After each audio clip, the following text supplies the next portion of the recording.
Steve! Sorry, I'm a little late today. I was finishing up some Honkai dailies I forgot about. Ooh. Gotta earn all the gems I can every week. This is the first, like, almost completely safe to skip patch in a while. I go in full save mode for whatever's coming next. Hey, secret. Hey, ninja.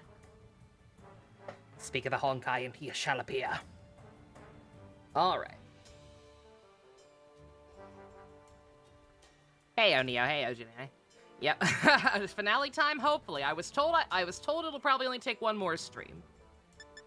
We will see if I was informed correctly. And don't mind me, I was trying to see if I could get lucky and find a shiny go-kart. Like I found the shiny butt plug. I'm not sure if the outbreaks actually have a higher rate or not, but it seemed to be the case last time, so I figured I would try. Greetings, Fusion. And thank you again for being willing to hold off on Witchy Witch game again. The outbreaks do have increased odds. Okay, cool. Yeah, that way we can, even if I can't finish this tonight, I can definitely finish this at some point during the week. So that'll be good. All right, first, I think I gotta kind of kill time for a second here. Because first order of business, I think we want to finish up the gym segment, which means beating Nimona, and I'm not sure which team we have to fight her with. Stu paid for this. Stu is the one who paid for the Elite Four challenge, which we actually succeeded in with the all-pump team. I'm not sure if that should extend to Nimona or not. At the very least, I feel like we should probably find a way to switch Sylvando back in, since I assume she'll have her starter. Oh, Nimona. He's so crazy. Let's see what's good up with these glowing glows. Is it still, is it still just, what's it called?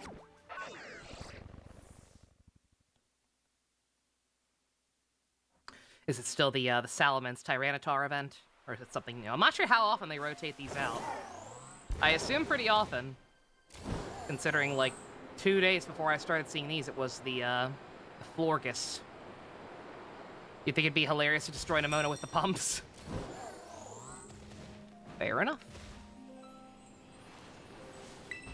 She's expecting our team. Yeah, she's been fighting our actual team. She thinks she knows what she's in for. And instead she gets, oops, all pumps. Alright, so it's still that.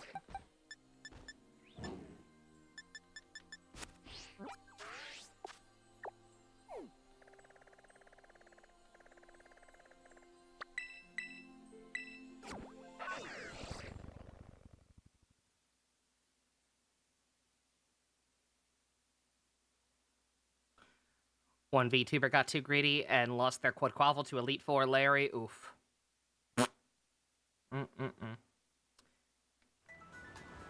Yeah, it sucks. And that's why I don't do Nuzlocke. I tried one. Did not go well. Alright, let's see. Off screen, I pretty much just went full ham on the Pokédex. With the I'm up to almost 380. With the exception of Larvesta, since it takes forever to evolve. With the exception of Larvesta, I've gotten pretty much everything up to this number. And then we've got this power gap with the robot Donphan in the middle, which I assume is what most of these are going to be. These weird robot versions of other Pokemon. Granted, all I've still seen is the Donphan and the Hariyama. So, I don't know. I'm not sure how much that's going to pad it out. There could be other stuff, like pseudo-legendaries and stuff, but last Pokemon stream was really fucking good, let me tell you. The fact that I will probably actually be able to get my Joker figure after all. If I could just raise another 30 bucks before the end of the month. Pretty goddamn keen-o. Why do I have you here? You don't belong here. I probably caught a Dringer raid. I did a shit ton of raids off screen.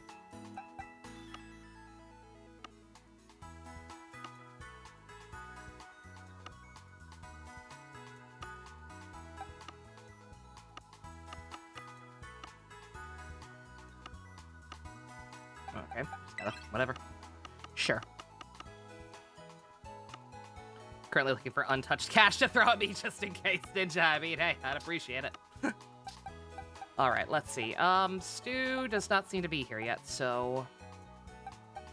Pokemon is the biggest cash cow for streamers. It's almost like Pokemon is an insanely popular game. That's crazy. Did I actually name one of them Vilvi? I was thinking about it. I have, now that I've seen the full evolution, I can say with certainty that the cat is the quote-unquote girly one of the group.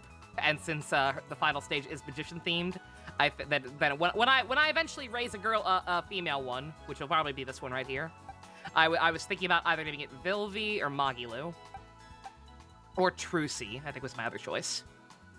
Or Nyagilu, as Usko suggested. But yeah. Yeah, I was thinking about calling her Vilvi. Hey, Pump, you're still pissed about the pumps? Hey, don't be pissed. Pardo? Oh, I could call her Pardo as well. Yeah, but no magician, but she is a kitty. Yeah. What's catching, JC?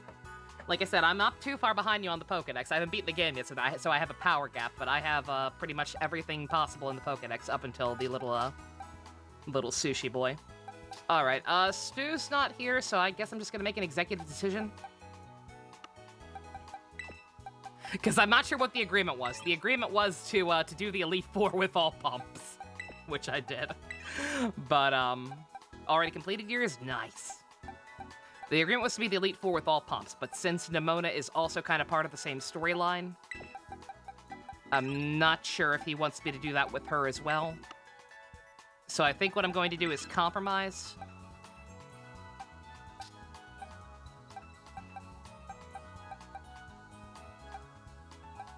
Why are my numbers off now? Oh, they're not. They're not. I'm just dumb.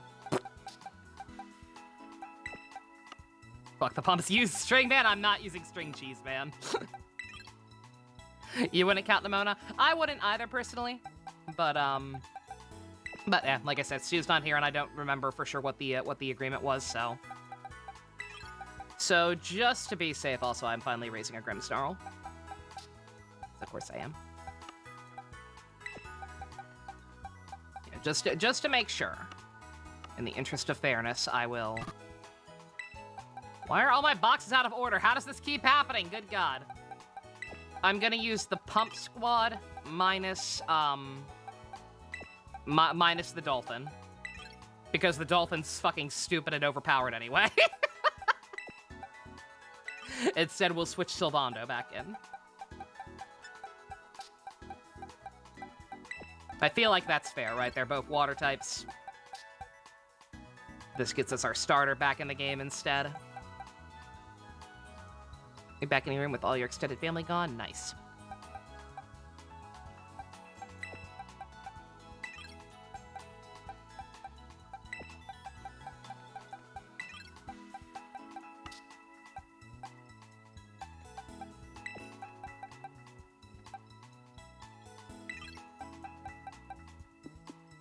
Which of the 100 Night is next Sunday to let me beat Scarlet?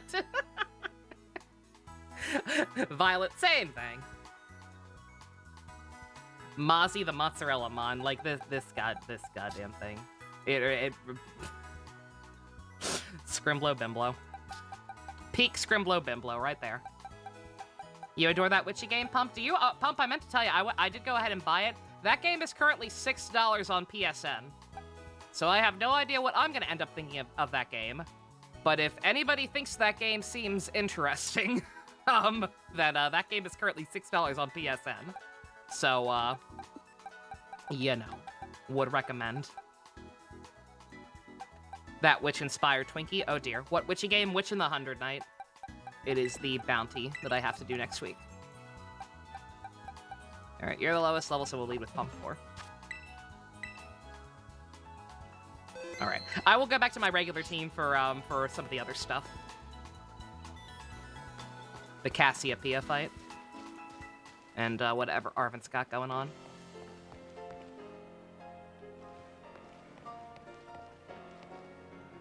It was already cheap for how much content it has. It's almost like NIS games aren't that popular.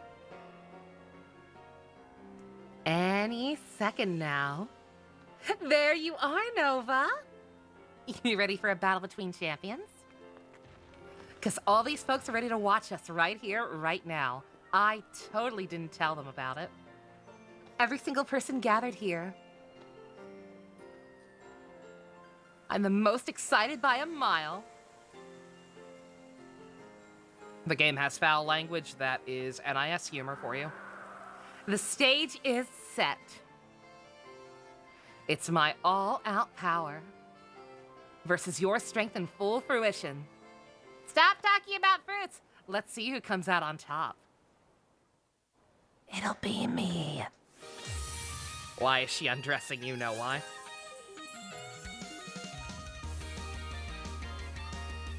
Challenged by Champion Nimona.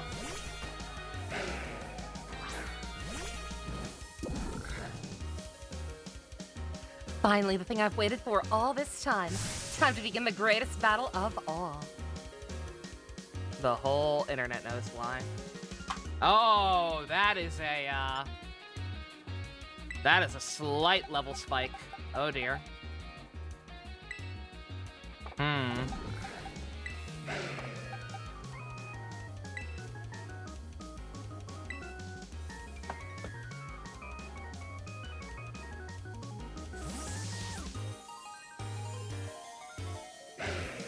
Yeah, I know what to expect from that game, even without Fusion's warning.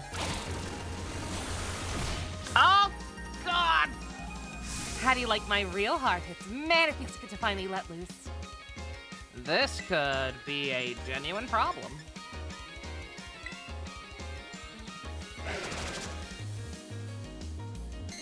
Oh, Stealth Roxo, she's got them competitive strats.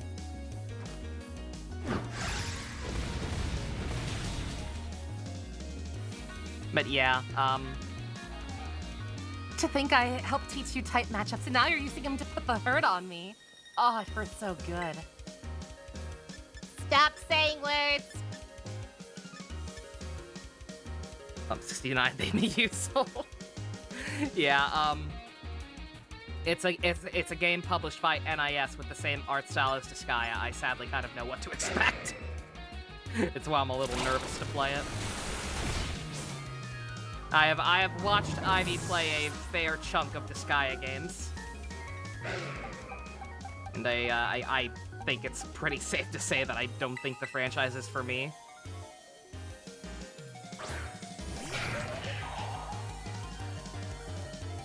Lots of early 2000s DeviantArt tier humor.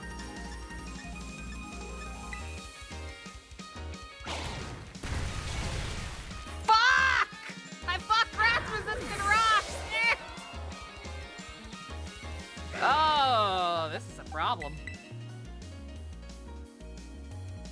Hashtag Sylvando sweep. My plan there was that I thought it would at least be neutral damage.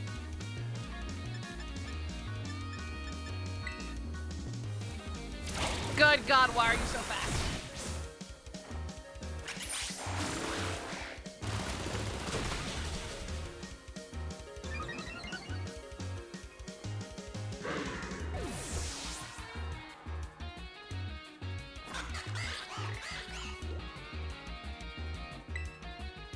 So much for the sweep. All not. My only good counter for that is dead.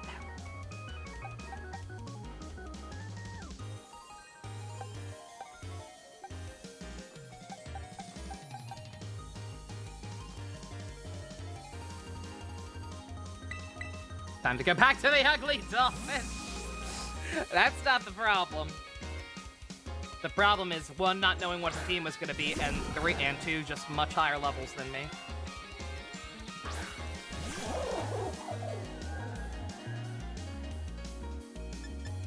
I'm just gonna have you tank for as long as possible.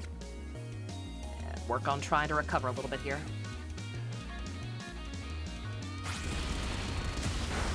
That's fine. That's actually perfectly fine. Because that just means that as soon as I'm done doing this, whoever I bring out will one-shot you.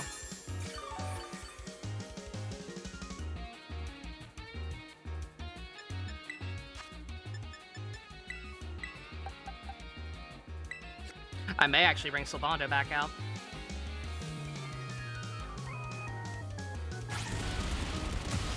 The only concern is if he can go first. As long as Sylvando can go first, I think he can one-shot this thing with a liquidation. With his defense lowered that much.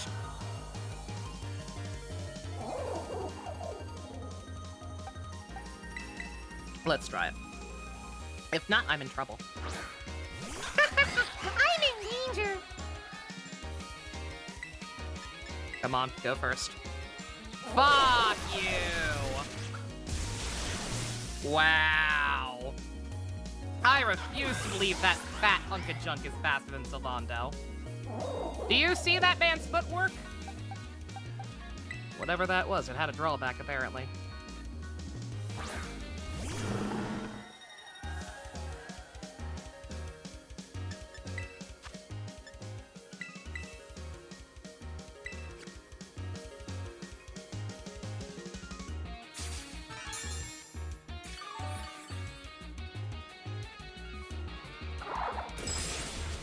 Fuck off! Jesus Christ, he prepared for everything! Oh, God, this sucks.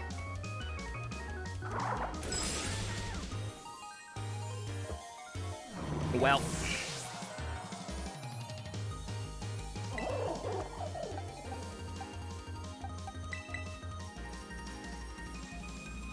Alright, Hilda.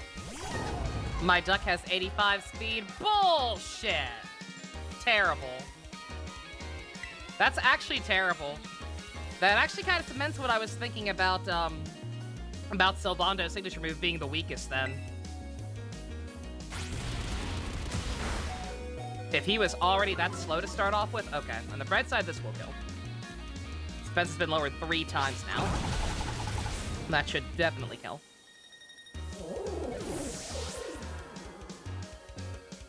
I know Aqua gives him more speed, but when his speed was already that low to begin with, that's not good, the worm. The worm is pure steel, right? I say we just keep out Hilda. Yagaruma would not be helping us. Yagaruma is, again, the main problem is we're underleveled, guys. The main problem is that we're underleveled, and my regular non-pump team is just as underleveled. I was gonna say, yeah, Meowscarada. Meowscarada seems like the speed specialist of the group, so Meowscarada's the fastest one, so why is she the one that gets the speed buff?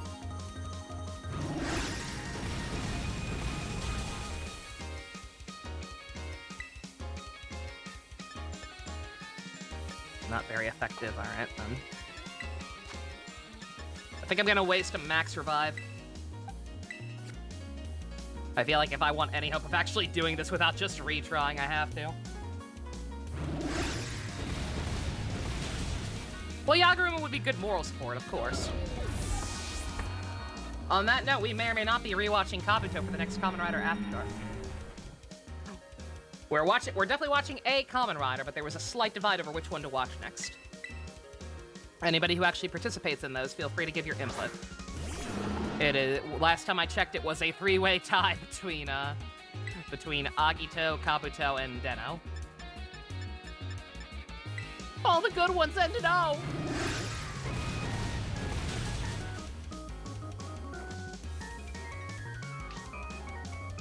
Fuck! I don't think I've ever fought one of these besides the Titan version. Okay, so that's a thing. How was the Stupid Friends show? I did not care for it. I chuckled 5 times out of the, 10 episodes we watched? Yeah. Yeah, it's not for me. It is very much... It is very... It ate an earthquake. Think about that.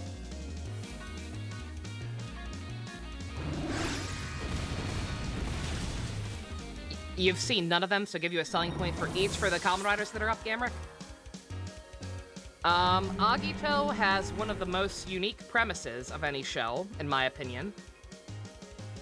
Has the actual template for, like, secondary riders. since the actual template was not actually a secondary rider. Pretty interesting story. Very Inoue. Not a whole lot of cucking for an Inoue story, but just in terms of the way the plot is structured, very Inoue. Not peak Inoue, but lots of his early isms going on.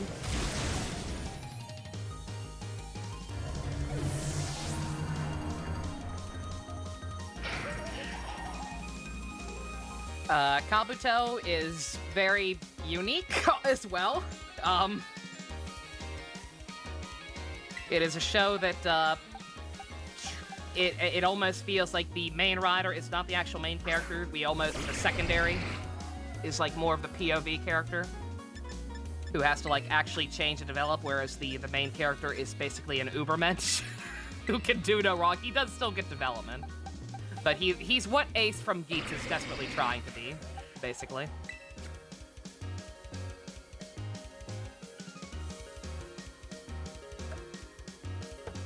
Inoue is not the main writer of Kabuto, but he did write quite a few episodes, so there's some old shenanigans. Yeah, Kabuto's biggest selling point is the characters. The plot towards the end kind of becomes an incomprehensible mess, so that's gonna be that'll be fun to revisit again. But up until that point, the first 3 quarters or so, it's just very enjoyable. It has a very, very, very good cast of characters. Everybody is really, really likable, so that when the plot shits the bed at the end, you don't necessarily mind as much as you probably should. It also has the hoppers. Kabuto has no less than like four characters who I just constantly fucking meme off of. Wagatomo Kagami! There's the guy who actually says that. There's Kagami himself. And there's the hoppers. And then Den-O is peak hijinks when it comes to the franchise.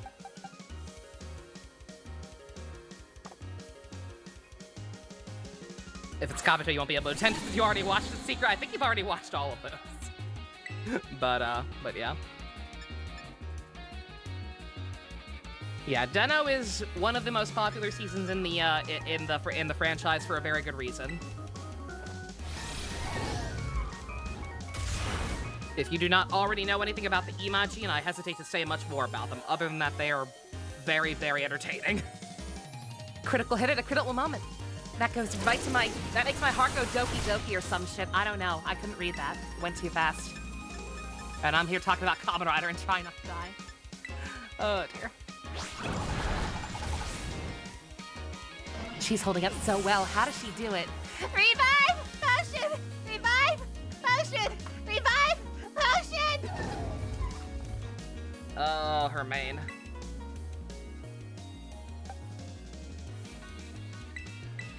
Three stunt form. Oh, did she have the bigger one? I couldn't tell. It just looked like Dunsparce. It's all done. This is my last Pokemon. We're gonna fight with everything we've got. Fuck you, Stu in here. But yeah, all three seasons are very good choices.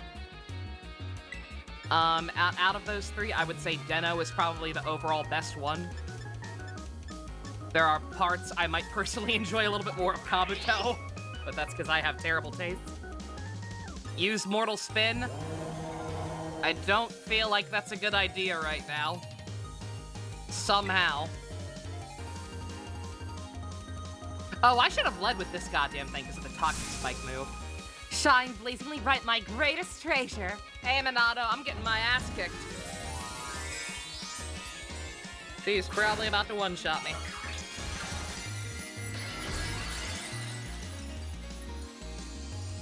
I figure worst case scenario, I still have Hilda with some health. Worst case scenario.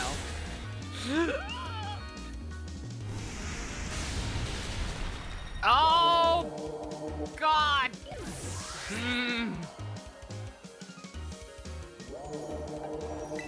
I say we go all or nothing. I think Hilda can outspeed it. Mine has Earth Power. I kind of figured it was going to do that. She's got her type coverage down. We've already seen that. I say we just go for it. I say Hilda will be faster. I say Hilda's faster and we just go for it. YOLO. Hilda!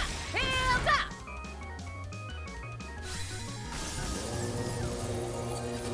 Ooh, I should not have won that. I should not have won that.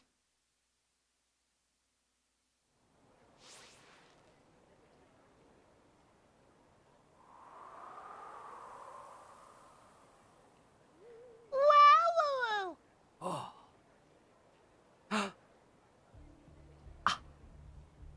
You did it! This is legit incredible. You're the strongest out there, Nova. You knocked me flat and I was giving you absolutely everything I had. Everything. Everything.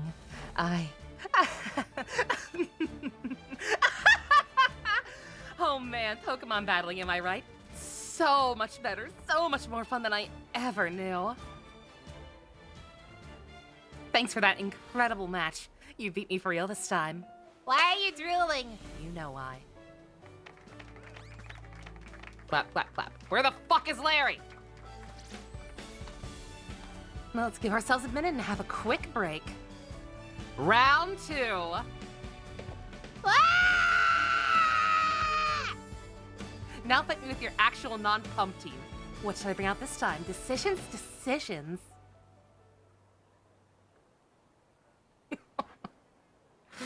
Oh, dear. Weedbird, not Weedbird.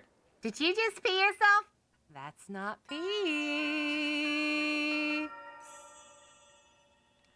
Hey! Oh, I got teleported back to my room. That's interesting. All right. That was abrupt.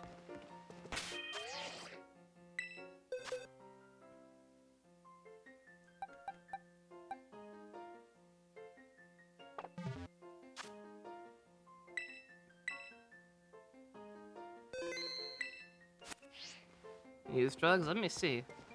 See what's gonna happen first. Where do I want to go? How will this interact with Clive at the entrance? I don't know. We'll find out. I mean, you know what? Fuck it. This is very anticlimactic after that fucking battle we just had, but fuck it. This is a great opportunity. This is a great opportunity to do the rest of the school stuff like I wanted to do last time.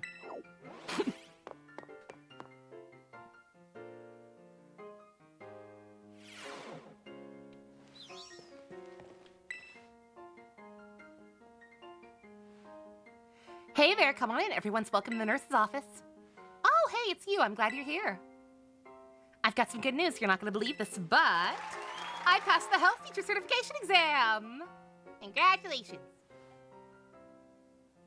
Thank you so much. I saw you pushing yourself real hard with your treasure hunt, and that really inspired me.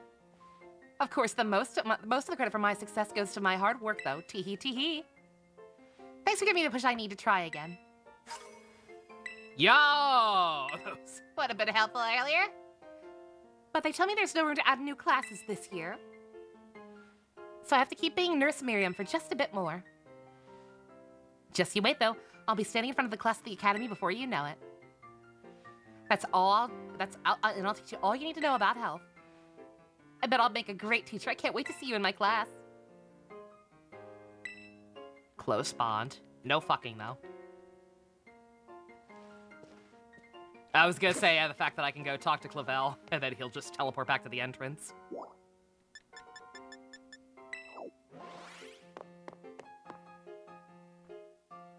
Baffled you how the teachers are new. It's kind of a weird plot point. Like, not bad, but just like, huh, that's interesting, I guess. Thank you for the visit, Miss Nova. A good friend of mine has been telling me about your recent exploits. You mean Clive? I'll leave the identity to your imagination. I don't know what totally hip cat you're talking about. But now, lest I forget, there is another matter I would very much like your opinion on. Do you know what manner of gentleman's hairstyle is considered cool, as it were, among the youth these days?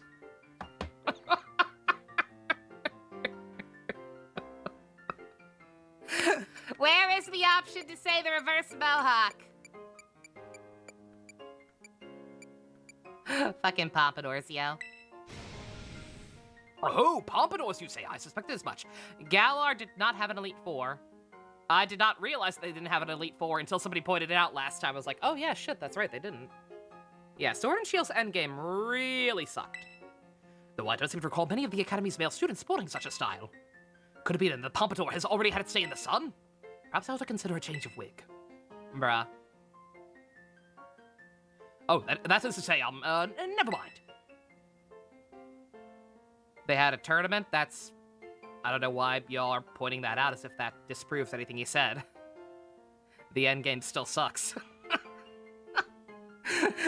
Oh, there's a tournament, yeah. The tournament was lame. Oh man, Leon. Leon's so cool. Leon fucking sucks. Everything about the endgame of Sword and Shield sucks. So Larry and the Elite Four was great. I'm torn on that. On what part of me wants to say it's lazy. If not for the fact, if it were anyone else, I would say that they were too lazy to design a fourth unique character. If it were any other character, I'd say that Game Freak was lazy and cheaped out on designing a fourth Elite Four. But because it's fucking Larry, I think that's the joke. Thank you for your insight. It was most enlightening. Leon is such a lame champion. Yeah, my signature Pokemon is Charizard, because it's a dragon, it's not a dragon. Yeah.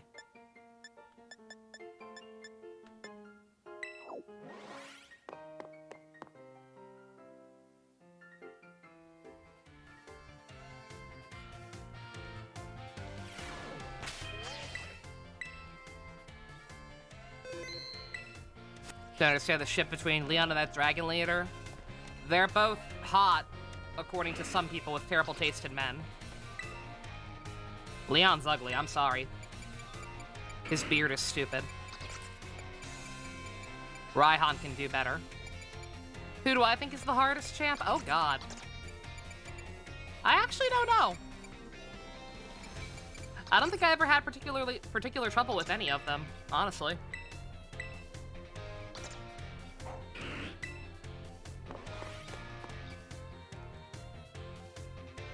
Like, maybe Cynthia was probably the hardest, a dumb 15, 16-year-old Nova, however old I was when those come out. Since she was the first one to, like, not have a type gimmick. I still have not played Brilliant Diamond and Shining Pearl, so I wouldn't know about her there. Hello everyone, let's have a fun class today. Tell me, do you all enjoy shopping? Buying tasty bread or choosing new clothes or even just window shopping is so much fun. In today's class, I'd like to use shopping, one of my own favorite hobbies of mine, here to teach you all about math. Now this is the power of math. In that she has perfect EVs and IVs, damn. Sure, everyone has visited a Pokemon Mart at least once. They sell all sorts of Pokemon items. Many useful items, $200 each. I'd like y'all to do some thinking with me here. If one Pokeball is 200 and you had 2,000 and bought as many Pokeballs as you could afford, how many would you receive? Trick question, Premier Balls.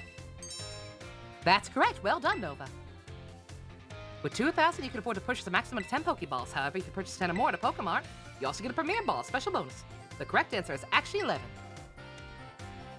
Sure it's nice to get a little bonus like that, huh? I'll probably gloss over a lot of this.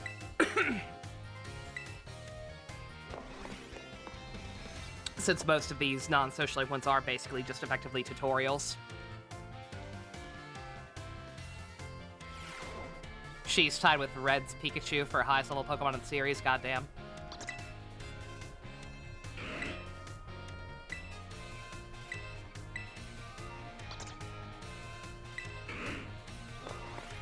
If anybody has any strong objections to me doing these, like they're not worth doing or whatever, then let me know. I will hold off, since I know this is not the most interesting thing in the world compared to finishing off all the story arcs, but...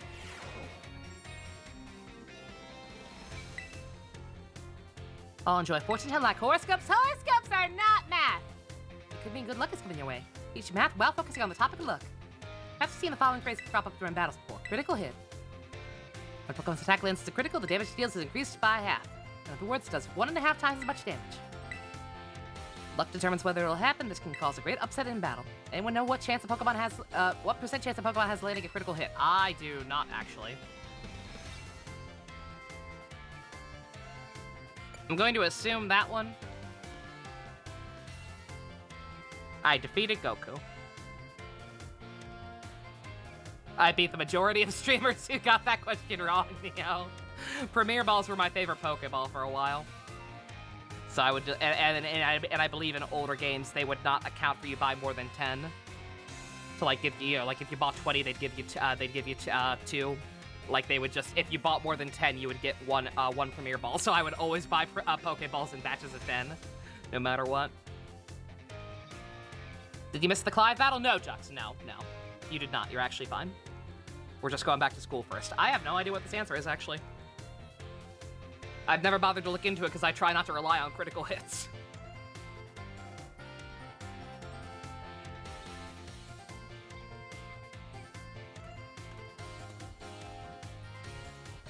Pokemon percent of crit.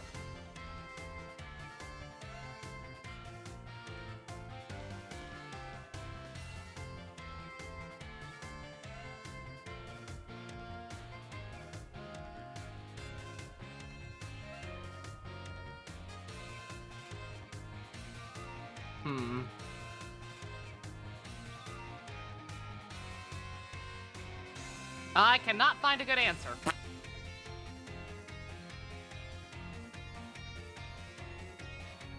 Bulbapedia, as always, is way too wordy.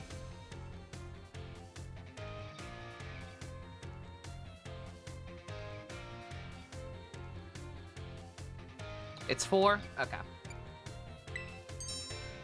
That's correct. Well done cheating. So it'd be 1 in 24, which figures out to roughly 4.17%. While moves like Stone Edge and Shadow Clef with 12% chance. You can also use a move called Focus Energy or an item known as Dire Hit, raises it to 50% chance. Feels great to land a critical hit, but feels bad to be hit by one.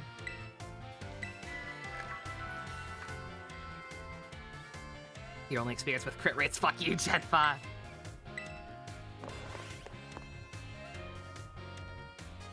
Yeah, like I said, I will do these, but I'm probably gonna start glossing over them. Because a lot of this is stuff that any Pokemon fan should already know.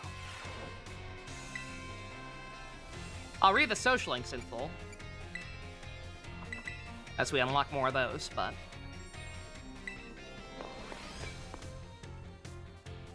I was gonna say, yeah, 12, so 12% is the one for... And any time a move says it has a higher crit rate, it's 12%. That's actually not that much. Don't mind me, I heard a noise.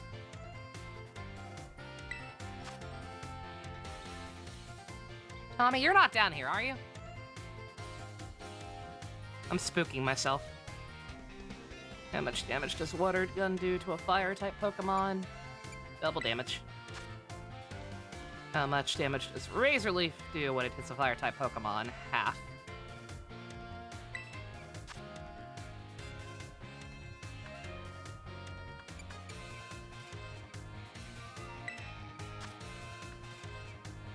Critical hit, and 4%.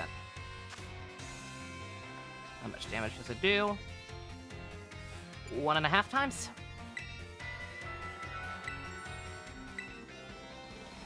Oh god. Let's come back to this fight suddenly. Interesting team. I guess you had to... oh god. I guess you had to think about this in advance. I'm sorry? Oh, don't you worry your pretty little head about that. Luckily, I can do this forever. Relax, Nova. I'll help you think about who to bring. What the hell? This is a different save file. How does she know?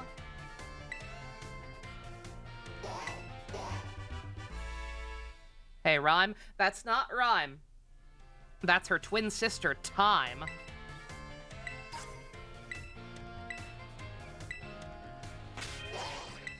Now it's Rhyme time.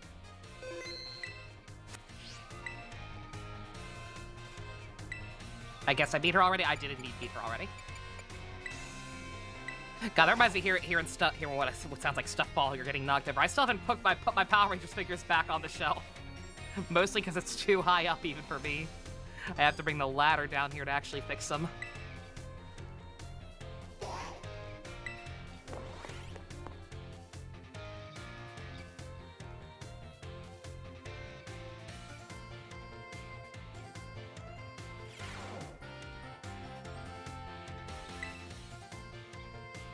So you're in perfect scores. Others seem to have a bit of trouble. I can tell y'all tried your best, though.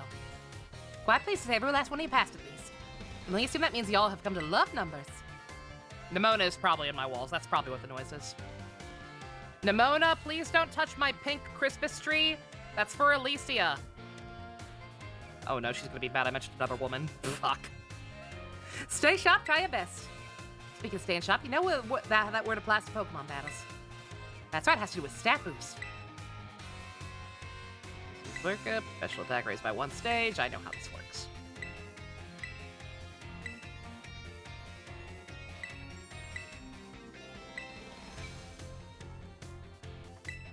Uh-oh. Sword stance raised by 4 stages. How much would it do? Quadruple.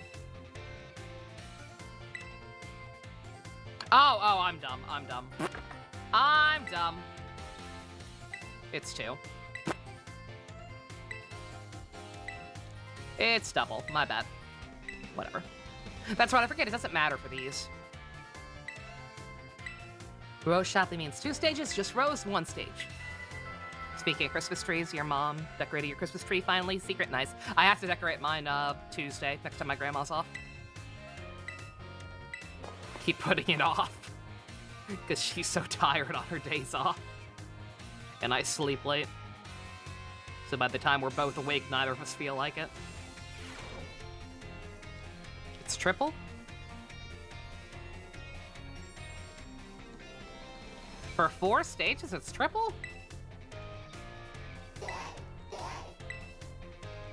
The Spanish math meme is over my head right now.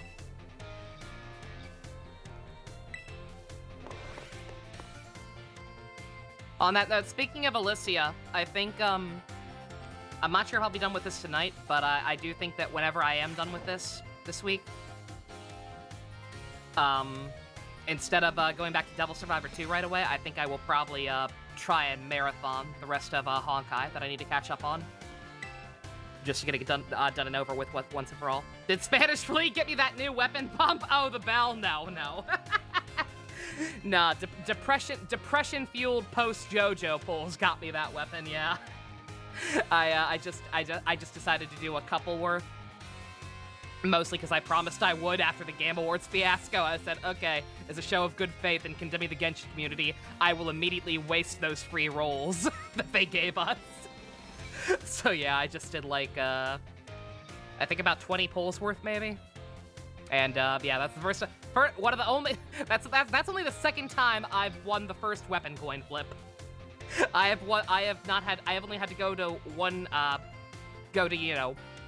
5-star on the weapon banner twice. Once for Jade Cutter and now for the bell. Scaramouche sensed my misery. What a nice boy.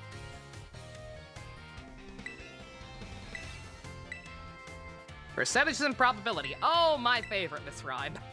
Time. Same thing.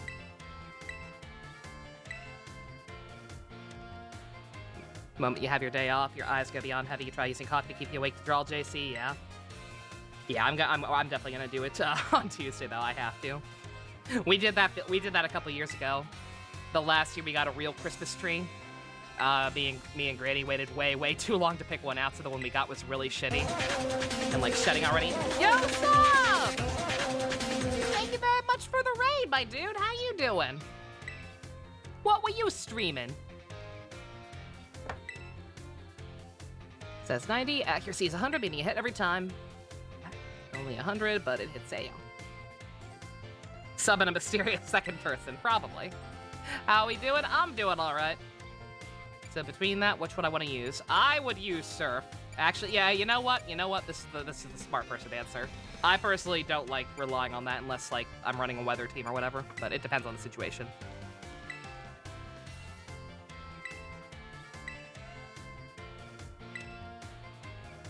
Was steaming some indie games, now puke, nah. Again, I mostly, in case it were not obvious, once again, I am a thespian. I like to exaggerate reactions a lot.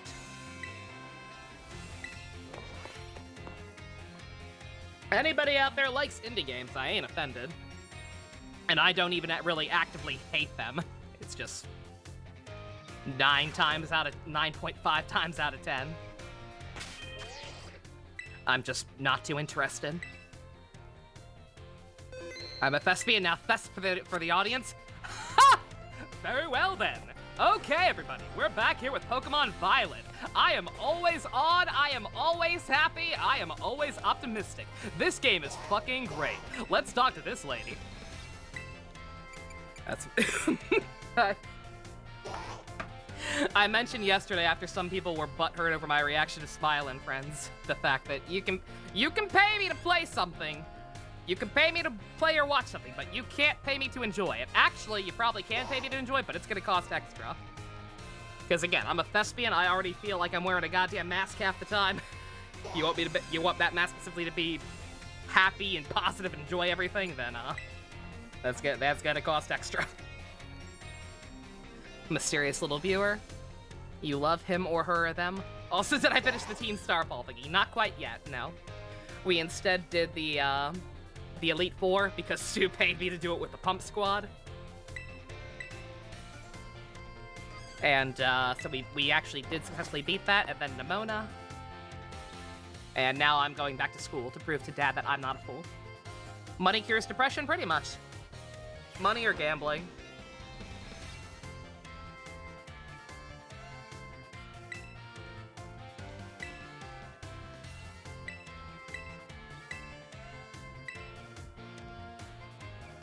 The team was good. What, the Pump Squad team? The Pump Squad team put in work, man. Yeah, we're talking about probability, so I'm gonna have to cheat on this one. Oh, she's talking about stab.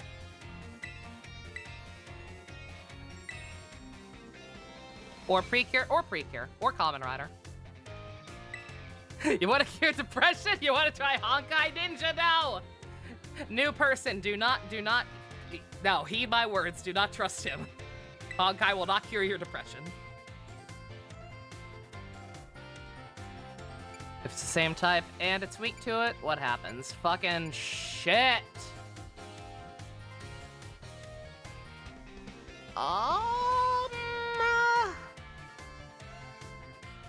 Should be double.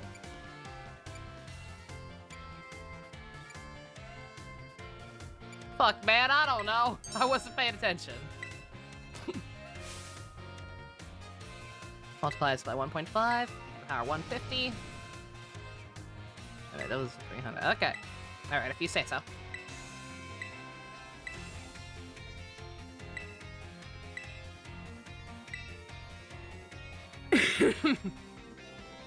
You can pay me to play / watch stuff? Yes, that is the bounty section in the Discord. Where people will ask, hey Nova, how much for you to watch / play / whatever this thing? And I will give a cash money number based on a variety of factors like how long it would take to watch, what genre it is.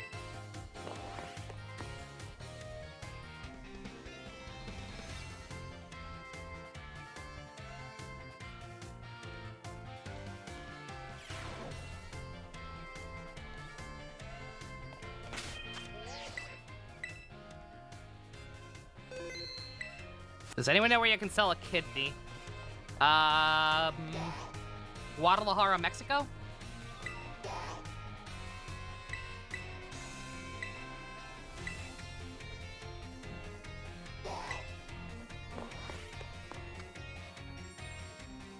You're at 8.4K today, JC? God damn, dude.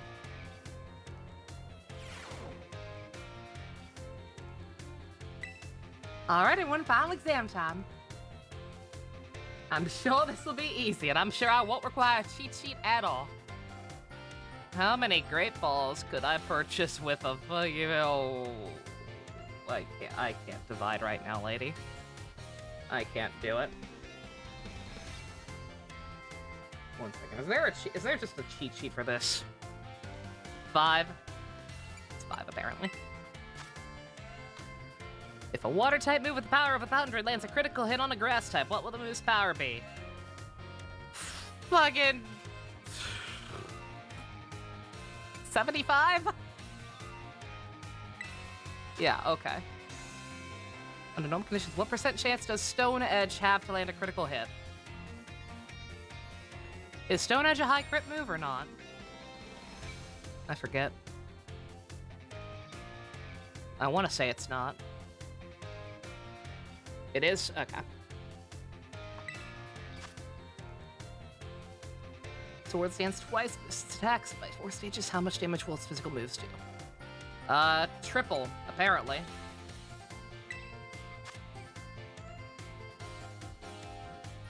Rock type Pokemon, Terra type is Rock. Terrastalizes, what will its power be? Rock type moves multiplied by. 2? You're gonna leave because you're wanted in 15 states, Oriole! Best of luck. Best of luck with your life on the lam. Be wary of Priest with dumb hairstyles. And if you see a small baseball child with the Chicago Cubs hat, protect him. Protect him at all costs. Shout out to my boy Emporio. A very, very, very good baby. I wish he deserved a better adaptation.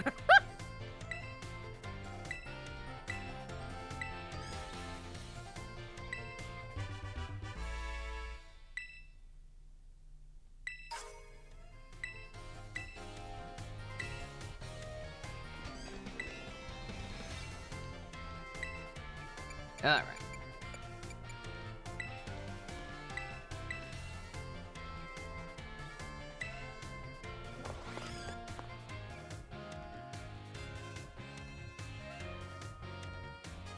You could leave a calling card.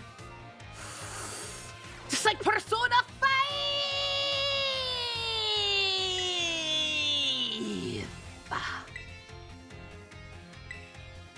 Thousands of years ago, the Palladian Empire was quite the dictator. The Emperor believed in a treasure that was in Area Zero. I must mention the civilizations of our ancestors were developed as today. People back then were far more likely to believe in legends, mystics, magics, and yeah. I was gonna say, I feel like I actually have to pay attention to this. This is actually stuff that I shouldn't know already. Do I think Gina and Nemona are cousins? No. No. Nemona's thirsty for battle. Gina is thirsty for Persona 5. They're completely different.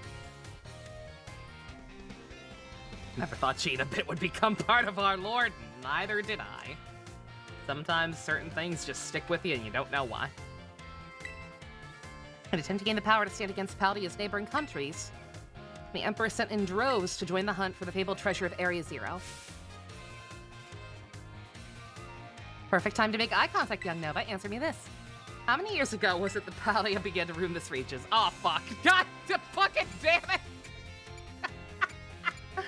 Ah! I said 1,000, so I'm going to assume at least 2. It is 2, apparently. Correct, you're actually listening. Good job. That's when the great era of exploration began. However, it said not a single adventurer sent out by the Emperor ever reached the depths of Area Zero. Was it the punishing journey itself that barred their way, or perhaps some unknown creature, or several unknown creatures that are probably giant robots? The result of this era of exploration, almost certainly a height in the air surrounding the crater. This is why I failed at school. I didn't fail at school. I was actually quite smart. I chose to avoid school because I hated people and was borderline tortured every waking moment I was at school. Anyway, untouched state at the time. I suppose we can only hope for the swift intervention of a time machine. Oh, that time already? Must have gotten swept up in filling your minds with knowledge. This ends today's lesson. We'll unravel more of the history's enigmas together next time. You were only kidding, JC. So was I. I wasn't tortured at school. I wasn't tripped in the hallways by other chillins. That'd be crazy. What school would allow that?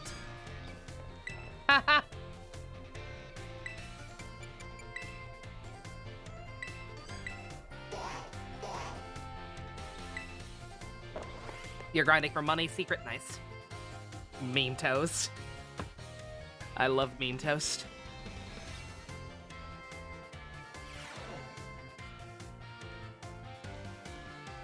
On a completely unrelated note, fuck public school. Violence, crazy talk. Greetings, fellow students. Whatever you did yesterday is now part of history. Today we'll continue to unravel the marvels of the world. You should remember from our last quest, Area Zero's Great Era of Exploration began about 2,000 years ago. Lasted for approximately 1,000 years, but not a single soul was able to venture all the way to the deepest reaches of Area Zero. Most of its human and financial resource into the exploration, the Paldean Empire fell into decline. 200 years later, 800 years ago, the Empire and its surrounding nations united into one entity. You feel better about the Alabama educational system, Neo? Yeah. Yeah, probably. That was the formation of Paldea as we know it today. The very academy that's now filling your minds with knowledge was also apparently established at that time. This very school building, though certainly have undergone repairs through the recent years, was just as it was built so long ago. This very structure is a piece of history. Ah, things of old are truly splendid. I'd prefer to not have it be the Pokeball portion, though. Relatively new addition. Eye contact! Pay attention! 800? Or was 800 just when they gave up the thing? I forget. I forgore. That goldfish memory, man. I'm never sure which part of her lecture is gonna be the thing she asks the question on.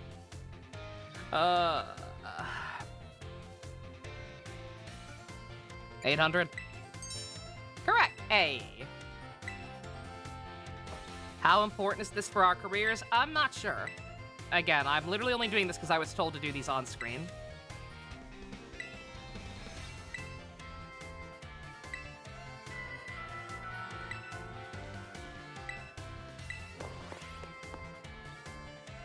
Yeah, I really wish I had known how these worked sooner. I would have spread them out.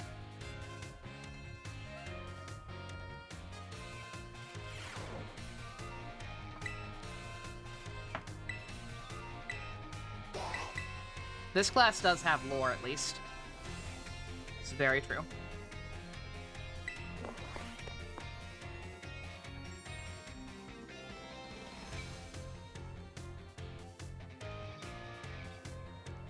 You see a Gliscor? Where? My baby? Where?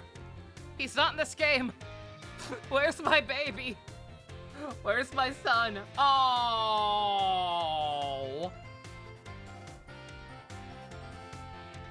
Oh my god, fucking everyone's in there. Holy shit. Even his Butterfree, and his Butterfree's girlfriend! Oh my god! Where the fuck is Greninja? Where the fuck is Greninja? Oh, I see his leg. Oh, the bottom ones are the ones that he, like, doesn't have an Oak Slab. I get it. Greninja is super important, fuck you. I love Greninja.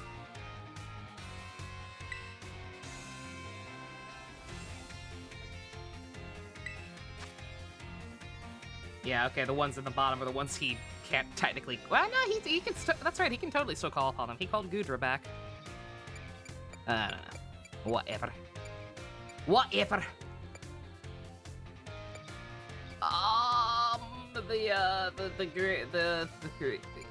Yep.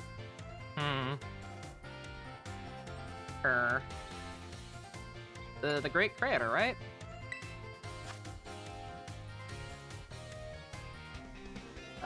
Treasure. How many years ago? 2000. Oh, God! He forgot he had a Gibble? He did have a Gibble. It never evolved. Because if it had turned into Garchomp, it would have been even more bullshit that he lost to, Darkrai, man. Classic 5-year-old Nova using the internet to cheat on a test. Those seeking blank need look no further. Knowledge? I assume it's knowledge. That last question was a freebie. You better have fucking gotten that one right.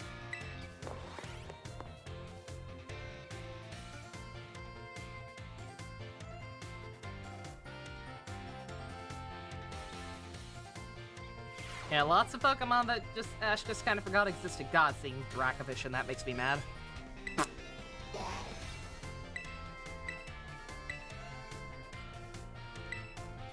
Fuck Dracovish. Fuck that entire evolutionary gimmick. Not evolutionary, but you know what I mean. They had a date. Aw, aquarium date. That's cute. That one fucking picture I found of Lumine talking to Scaramouche while Child's talking with Yoimiya, and then they just fucking do the Spider-Man accusation pose at each other. That's how it feels. Ninja, what are you doing? Thank you for the $1, Honey. What's up? Do we know anything about Nemona's mom or pops? Because if not, take one glance at her, the eye color, and the obsession with potential and strength in others. Kind of reminds you of someone in live stream chat. Uh-oh. Uh-oh. I have one guess.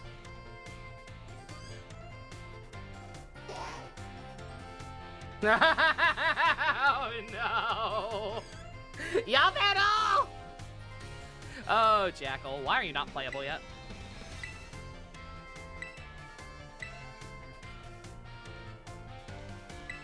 She's got a great design. She really does. She scares the shit out of me. Dracovish, you wish I had true form alongside it. JC, you and me both, yeah. I wanted a, I really like the little Velociraptor, the electric Velociraptor. I've been waiting forever for a Velociraptor Pokemon. I was very upset.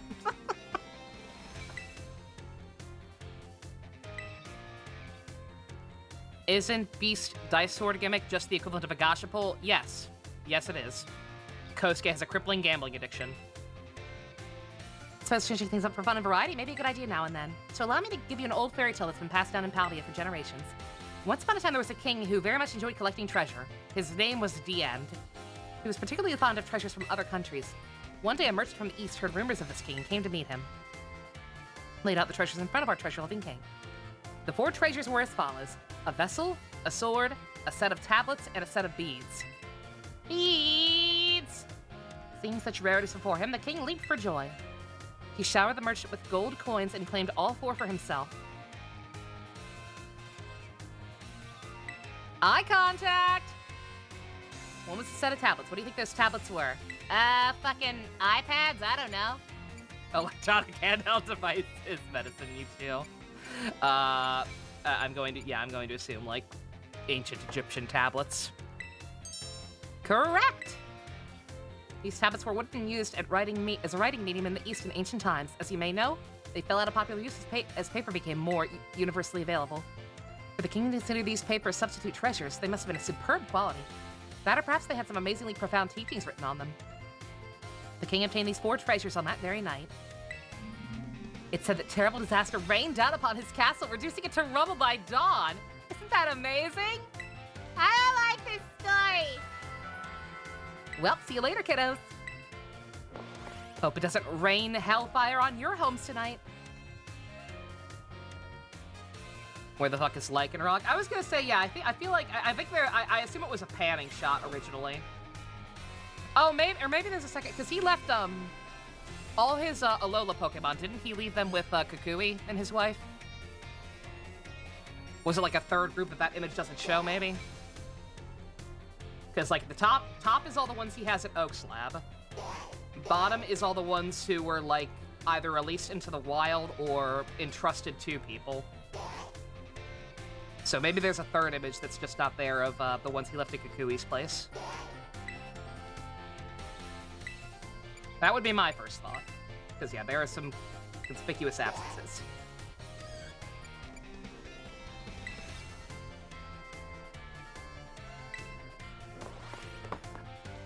The fact that he let Greninja go. The fact that he let the Pokemon who his bond with was so strong it unlocked a special Mary Sue form. He let that thing go. Ash, you're a goddamn piece of shit, and I don't think you deserve to be a master like you currently are now.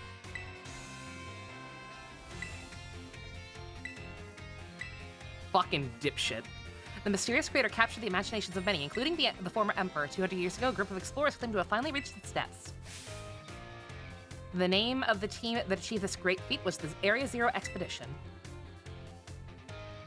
Cyndaquil / Quilava. Is Quilava not there? Quilava's there. Quilava's right under Gliscor. Quilava's there. He's just not on fire. The team is said to have been made up of Paldea's best and brightest. Skilled battlers, brilliant researchers, talented individuals of all kinds. Among the list of team members was the name of a man who was an author and a brilliant natural historian. Heath. That's a dumb name. After returning from the expedition to Area Zero, he used his literary talent to record the events of the expedition and publish them.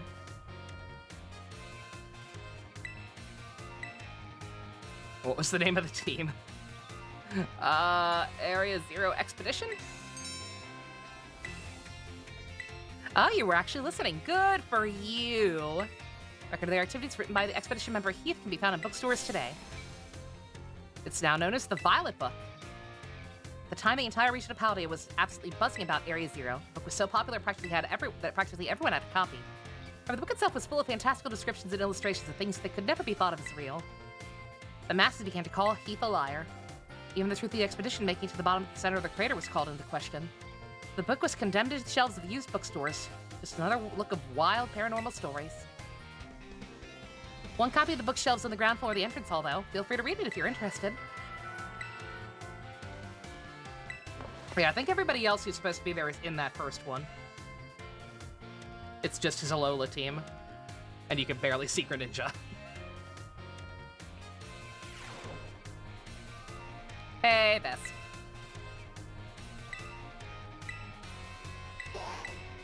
The books in the entrance hall are full of spoilers. Outstanding.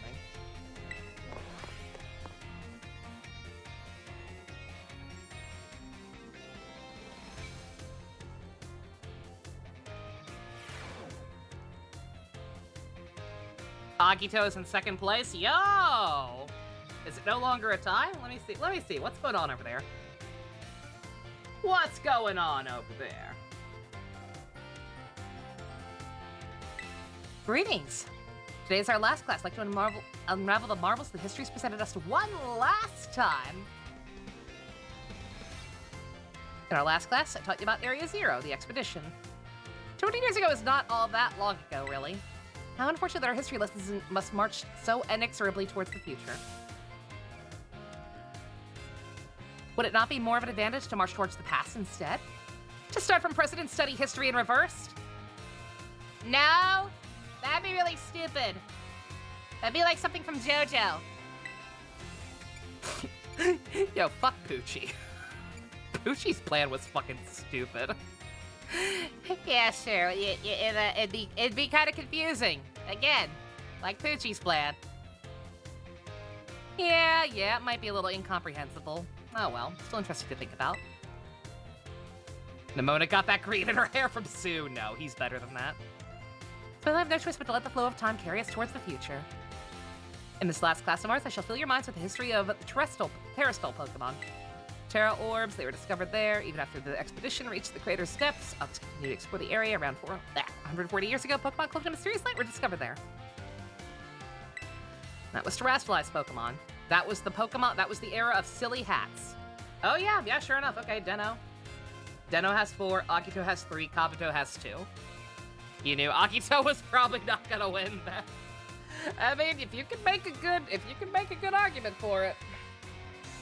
Maybe you can still sway some people. I'm not sure how many people plan on actually being there for it, but maybe you need somebody to throw it a bone. They bought it out of Area Zero. The terrestrial Pokemon phenomenon remained a mystery for some time. However, 10 years ago, might as well be present day. Certain someone you've definitely heard of unraveled this mystery. It was me, Austin! It was me all along!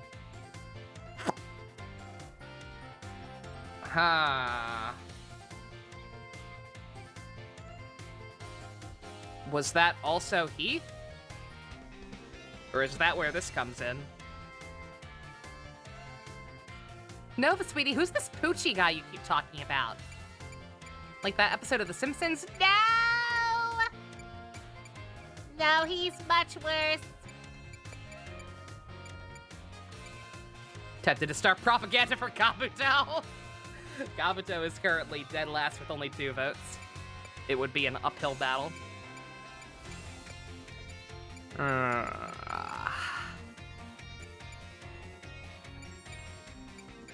It doesn't matter. I'm gonna say Turo. Correct! Hey, you got it. You shouldn't know that. You have not interacted with that man other than through video feeds. 10 years ago, a professor named Turo unraveled the mystery of the Terrastal phenomenon. Discovered the shining crystals in Area 0, caused the Pokemon to terrestrialize. With the professor to invent the Terra Orb and develop a practical use for it. Technology shared with both the 8 League and our academy.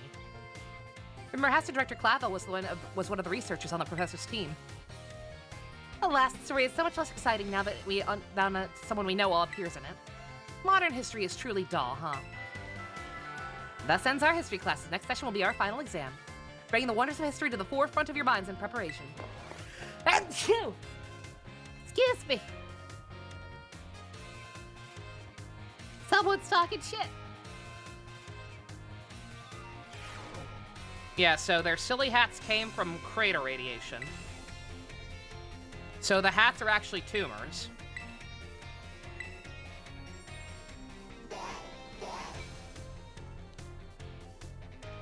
Let me just grab an OC Maker, the Mandela-affected ancient vibrator. I swear they're the best option to defeat the gang. It's so dumb, right?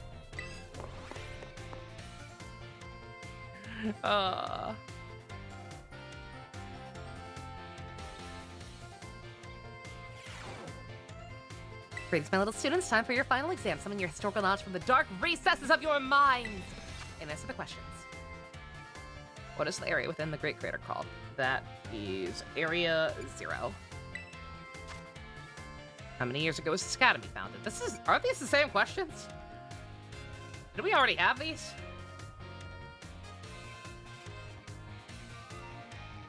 I feel like we already have these exact same questions. Why is this the same as our midterm? Which of these did not appear in the Paladin fairy tale about the 4 treasures? A vessel, a folding fan. I believe a fan? Which wrote the record of the team's activities? Leaf, Thief, Heath. How many years ago did Professor Toro invent the orbs? 10. Time is up. Put down your writing utensils. Talking is hard. I must just use that last question. It's too shallow and ridiculous to be on a history test, but alas, the director forced me. So ends our final examination. You may ask for your scores at the front desk. Would it be a reach to say the Part 6 had the best dub work? Oh, definitely. Oh yeah, like I think the writing itself was kind of all over the place, and I think as an actual adaptation, it had a lot of failings, and like really failed to like capitalize on the format to like probably make some of the stuff more comprehensible and pack more of a punch. But that does not extend to the voice cast. Voice cast was top tier. Fucking, you can tell that Kira Buckland was doing work, man. Playing Jolene was literally her dream role, and you can tell. Like, she put her heart and soul into that shit. Yang Yi, and Top Potch is butchering his name. He also improved greatly by the end. Emporio as well, yeah, Emporio really sold it.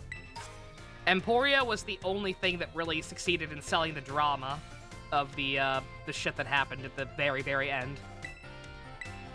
If not for his actor's performance. I'm not sure if it even would have gotten me to cry at all. Anastasia's great. So plot, nope, I have to finish these. I actually have to finish these. On the bright side, we're out of the lore one.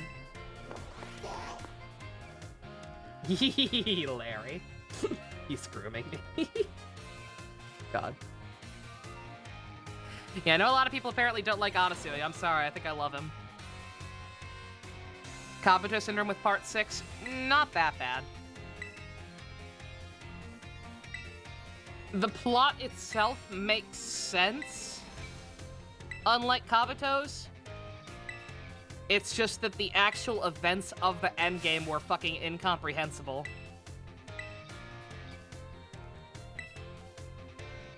I felt watching, like, until I, like, kind of worked out how shit actually worked later on, and even now I'm kind of confused on some points. But initially, as things were happening, I think I felt the same way that most people felt when they first watched Zardoz in theaters. You know, all 12 liberal arts students who were stupid enough to see Zardoz in theaters.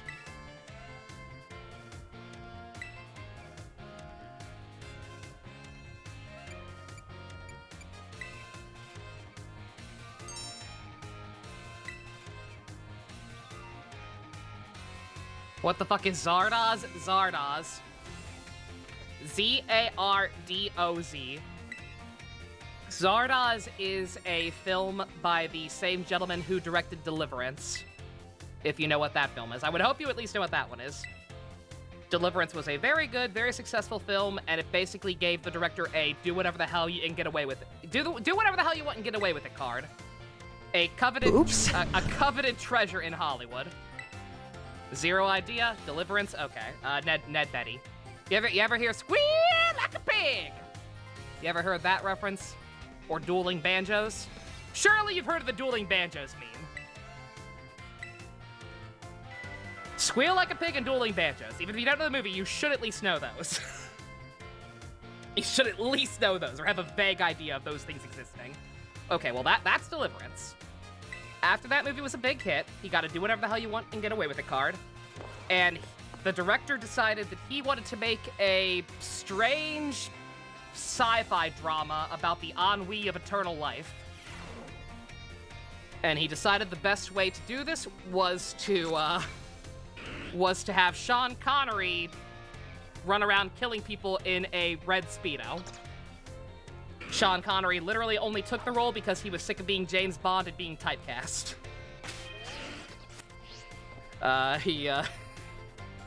He got his lead, he made a movie. It was really, really fucking weird and stupid and very overly artsy and pretentious and yada yada. And, test screenings, basically, the audience was naturally quite confused by what they saw. And so he was forced to include, he was forced to add scenes to try to make it a little more comprehensible. One second. Let me find the image of Sean Connery in a bikini. Oops. Let me find it. Let me find it. I had you at Red Speedo? Yeah, 1 second, I'm finding it. Good God.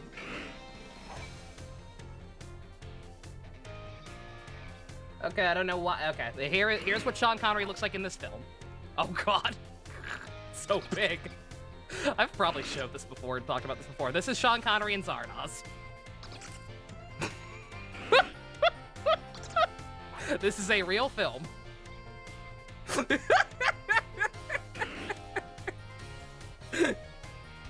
This is a real movie that exists.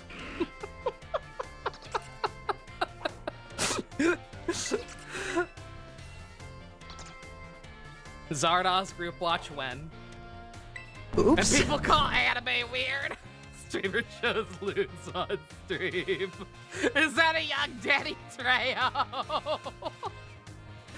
Oh my God.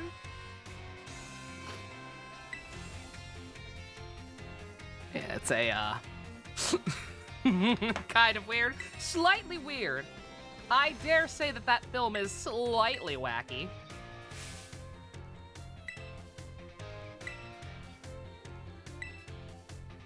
If you were immortal, that's how you imagine you'd dress eventually, Usko. He's not immortal. He's not one of the immortal ones. He's one of the barbarians.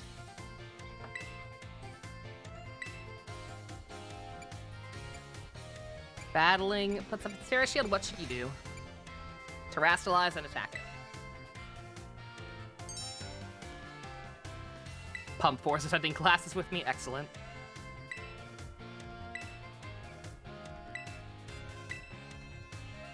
There's also a lot of fucking in that movie.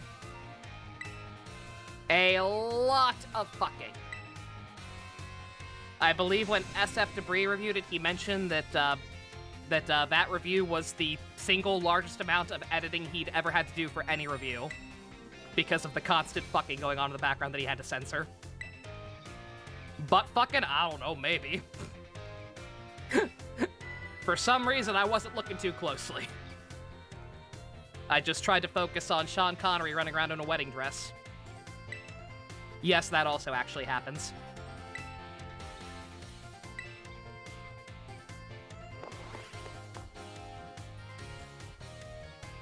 Yeah, if you ever wanted to see Sean Connery in a wedding dress, there's your film.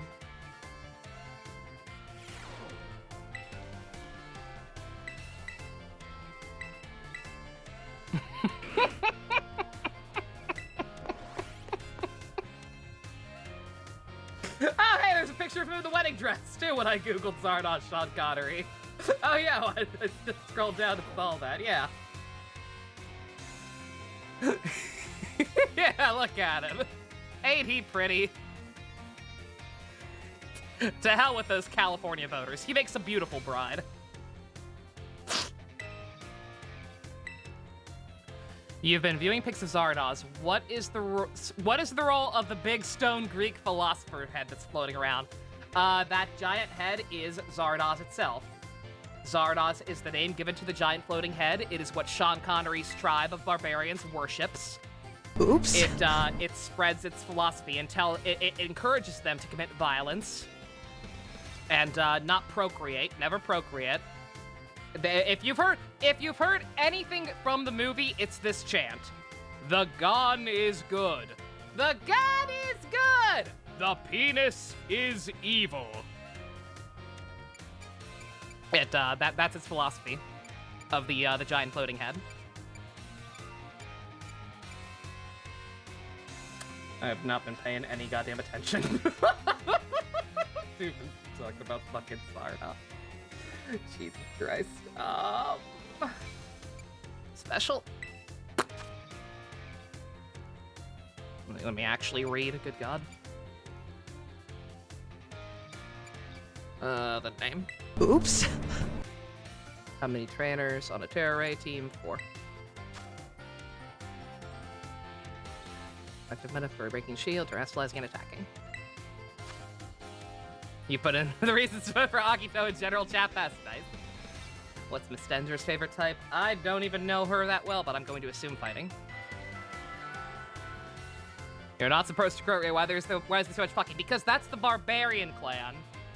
The Barbarian clan is the one that worships the giant floating head and is told fucking is bad. There's a second clan of people living in the weird dystopian world, and they're the Immortals.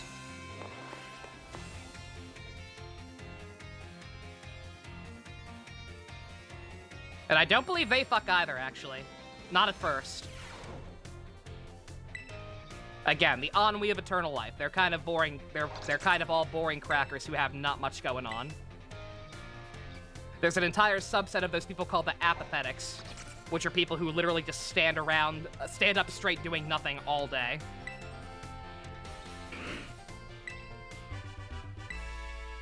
Actually, now that I'm saying it out loud, I can't help but wonder if Zardoz was an inspiration for Darling in the Franxx. Oh my god, is that a real image from the fucking new movie? Jesus Christ. Oh, they're trying so hard. But barbarians love sex? Well, once he actually sees women, because there are no women barbarians. Yes, he does. He may or may not do something very inappropriate to one of those apathetics.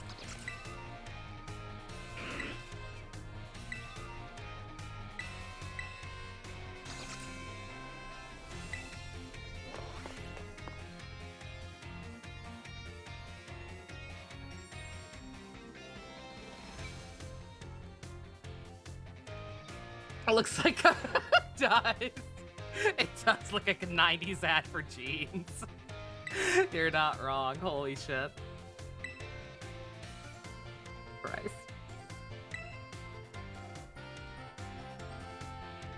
You've been using the R button to send out your Pokemon? If you do that, they'll run off and just kill Pokemon, including shinies, probably. Zardoz seems to have a perfect organ, or seems to have an organ that perfectly manufactures rifles. And then vomits that out along with some shotgun shells. Yes, it does. Yeah, it feeds the giant head vomits up guns for them to use. What other random movies? This was not a class assignment. I did take a film as art class. Zardoz was not present there. It is confirmed they don't kill shinies? Oh, my bad. Okay, never mind. See you later, Best. You have a good one. Is that why Sean Connery's in a bikini because of the lack of women? I don't know. Yeah, I did not see Zardoz in film class. I did watch Run Lola Run, which was pretty cool. I also saw Bicycle Thieves, which did indeed make me cry. I had heard of Bicycle Thieves before taking that class, and I was told it would make me cry. And sure enough, it did. Any questions so far? I can't catch them, can I? He'll keep going until the opponent's defeated. If you want to catch it, you gotta battle the old-fashioned way.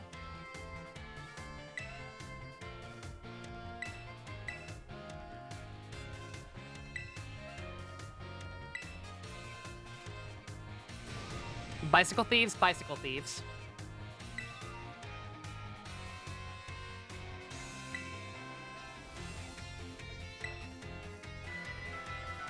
It's directed by Vittorio De Sica, I believe.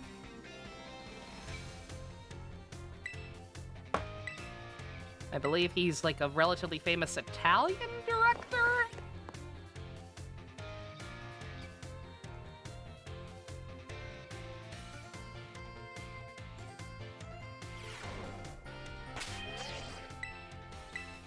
Madagascar franchise, it's on there. It is on the movie nights, the movie lots already.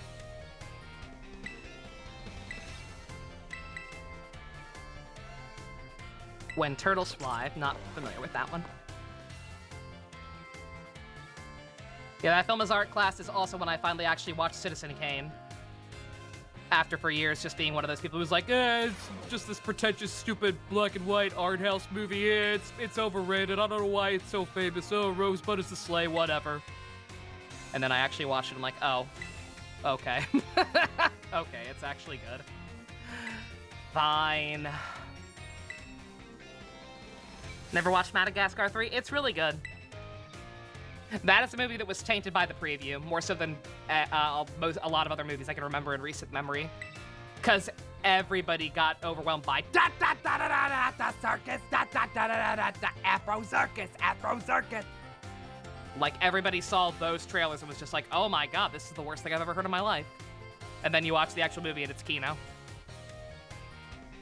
Would artsy movies that still hold up make a good category? Probably. Throw in Citizen Kane.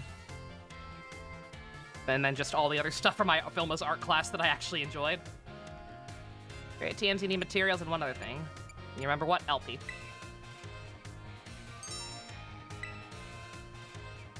Afro Circus was pretty funny.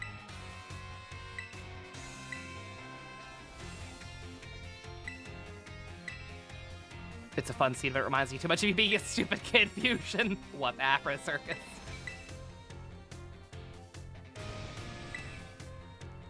To make TMs, you need materials! Fucking get pumped, yo! Take care, you little rascals! That is also a film.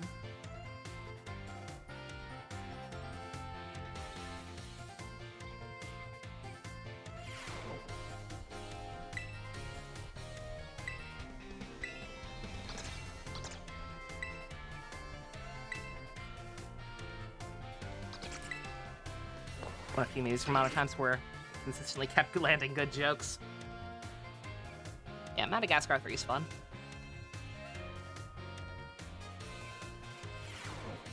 Little Rascals is so goddamn adorable. I love that movie growing up. Alfalfa!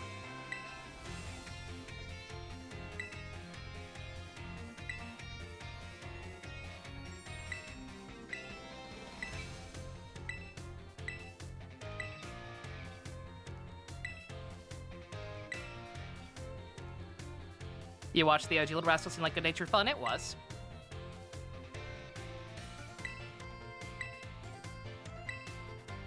Battle online. Pokemon will be set to level 50. Normal rules, held items. Flat rules, Pokemon over 50. Set to 50.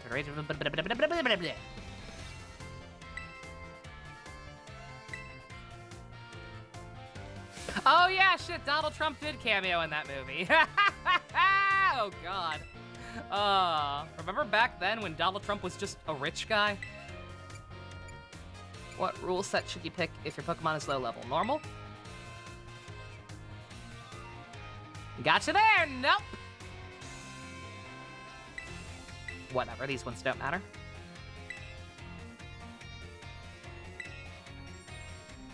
How old are those kids nowadays? The Little Rascals kids? God, I don't know. Probably in like their 40s at least. Home Alone 3, we don't talk about Home Alone 3.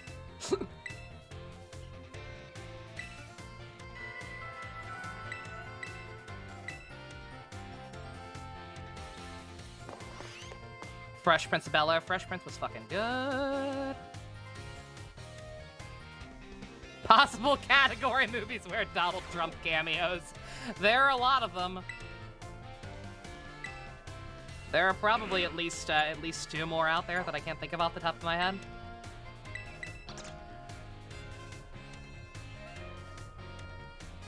The one set in New York. That's Home Alone 2.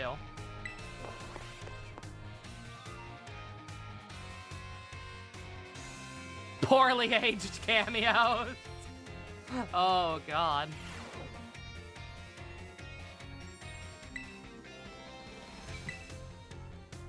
I still miss Uncle Phil. I miss Uncle Phil a lot. Alright. What's your boost special attack? All out. Here's our chance for an all-out attack! Do it battles, auto fights, auto battles? Obtain LP. Fucking access to exchange materials. Take on gems? Exchange materials? No. Oh, sub, yeah. Yeah, that was a couple of years back at this point, yeah.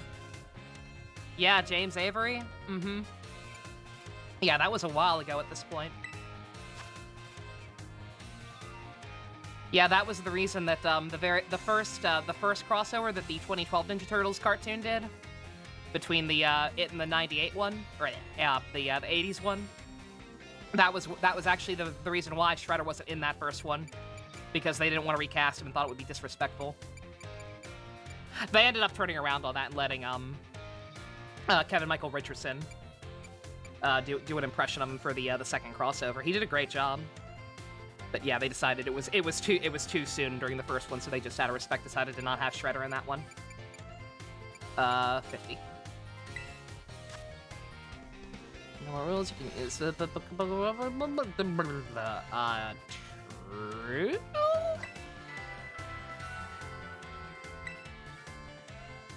Yeah, he was the Shredder.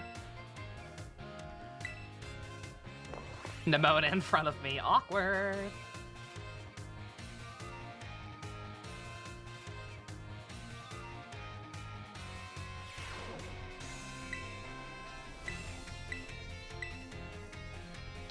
Hey. 5-4 fighting. Didn't David Bowie voice a character in SpongeBob? Yes, actually, the SpongeBob movie. And that was actually apparently the only reason why the Venture Brothers cartoon could not get the actual David Bowie to appear in an episode. When they revealed that the leader of the evil organization guild was David Bowie. They tried to get him, and he actually was kind of interested, apparently, but he was busy with the SpongeBob movie. So no dice. Does someone want to teach you what other random people have died so you can just go down the downward spiral of inevitable fate? Sub? God. I mean, you've been around this year. I assume you know about most of the ones that have happened this year. It's been really fucking bad.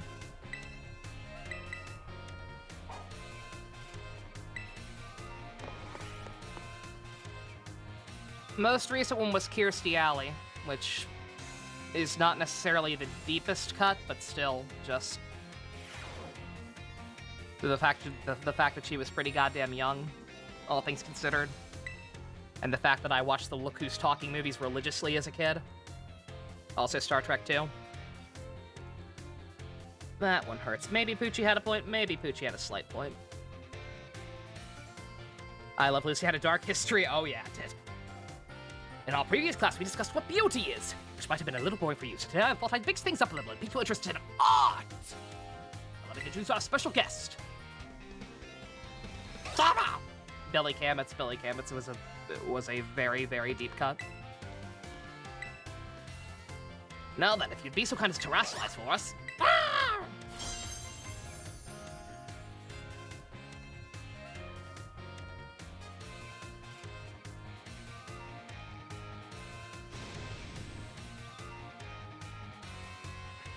Don't just skip over Professor Gibble, I will try my best.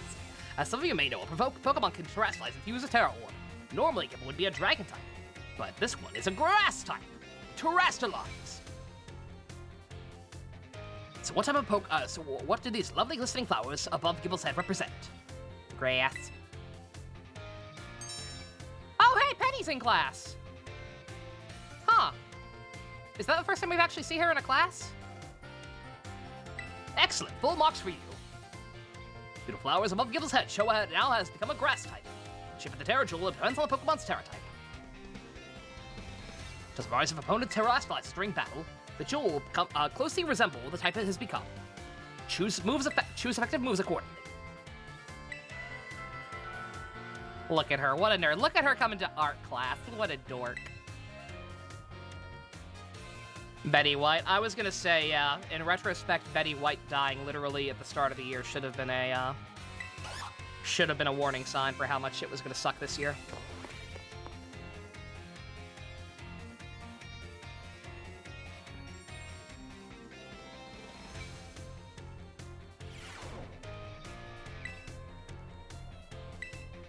Also, Yuji Naka got arrested twice this year, so there's a silver lining to everything.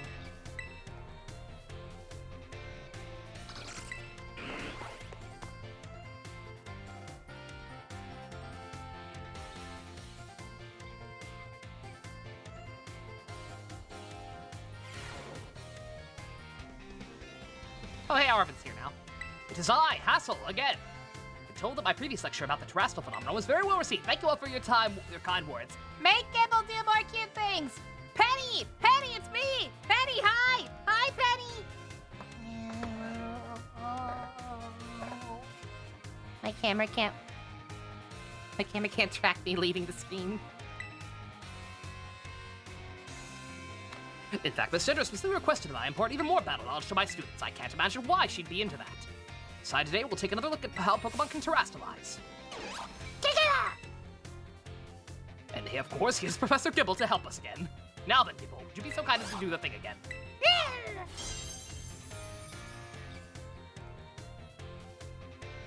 And now he's an Ice Angel. What do we have here? Last time we saw a Grass type. Now we have something of a different shape. The Terra Jewel resembling a snowflake. Its dendritic shape is stunning to behold. A little chilly being so close to it. What do you type this is?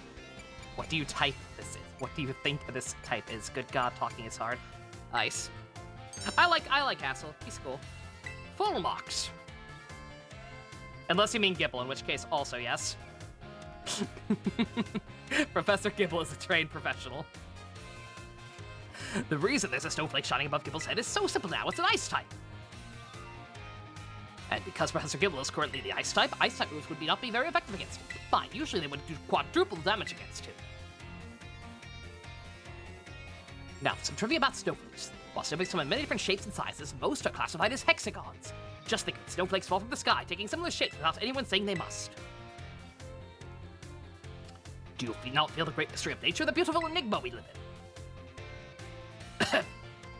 Bit of tangent, but Mr. Jacques' glasses are also hexagonal, aren't they? Why are you looking so close to Mr. Jacques' glasses? Don't judge me! He's very handsome! You can also change the type of the treasury in Medali. Chat already told me that, actually. The cook is a little prickly. You get on the good side, you want her help, though. I was gonna say, yeah, Ice-type guard jump, that's actually kind of smart. Thank you for today, Professor Gibble. He's so cute.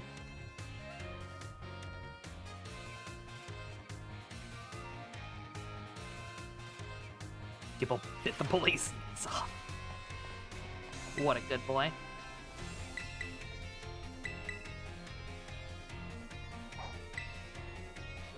Yeah, sorry again, this has turned into the school show. Again, if I had known how these worked sooner, I would have spaced them out. To make it a little more digestible. Two of you are ready. It's time for your midterm. Focus and do your best. And begin! Is the name of the gemstone that glows over a Pokemon? Sad. Oh. Frank! Jewel? I would have said Crystal, but... That's the closest. At least we learned about Zardoz. I was gonna say, if nothing else, it brought me a great opportunity to teach you all about Zardoz. Oops. What quest do we still need to do? We still need to finish the Starfall quest line and Arven's. Nimona, why are you in art class? Shape of flowers, grass. Shape of snowflakes are... Oh, God. Hey, octagon. It's a beautiful shape with a wonderful... War flashbacks. Medali. What makes something beautiful? Yes, yes, yes, and yes. Time's up. Beauty is subjective, much like humor. Yeah, that's the one last thing I think I have to say on Smiling Friends for the record, because, like, people were worried about me for a while there, because I was super quiet during it. It wasn't even because I necessarily hated what I was seeing, just pure indifference, and pure indifference to a comedy. Like, more so than any other genre in general, I feel like comedy is the most subjective. Because, like, there's not really anything to pick apart or describe what makes something funny or what doesn't make something funny. Like, not really. It's like, it either makes you laugh or it doesn't. That's the long and short of it. I still laugh at farts. Farts can be funny. I'm in your art class because you're a true piece of art to my eyes. I need an adult! Did Professor Gibble make the painting in the room? I hope so.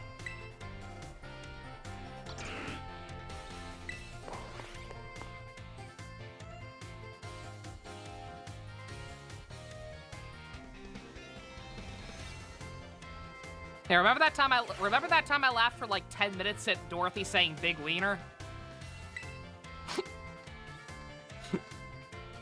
It's like, that's a terrible joke. That's not even a joke. It's just characters saying things. As a reward for hard work, we have a special guest. Please tell me it's Professor Gibble again. Oh.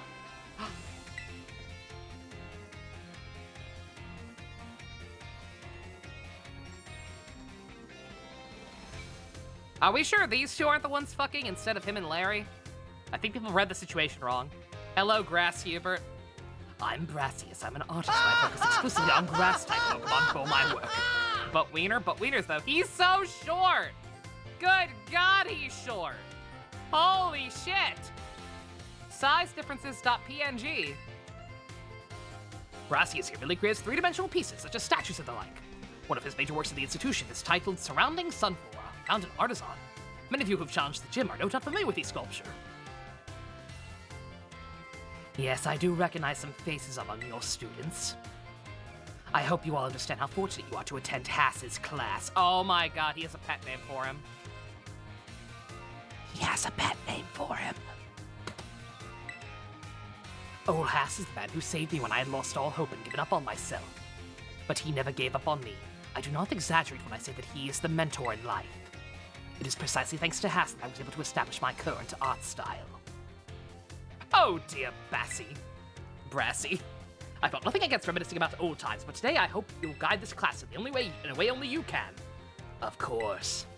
Let's see, why don't we discuss what Hass mentioned, surrendering Sunflora? I thought we agreed to not call each other that in public. Can anyone tell me what my mood was when I crafted its detached expression? Happy, sad, angry. sad? No, completely and utterly wrong. When I made that sculpture, I had surrendered all hope. I was prepared to give up on everything. I was gonna say, that's what I kind of figured when you said detached. That's what I kind of figured, but nothing really fit. Okay, it's wrong no matter what. I had resolved to give up on life as an artist if that piece did not receive proper recognition. Hence the name Surrendering Sunflora. Ah! Oh, Jesus Christ! Ah! Ah! Ah! Never smile again! Holy shit! No wonder Hubert never smiles with his mouth open. Jesus Christ! Ah! Oh, God! Ah! Oh! Oh, that's fucking cursed! Jesus! Ah! Oh, God!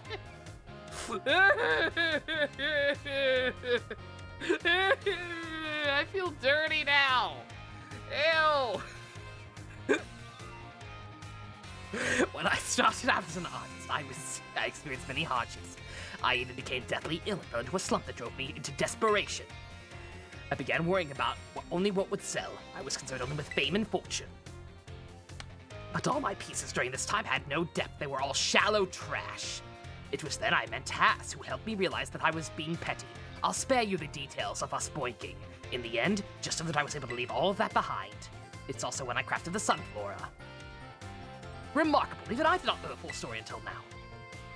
This kind of thing is hard to tell someone, especially when they're so close to you. No doubt that you adolescents will often find your heads crowded with worries. My advice to you is simple: be honest with yourself and do whatever your heart desires. So long as you don't cause trouble, that is. That is all from me. These two fucking. Don't bring Larry into this. Larry's mine. These two fucking.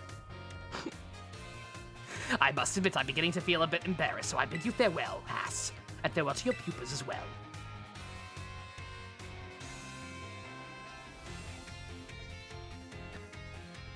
Come on, every pony, smile, smile, smile. Fill my heart up with sunshine, sunshine. Oh, Brassy, I can't believe it's such a wonderful class. Thank. Cry. Cry.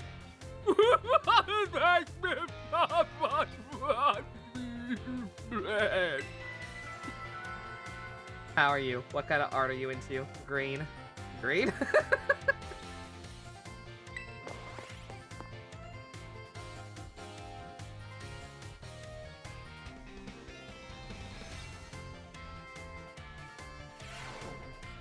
Nimona, help me now! I need fire now!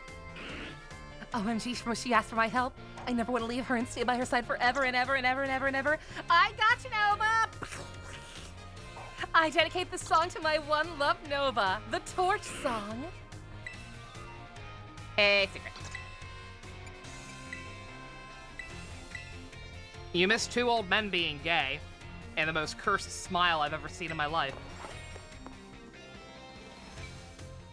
My name is Pinkie Pie, and I am here to say I'm gonna make you smile so I can brighten up your day.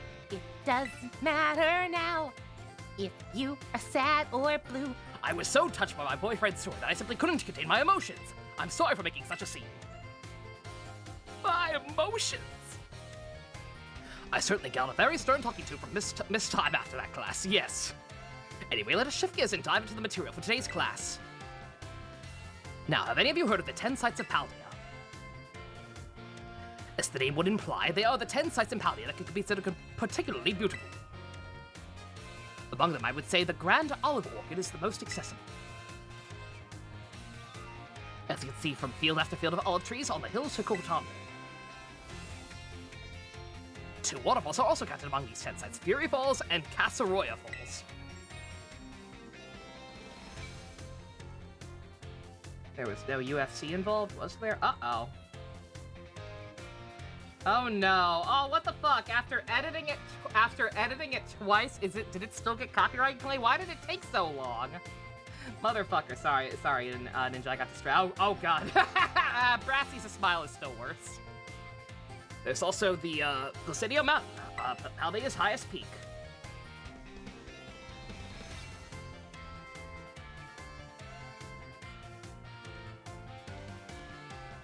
Yeah, what the fuck? Yeah, I didn't even get an alert for it. It's just blocked all of a sudden. UFC... The fuck is UFC? Is that wrestling? I'm gonna try to trim it out. I'm gonna have to edit it again and re-upload it. I'll try to trim it out, but it probably doesn't work. The YouTube editing software is shit. It takes so long for stuff to process. Yeah, YouTube copyright is bullshit. They did not even, They did not even, what's it called?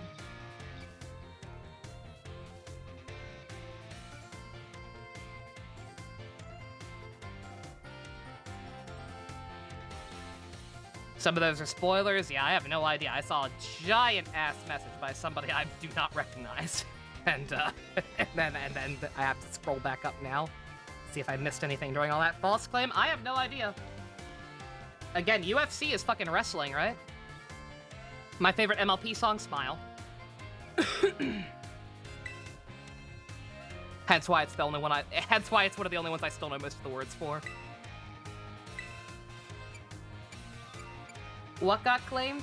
Even though I already edited it twice and made sure that there was nothing, oops. Nothing in there to get blocked. All of a sudden, it's blocked worldwide. I did not even get an email saying there was a new claim found. And it's claiming it's because of... UFC 282 CID. 1 second, what is it? Let me play that segment.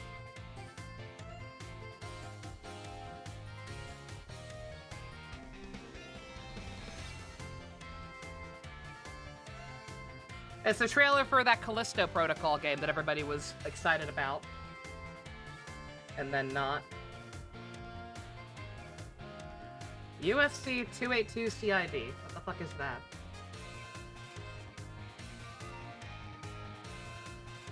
Yeah, I think this might be a bullshit claim, actually. I almost want to counterclaim this one. It is, in fact, a wrestling event? Then yeah, what the fuck? Yeah, fuck that. I'm disputing that one. Fuck that. Oh, I can't now. Oh, I can't do it now because the video is already processing. But yeah, that's a total false claim. Yeah, that's bullshit. Isn't the YouTube copyright system great? Fucking, I have no idea. It doesn't matter. Good guess, then. Good guess, but you're fucking wrong. And so does Gladio's grasp. Particularly gorgeous sight. Notice the million-volt skyline. Quite a hot spot for dates. Deservedly so. Such a romantic view. I go there with Brassy all the time. Of course, you may not feel all 10 sites live up to their grandiose names. How often do you visit some tour spot only to be disappointed? No, not to say you shouldn't visit them, only that you should keep your hopes in check. Important to go see things with your own eyes. Sometimes disappointing experience can still be worthwhile in its own way. Take a chance. Yeah, like, what the fuck? Why would a fucking wrestling event randomly claim a trailer for the Callisto Protocol? Like, bruh, what the fuck are you doing, YouTube? Fix your goddamn shit.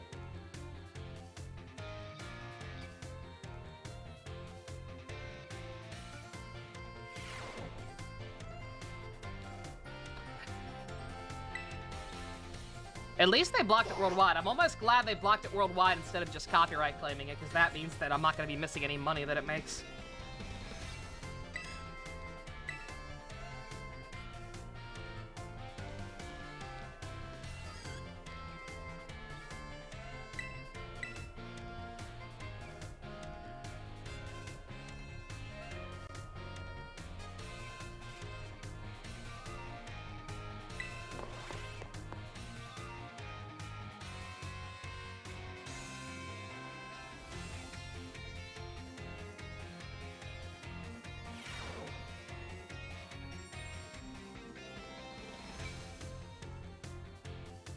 It's I again, Hassel.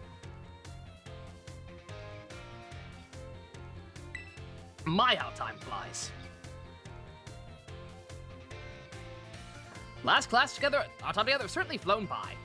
Today's topic may feel somewhat unrelated to art. Most of this class felt unrelated to art, my dude.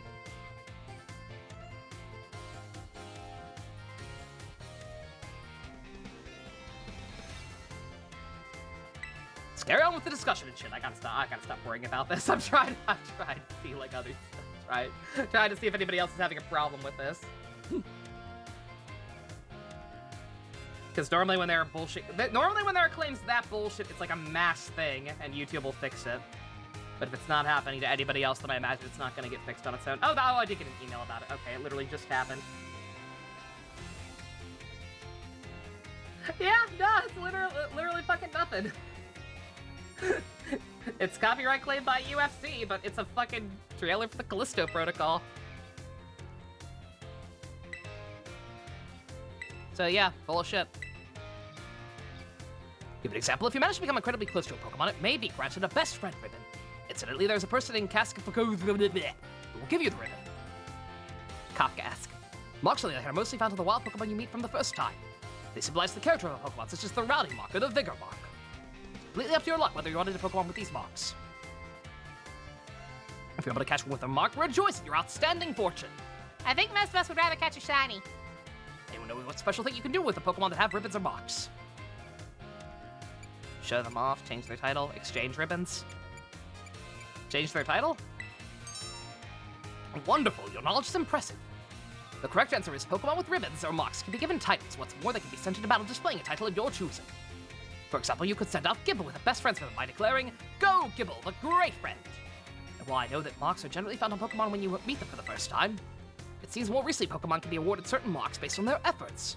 These are marks such as the Gourmet mark, the Item Finder mark, Partner mark, and so on. I plan to try out how getting a new mark with its name is a clue. What does it mean to be Kafka-esque? I am assuming you mean Kafka. I'm assuming you mean Kafka, spelled that way, and not Kafka. Just about wraps up our class. Next is the final exam. Go Dun Sparse, the States. Kafka, yes.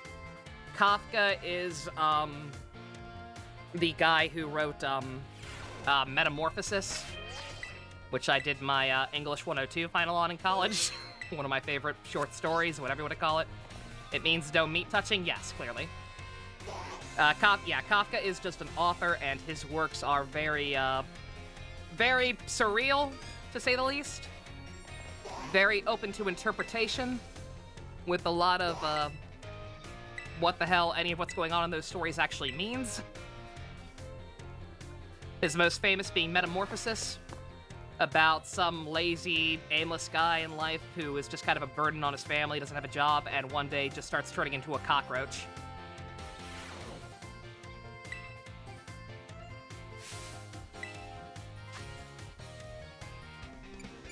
That story may or may not be one of the main inspirations behind one of my own stories.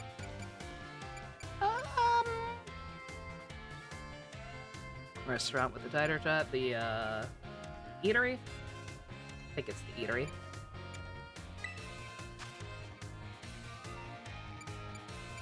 But yeah, and then esque is just, esque is just a non, I don't know, I don't think it's a proper word on its own. But, like, it's just something you can tack on to the end of a descriptor to say that, oh, it's like something. It's like, oh, this is Kafka-esque, or, oh, this is Zardoz-esque. It's just a whatever to tack on to something to say, oh, it's like this. Like, instead of calling games rogue-likes, you could call them rogue-esques. And it would probably actually make more sense that way. Surrendering. How many waterfalls? Oh, God. I think there were only 2.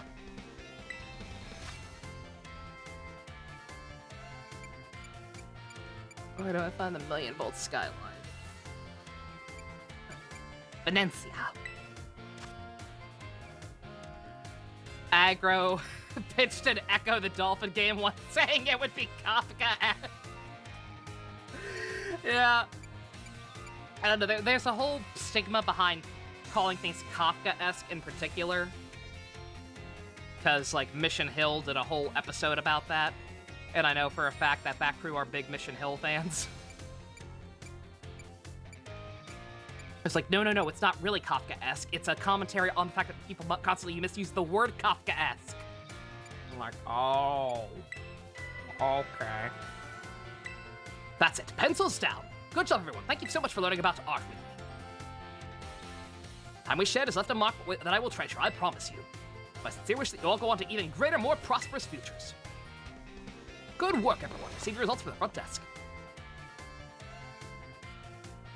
Don't go chasing waterfalls.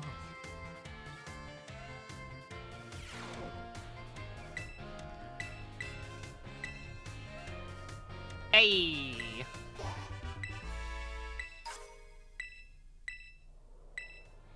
You've especially spent more time in school than you've spent in school in a day, sub. I know that feeling.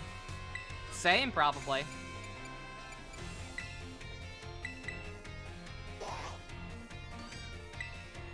Alright, last one. With the hot chef man. We still have the social links, but I might hold off on those. I might get back to the plot for at least a little bit. Finish up the Starfall thing, maybe. Put away your phones. It's time for class to begin. In our last class, we talked about the effects you can get on food on your picnics. You can receive meal powers and restore HP in a party and shit. It'll heal your Pokemon, too. Unfortunately, as I'm sure you're aware, it's not suited for use in battles when you can't make food eat or find a way to restore HP quickly. Times those, you should use potions instead. Healing items are immediately effective and can be used anytime you open your bag. They are, however, consumed after use. The price for the item, the more HP it will restore. Keep in mind how much money you have when you're stocking up on these. However, unforeseen happenings are an inextricable part of traveling from place to place. Imagine if you were the following scenario. You find yourself with an injured Pokemon, but you have no potions and you're out of sandwich ingredients. There are no centers nearby either. Tell me, Miss Nova, what should you do in such a perilous situation with no way to heal your Pokemon? Slaughter a teacher items on the ground? Perfectly correct. Good job. Well versed in survival techniques and shit. You see something shiny on the ground. It's actually an item that's been dropped there. They seem to be completely random in this goddamn game, but maybe you'll get lucky and it'll be what you need. Berries, too. Same thing, different mechanic. Anyway, if you find yourself in need of healing, I suggest you look around for shiny items on the ground. I do not think I've bought healing items once. Everything I have has been from the ground or given to me by other people. It's the same episode where Chris pitched a Kirby game made by Ninja Theory called Experiment K. Why? Our time together has come for an end today. I bid you all farewell. He is Franz Kafka. Franz Kafka. That's weird to think about in retrospect, considering it went on to become one of my favorite books. Not one, but two Adult Swim shows are where I first learned about Kafka. I learned it from that. I learned it from the dialogue in Mission Hill that talked about stuff being Kafka-esque, and I learned it from home movies because they have that one really funny episode where Dwayne wants to film a rock opera based on Kafka's works. I ain't got no self-esteem. I'm gonna turn into a bug. He is Franz Kafka. Franz Kafka.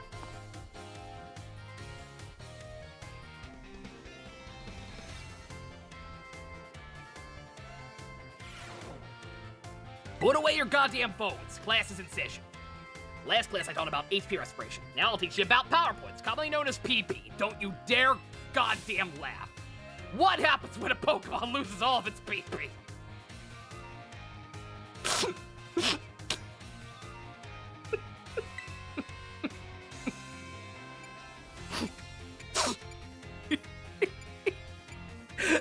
I don't know, man. It's Splatterland Blood.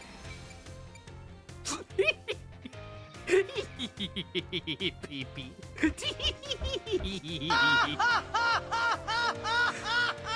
You see what I mean about humor being subjective. It should not be funny. It can't use its moves no more. It flushes the body.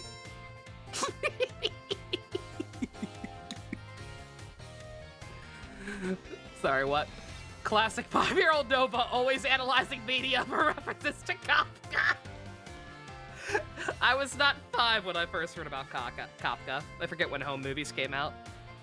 Whenever home movies came out and or Mission Hill aired on Adult Swim is when I would have first heard about him.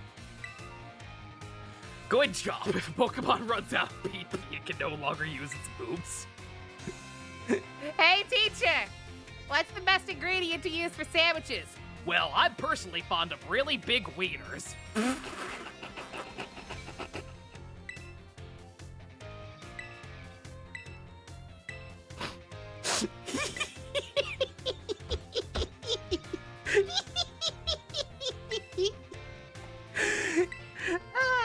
You said wieners.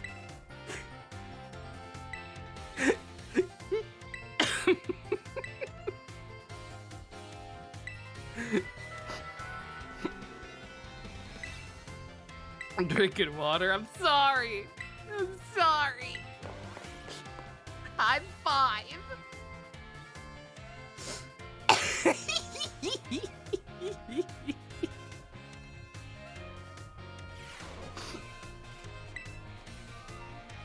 Oh, I miss Dorothy.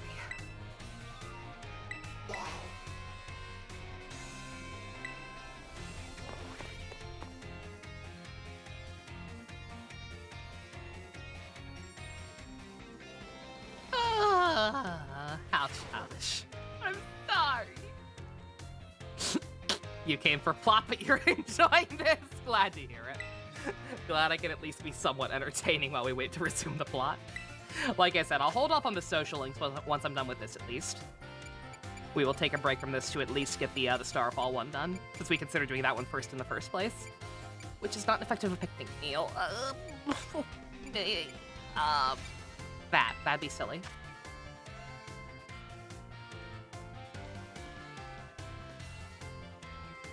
Which formula affects the kinds of meal powers received from a particular meal? I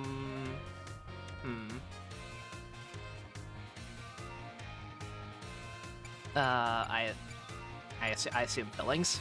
Yeah. Which of these berries can restore Pokemon's HP? Oren. I know that one. Leandro wanted his Pokemon to decide on its own what item to use in battle, so he gave it an Oran Berry. This will work as well as he hopes. What?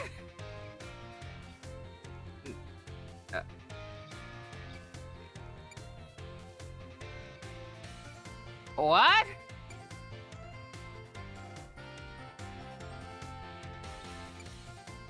Decide on its own when to use it? I mean, I guess? Yeah? Sure?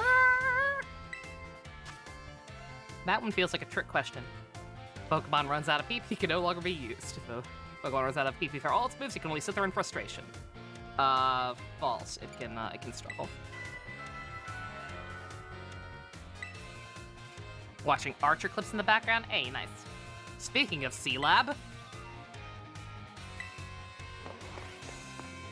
Like I said, I genuinely think I want to do a C-Lab watch at some point. Again, I unironically want to see the opinion of like people who like Smiling Friends, to see what they think of something that's older. See if they think that it's in the same vein, or agree with me that it's not quite as. I feel like C-Lab is a little more nuanced than a lot of the stuff Adult Swim has done since then. I feel like see making a personal sandwich today. Oh no. The fuck is C-Lab? A show just, C-Lab 2020 was a very, very short-lived Hanna-Barbera cartoon about a bunch of boring scientists working at an underwater, science base. C-Lab 2021 is effectively the world's first abridged series. It was literally just Cartoon Network having the rights to it and being like, oh man, this show sure sucked. Let's pay people to completely rewrite the plot and redub the dialogue and just riff on it and make fun of random bullshit. And the result was genius, in my personal opinion. What happens to a Pokemon if they run out of PP? Hey, get a smoke break. At least that's what my dad says. JC, no!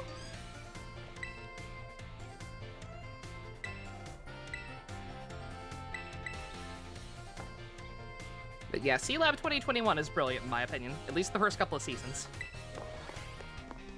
The episodes that came out after the passing of Murphy's voice actor, Harry Goz, those ones are not quite as good.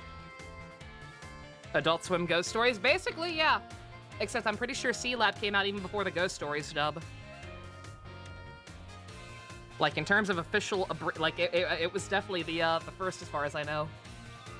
Being like an official abridged series, basically. Person who likes Smiley Friends, let me give you an opinion. It's a good show, but definitely has a target audience, doesn't reach it sometimes. You'll definitely say it's not for everyone. As a follower of Zach Hadel, the guy behind it, it's definitely a good continuation of his humor. Okay, that's good. Again, yeah, like, nothing against people who enjoy it. Like I said, humor is very, very subjective. Either something makes you laugh or it doesn't. It did not make me laugh that much. Clearly a lot of other people enjoy it. I'm happy for them. I am always, always happy when people find something that they enjoy in life, so long as it is legal. Or just say that, see, the knowledge and indispensable skills have taken root in all of you. Good job on your midterms and shit. Trust that all your work just as hard in your second course. Let's turn our attention to the topic of the day, which is a question I received from on the subject of meal powers. The student who asked this is a young man who enjoys the culinary arts. He tells me that he regularly researches culinary techniques on his own and pays careful attention to the ingredients he uses. Arvin? It's Arvin, isn't it? He also spends all day and night studying all aspects of the culinary arts. Despite this, he is baffled by his inability to increase the effectiveness of his meal powers. So, Miss Nova, since you did well on the exam, what should this mysterious young man, do to increase the effectiveness? Make food more often? Should make food with other people? Arvin! Cook with other people. That's apparently a thing you can do in co-op. Perfectly correct. See that you're knowledgeable about the arts. Arvel, it could be Arvel from Fire Emblem Three Hopes, which we still have to finish the rest of the routes for one day, eventually. Your friend showed me a Gleb crush, and you have some connections with it. That's the little green guy with the wizard hat. I did forget. I do not remember. I don't think I remember any character's name besides the main two. Yeah, Somebody. I think somebody may have posted the same plush after the group watch on an Etsy store. Yeah, it's cute. It's a cute little plushie. If I had disposable income, I'd probably want one to put on my desk. Increase the meal powers must be filled with many different ingredients. For a single person, this may be difficult, but if you prepare a sandwich with others, you'll be able to handle a larger serving of bread. With a larger base, it becomes quite simple to add more ingredients to your sandwich. Applies more broadly as well. Might be the best course of action. I'm sure that Arvin will likewise work with his friends to craft sandwiches in the future. Professor, I don't have any friends! Whoopsie poopsie. The identity of the male student is a matter of privacy, so I'd ask that you do not pry too deeply. Our time together has come to an end for today. I bid you all farewell, bruh. DLC for 3 Hopes is fucking dead, I would assume.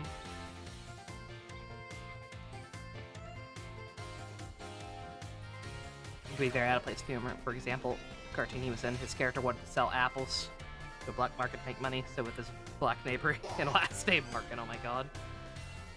Like I said,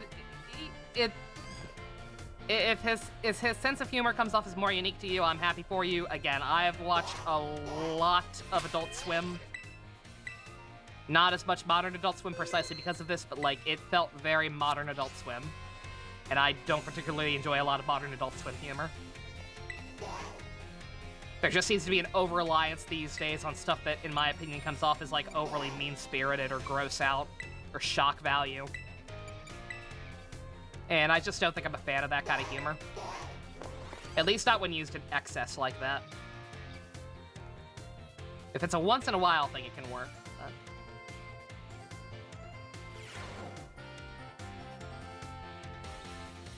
Put away your fucking phones! We don't talk about Mr. Pickles. That's what it is, shock value, thanks. Yeah, oh, no problem, yeah. I am speaking of becoming filthy! Pokemon battle, they get hurt by moves used against them. They get battered by the wind and rain, covered in sand and mud and shit. In a word, filthy! See many trainers walking about with their adorable little Pokemon without addressing the issue. It's deplorable. Let me ask this question to someone who would surely not condone such shameful conduct. You, Miss Nova. What should you do if your Pokemon's dirty? Pat on the head, clean it up during a picnic. I've done that. Perfectly correct. Knew you'd brought me with the right answer. When your Pokemon are dirty, clean them. This is, of course, common fucking sense. When you're on a picnic, you can approach the Pokemon and perform a variety of actions. Like washing them, and washing them, and washing them, and washing them. Bubbles encapsulate the film. Simply wash away with a spray of water. Pokemon will be clean and shining as a Terra Jewel. Certainly quite a bit of work. This will also restore HP and cure status conditions. I did not know that part, actually. I've always done that at full health. Cool. Yeah, I don't think I've done that on screen at all, but I did figure that out at some point when I was doing some breeding. Now, the important thing. Some Pokemon like to be dirty. Though I'll contradict myself by saying this. Please do remember that cleaning your Pokemon is not always the kind thing to do. I bid you farewell. Gilbert's last line? Yeah, again. It was cool to hear Gilbert, but... And him being God is funny, but... I would have rather seen him as an actual character.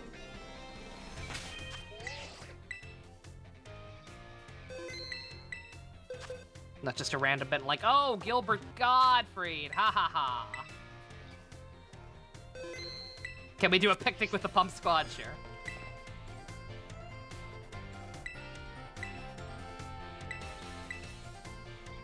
Washing her hide on. I'm washing my dick! Christ.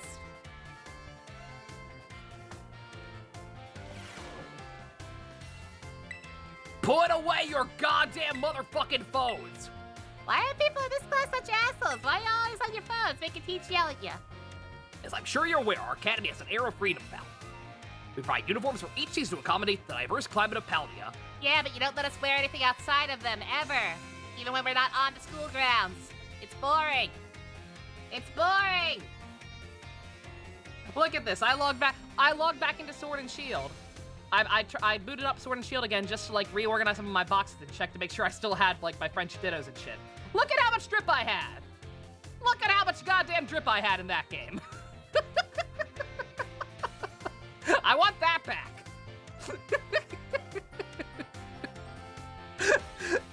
Patch in extra clothing, please. She'll receive 4 sets of tops and bottoms, 1 for spring, 1 for summer, yada yada yada. If by chance you're not aware of this, you may wish to pursue your wardrobe. As long as you wear a school uniform, the rest of your ensemble need not be school issue. Includes your bag, your hat if you wear one, even free to style your hair however you wish. Except you can't wear a hat if you style your hair certain ways for some reason. Mr. Salvatore's hairstyle, for example, would almost certainly have been against the school rules when I was a boy. That reminds me. One more thing I'd like y'all to decorate, which I must say I find quite charming. Our phones? Perfectly correct, that adorable little thing I was speaking of. Oh, it interests me so. Oh, that's why you're always yelling at us to get off our phones. You're jealous. Wearing a tube top and a leather jacket? Yeah. And? I also have swagtacular glasses. And a pimpin' backpack that you can't see good in that shot. How expensive are luxury Belgian chocolates? Probably pretty expensive. What is wrong with Salvatore's hair? I don't remember his being particularly weird. Pretty sure it isn't. He's just a boomer. I am fascinated by Rotom phones and how to customize them. What's that, Al? Very intriguing. There's a shop called Delibird Presents where you can purchase cases for your Rotom phones. Thank you for that useful bit of information. Go for myself. First thing tomorrow to get an adorable case of my own. Aww. Forgive me, seem to have gotten a little carried away with the small talk. Class known as Hone Economics, near its end. I offer you these final words to you. My field of study is not so decisive as the likes of mathematics, for instance, where test scores might play a part in deciding your future. However, as you go on to cook for yourselves, please take care of your Pokemon and decide what to wear in the morning when you awaken. I'd be honored if what I have taught you serves to smooth it out and enrich your lives. Aww. Even if only a little. The sentiment was a part of me, my Mr. Hassel, and his particular outlook on such matters. What a king. I thank you all from the bottom of my heart for seeing this class through to the end. Our time together has come to a close for today. Do your best on the final exam.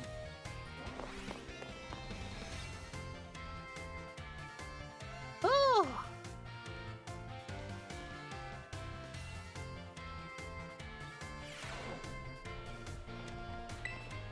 The teachers are all pretty cool. Alright, last one. I'm gonna do this, then take a quick break. Get some simp. Simp? Get some sip. Good God. get some sip because that's a lot of talking. And then we'll fight, what's it called? Clavel, who I still don't believe is the boss. I don't think Clavel's too much of a boomer. I don't think he's smart enough to rig up a way to have Cassiopeia talk to us at the same time as Clive was with us. Time has come, and so have I. I mean, what? Let's begin the information simmering in your brains for a last-minute cram session fades. Which of the following meal powers makes it easier to come across shiny Pokemon? Sparkling power. Which of the following is not an effective egg power? Helps have strong Pokemon? No. It is a simple yet important tactic for increasing the effectiveness of meal powers. Make food often, make food at home, make food with others. I'm going to assume making it with others. Sucks that the plot didn't focus more on them. I kind of wish they had made the school sections mandatory.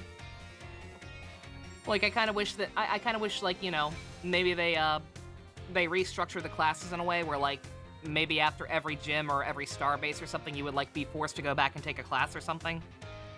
I don't know. Sparkling power is a thing that exists. I have no idea how to do it. I have not found a single sandwich in a store that has that power. I assume it's something you have to figure out and make yourself. But yeah, that's a thing. Who do you murder today, Dusk? Nobody. All of our teachers are cool. And we beat Nimona, so hopefully she will stop stalking us now. Pokemon Wash.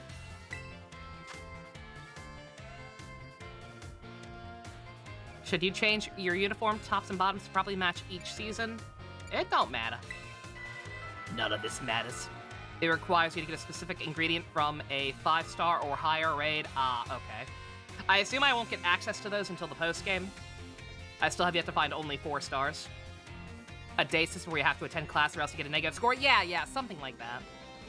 Something like that could have been neat. Time for answering questions has come to an end. Please stop writing. I made the questions a little easier than I planned to as a way of saying thank you for informing me about the rotophone cases. I trust you all gave this exam everything you had, so you'll not have to retake it. Please remember to ask for your scores at the front desk before leaving for the day. What a cool guy. Beating her in battle is exactly what she wanted? Oh dear. Is that why she's inside my walls now, apparently?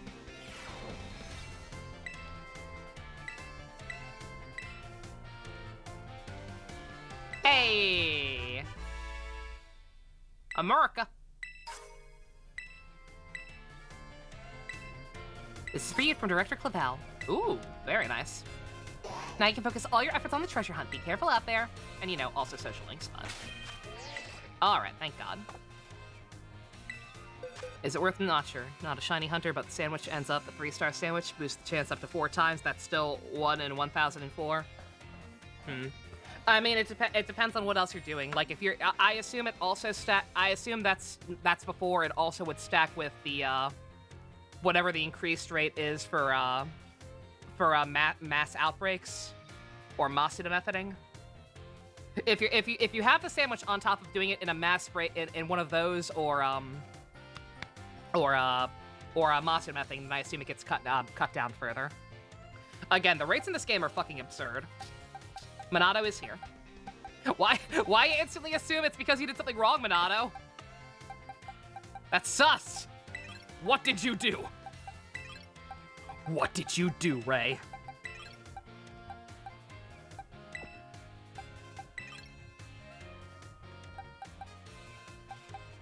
Okay.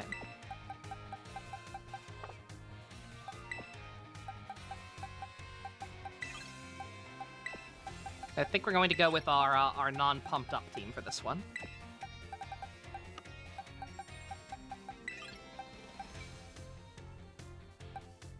Oh, you downloaded Master Duel, nice. Any kind of shiny hunt since level 3 encounter power means only that type can spawn, meaning if there's only one Pokemon of a specific type, you can... Oh! Oh, I didn't think about that. Yeah, shit. That is smart. Goodbye, Pump. I mean, Pump is kind of double teaming. I think Hilda Pump might still be in. Yeah, pretend that she's just named Hilda again now. Yaguruma.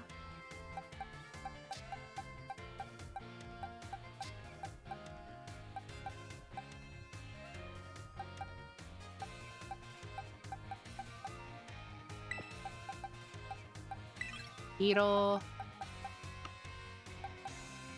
Who else? Shit. All right, Blebby. I like Blebby.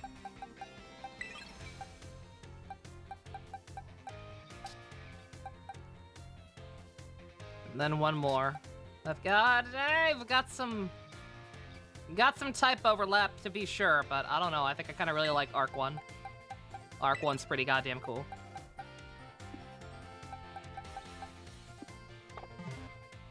All right, we'll go with this. And then let's get them all to at least level 60. Does that seem fair?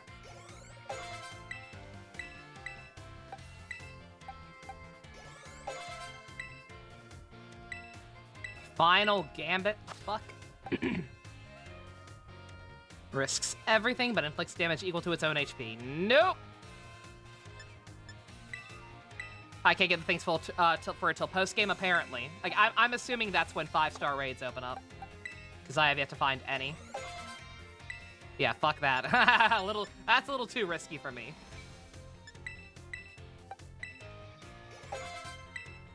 All right.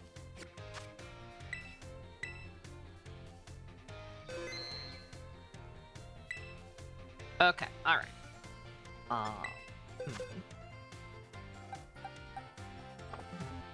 5 stars our post game. Okay, we'll lead with your boy Yagruma since it's been a while. All right, I'm gonna take a quick break. Stretch my legs, run to the bathroom, need some more coffee. When we come back for real this time, we will finally actually fight Clavel and or Cassiopeia, or both, or one, or I don't know. Again, I'm still assuming that Penny is the actual like I'm assuming Penny is Cassiopeia. We'll find out. All right, I'll be right back.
Cassiopeia is just more total than Trenchcoat. I would not be mad. I'd be impressed.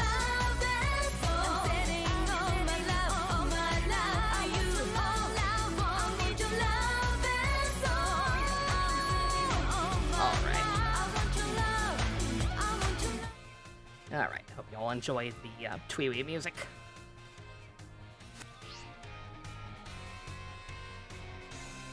Here's your drip jet. What? Oh, your old Sword and Shield character design. Let me see. Yo! Oh, she cute! Oh my god, that dress is adorable. Yo, that's awesome, dude.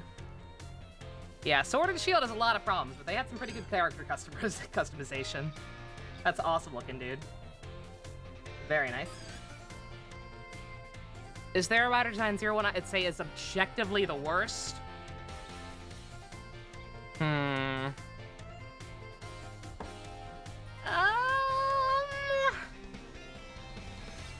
I still really hate 02. I know I'm in a minority on that, but I still really, really hate 02. I think it's so boring. I think it does not accomplish at all what it's trying to do. I think it just comes off as a really lazy, like, 13-year-old on DeviantArt trying to do a redesign. Like, look, I made it look cooler. I made it look more badass. Ikazuchi? I like Ikazuchi. I'm not gonna... Do not trash talk Ikazuchi. I actually really like him. Darling in the Franxx sucks. Fuck you! I love that show. It's a great... It's the best, 15-episode anime I've ever seen. It's very weird that it's only 15 episodes. It's great. I love it. Clive, what are you doing here? Yep, that's my name. Actually, no. It's time for me to bring this little performance to an end. Allow me to reveal my true identity. Ha!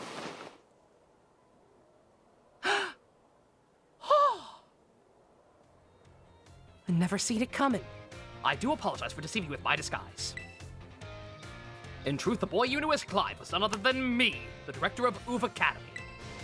Mr. Clavel. No way! I mean, he did fool me. Old Man Jenkins? The director did just undress in front of children. Oops. You know what? I'm gonna play along. You did actually fool me. Because I'm dumb and did not actually realize it was supposed to be you in disguise at first. Yes, it must be quite the shock. My disguise was perfect after all. Regardless, there is still one more astonishing truth I must reveal to you. The tragedy of Cassiopeia, the big awesome team star, was also me, Austin! Ah, son of a bitch! It was me all along! I don't think I believe you. Again, I don't think... The Penny thing makes way more sense. Granted, I wouldn't see this one coming as much, but, like, I don't believe... Unless Penny helped him, maybe. Because my whole thing with that is, I don't believe for 2 seconds that he was smart enough to, like, rig up a phone or whatever to, like, talk as Cassiopeia and talk as himself at the same time. But maybe, I guess Penny could have helped him? For real? You don't know how phones work, and why is this random thought circling me? Go away, lady. This is a moment. Honest to goodness, really? When you heard Cassiopeia over the phone, that was actually a pre-recorded voice. I pulled it off using, you know, one of those tech-knob, what's-it gizmos. Yes, it was very clever. So, Miss Oak, now that you know that I am the big boss, that just means there's one thing left to do. Face me in one final showdown. Decide it all. Bruh.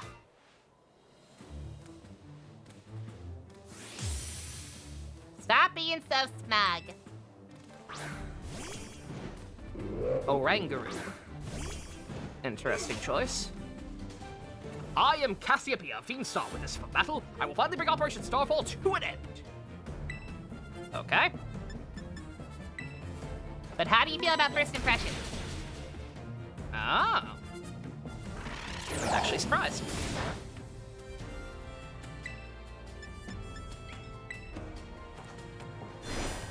Interesting theme. Very low-key.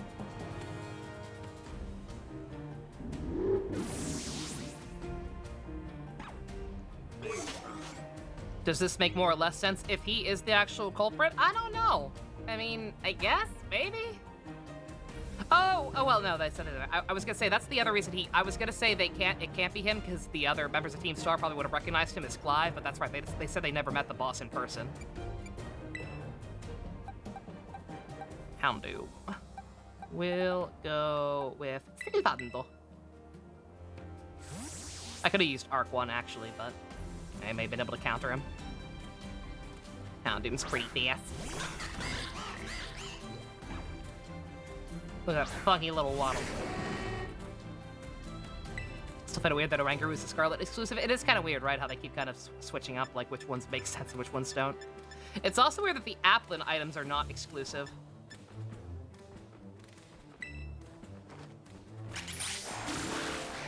I was gonna say he has a Houndoom. Does that mean that Clive is evil? Diablo.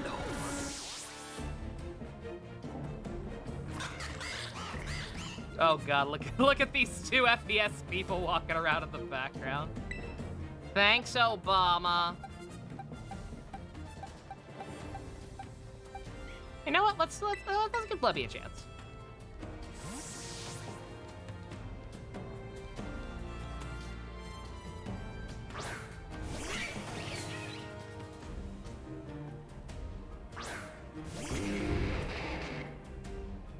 It was the Houndoom that attacked Mirada at the start of the game. Gasp.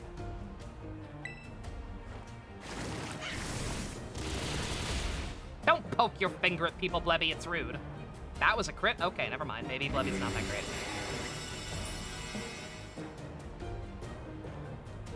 Where did Clive go? Oh, Jux, you missed it. You see, it turns out that Director Clawbell was Clive all along. Can I get into that tunnel where Houndoom attacked you? Yes, I did find it again off screen at one point. I forget exactly how to get there, but yes. Yes, you can, actually. What do you miss with the stream so far, Kaiza? Not too much. At the very beginning, we did our last match with Nimona. We struggled a bit because I was underleveled, but we did beat her with mostly a team of the Pump Squad again. And then I just did school for like 2 hours. So not too much. I completely forgot what he was going to use now. Just stay out, Blebby. We can U-turn if we need to. We definitely need to U-turn.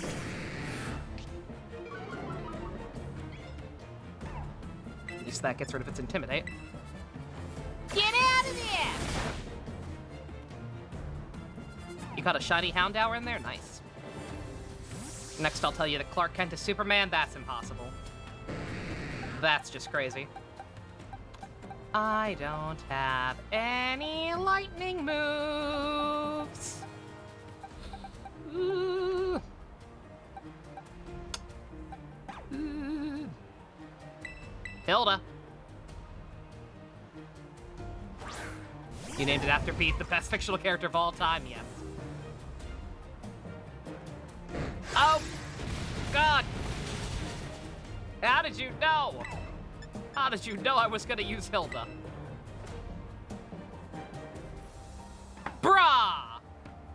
Brah! Fuck you. Yeah, everyone knows Bruce Wayne is Superman. That's just science. Okay.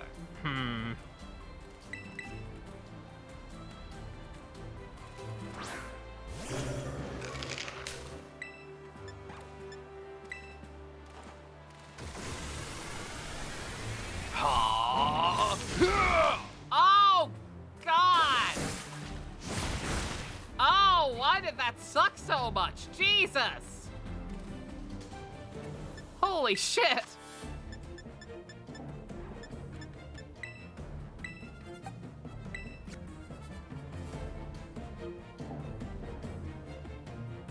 Aurora Veil, I guess.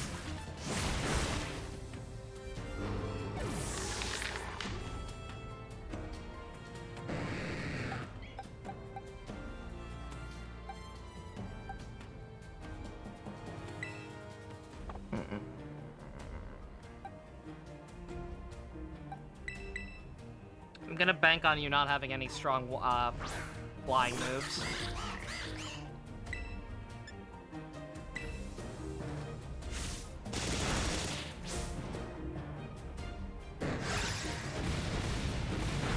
That was correct. That was a crit, good god. It's Lisa Ortiz's birthday, yo! Happy birthday, Lena Inverse. What a Stacy. Poltergeist. Is Poltergeist Ghost Steel or pure Ghost? I forgot.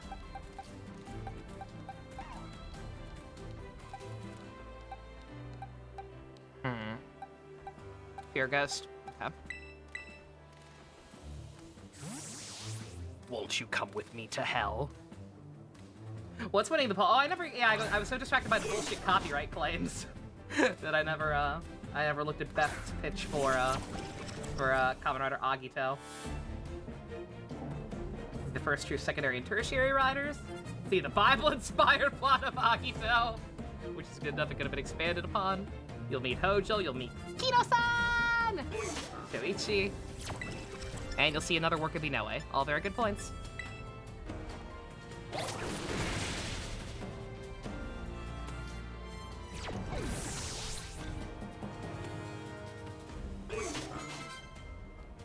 Masquerada. Oh! Oh, you get the last starter I didn't pick. Huh, to think that I, Cassiopeia, would be backed into a corner like this. For real, my fellow hopcats.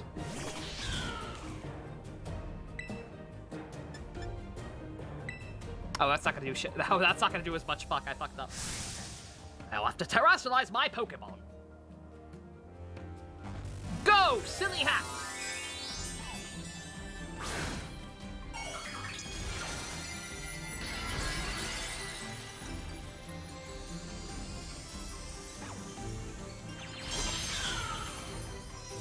Oops. Remember when you said the last starter would come back for revenge? I'm sorry! I liked you, I did! Ow! Well. That was my fault. That was my fault for using first impression on accident. Alright, Blebby.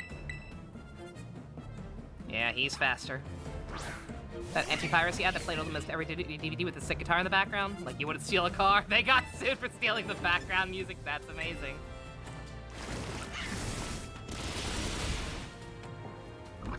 Yeah, this thing's fast.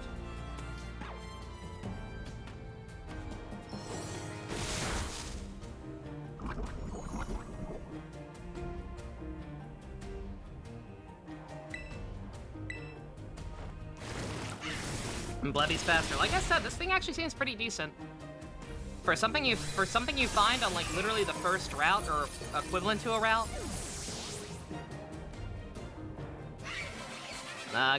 Ugly Monkey seems pretty goddamn good. What reason did I name it Blebby? It was a request, Usko. I personally do not think that Blebby is an ugly little monkey. Usko demanded it.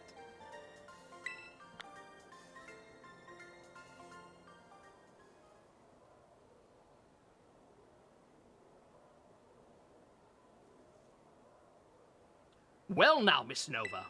Seems you've grown quite speedily over the course of your treasure hunt.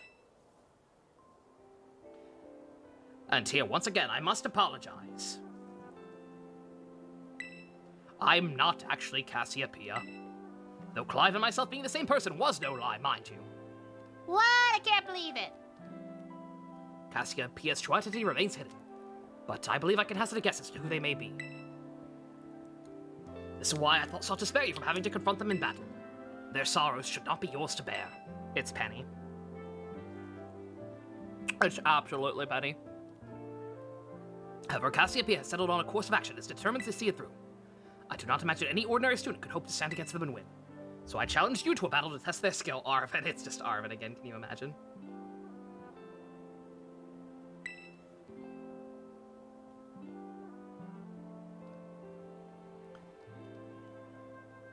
If you had lost, it would have fallen to me to bring down Cassiopeia. Such was my resolve. But it turns out you are as strong as you are kind. Anyone has a chance of saving that poor child, it's surely you. Oh. As an educator, it changed me to burden one of my students with such tasks. But please, defeat Cassiopeia, take on the big boss of Team Star, and win. Yes, sir.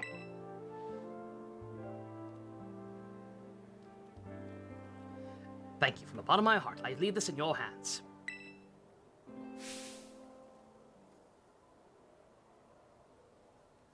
You there, what are you thinking? Uh-oh. It's actually Miss Time. Oh, Miss Time, pleasure to see you. It's no pleasure at all, Mr. Clavel. I came here to investigate reports of an illicit battle on school grounds, and what do I find? The director of the academy himself. He said I think it's one of our students, no less. What were you thinking? Oh, no, you see, if I could just explain, it's a rather sad tale, and, Oh, spare me. Your excuse is weak and worse than a stunky's behind. A stunky's behind. He's so offended. Remember, the big boss asked us to meet them in the school after lunch. I'm counting on you, Miss Nova. You'll write a letter of apologies to the students and faculty at once. And I'll be reporting this to the chairwoman of the school board. Make no mistake. Good gracious, do I implore you anything but that, please? Outstanding. Oh, we get a free heal after that, you know? You just know those two are gonna get together.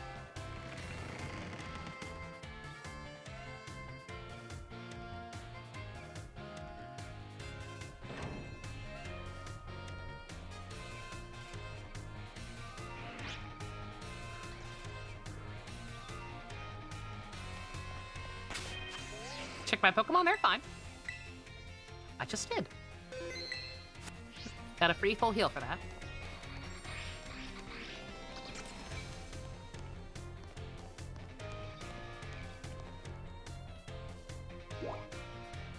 I will save again real quick. Because I forget if I did or not. I probably did. Did I save? Did I save?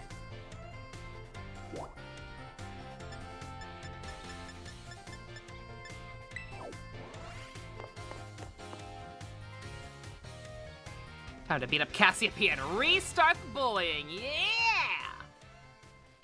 Oh my god, it's Penny. I can't believe it. Nova? Who are you? Who is this mysterious individual? Thanks for coming.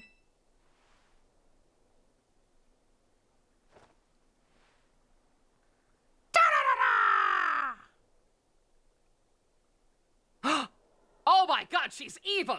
Oh wait, we already know she's not. This must be quite the shock for you. No, actually, I was pretty convinced from like the second time I met you. Damn it! The big boss, Cassiopeia, they were both me all along, Austin. Why are you smiling evilly? We've already established that Team Star were never the bad guys. What the fuck? When I saw you make quick work of those Team Star lackeys outside the school that time, the idea of Operation Starfall suddenly came to me. My skills let me get a hold of as much LP as I wanted, so I decided to make use of that to tempt you into helping me out. As the operation started, I kept an eye on you as a member of the supply unit. And I had you battle the bosses on my behalf. All for the goal of defeating me and putting an end to Team Star once and for all. But still, there's a part of you that wants Team Star to live on. I can't just roll over and let you win without putting up a fight. This is the final showdown. Are you ready? Are you ready? Victoria. Thanks. Sorry to keep you, fellow kids. As letter of apology, Miss Time had me. Preparations took longer than expected. That voice, are you Clive? Penny, so it was you. No, is that you, Cassiopeia? In the flesh, I have a task for you, Clive, if you'll accept it. I want you to record what happens next so I can send the video to Team Star. They need to see the outcome of this battle for themselves. Okay, will do.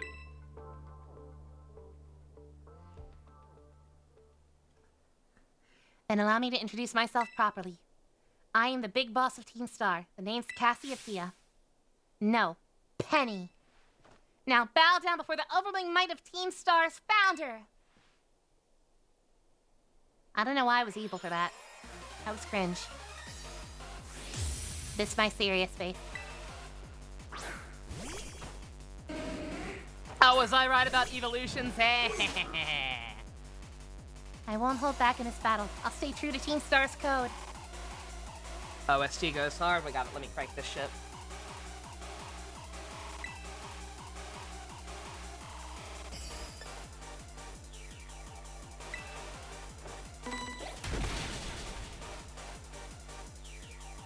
sounds interesting.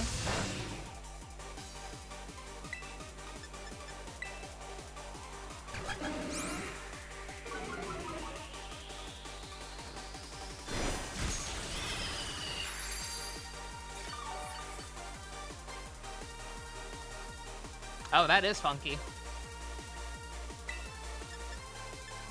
Also, Monado, sorry, I did see your counter argument. I'll read it in a second. I'm trying to listen to this.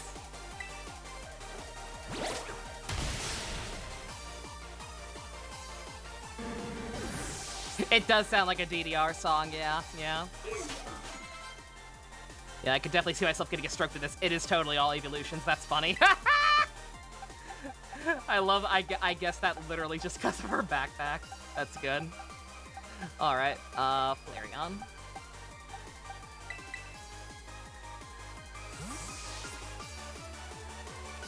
Yeah, this one's real good. It is. It sounded a bit atonal at first, but it once it kicked in, it really kicked in. Alright. Time to pitch why we should rewatch Kabuto. It has Soji, who is the origin of God Complex and Kamen Rider, one of the best secondary in the series, I would say actual best in the series, Kagami. See some unique fight choreography. Oh, I completely forgot about that. Yeah, the clock up gimmick. Yeah, I didn't even mention that in my when I was summarizing all the selling points to Gamerick. I forgot about that.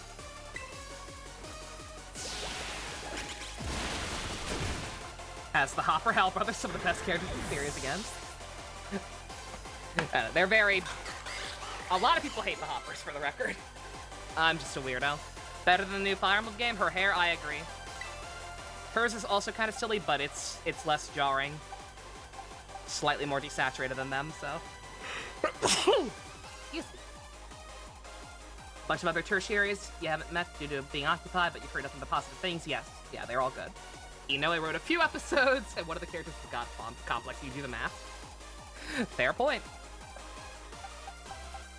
Oh, is this one by Toby Fox? Okay. I missed what she's doing, so I'll just use Blubby so I can U-turn if necessary.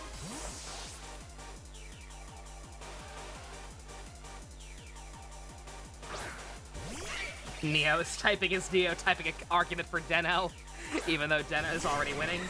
Counter argument to watch Deno. Trains. Jolteon. Okay, I don't think I have a good counter for that anyway, so you know what? Sure.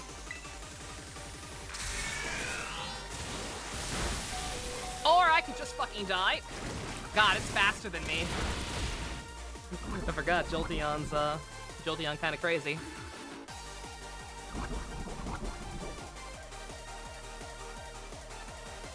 Gauge try to be. The more you look at it, the less Fire Emblem gets. It looks so bad to me. Like seeing the three houses characters with theoretically the same designs, just in a different engine, and seeing how wrong and different they look, I like, good God. I cannot get over how bad they look. I'm sorry.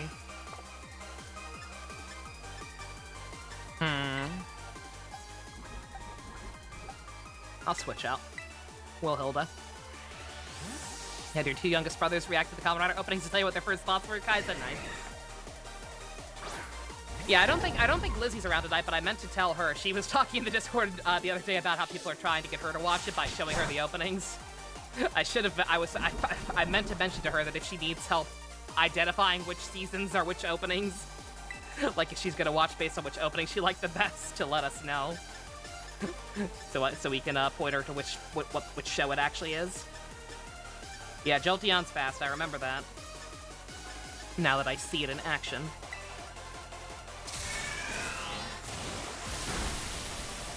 When other people use Thunder, it always hits and also paralyzes.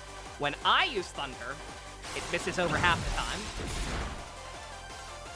You should try that with a friend, Dusk. Yeah, it's a perfectly valid way of trying to get people into the franchise. That's how Stu got into it. He saw the Drive opening.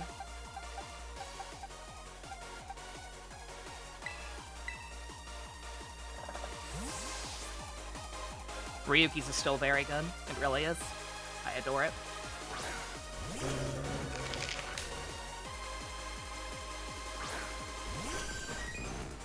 I don't want to comments with which one of those builds, Stan. I saw that. Oh, right. Tank. Almost got a friend to check it out, but last you knew she hadn't had time, yeah. Yeah, I had a friend who I'm no longer friends with, but I did have a friend who I successfully got to watch some stuff with me for a while. I marathoned all of Deno with her, and got her to watch like everything of Gaim that was out at the time. And oh wait, no, that's right. Yeah, Gaim had just finished. Yeah, I still don't think I watched all of it with her, but I watched at least a good chunk of Gaim with her, and then the first couple episodes of Drive, because it was currently airing. Who the fuck is that? That's Penny. That is Penny, and she has been here.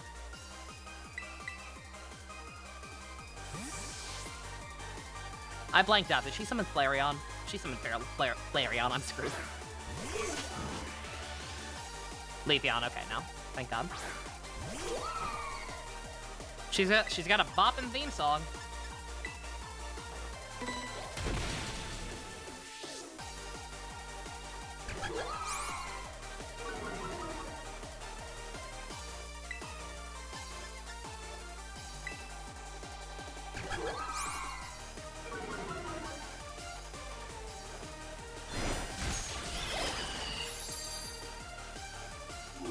No one else in your school liked Kamen Rider Kaiza? I've been there. Low kicks is low tier? Probably. I don't care. I don't care because he's a mother flippin' Kamen Rider reference.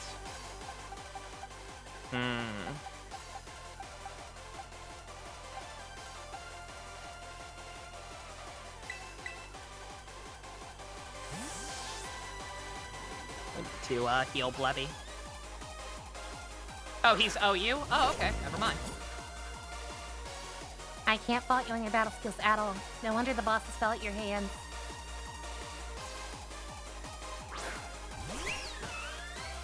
Your brother doesn't like Toku, so it's impossible to convince him. Yeah, same with Ivy. I've tried so many times to get Ivy to watch. I actually possibly had her at one point. Last time we hung out to do Skyrim, we had lunch before. And she was like trying to look for... Time to terrestrialize, shine bright like the starry sky, become what you were really meant to be.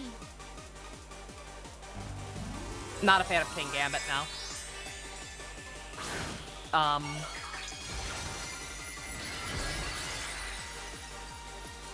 Yeah, she was looking for ideas on like how to do like episode like Monster of the Week equivalent stuff, like for one of her stories.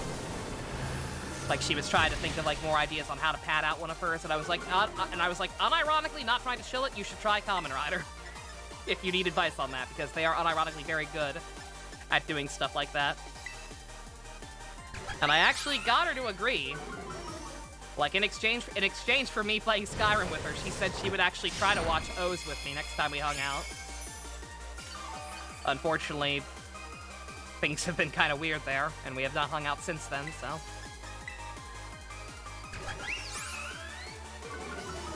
So who knows if that'll ever actually happen.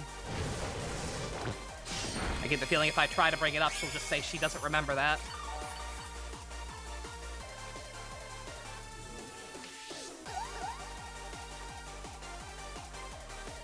Oh no! Hero, no! Hero, you're too bland to fall in love! No! No! Oh, never mind. Shit!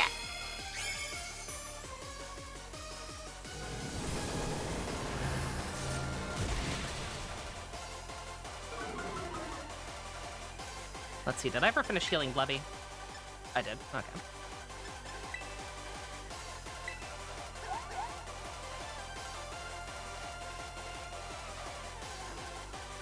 Ah! I told you, too bland to fall in love. Don't matter. Heroes in love, you say? Literally impossible. Ignored.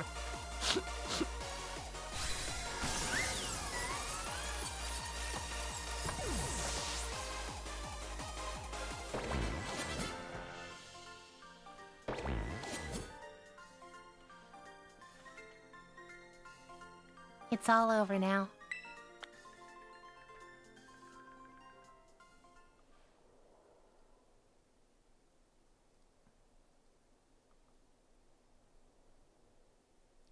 It's okay, guys. It's Finally over. It's done. Can we name an Armor Oak Taiga? I actually named mine Emu, just because I couldn't think of anything else, but sure.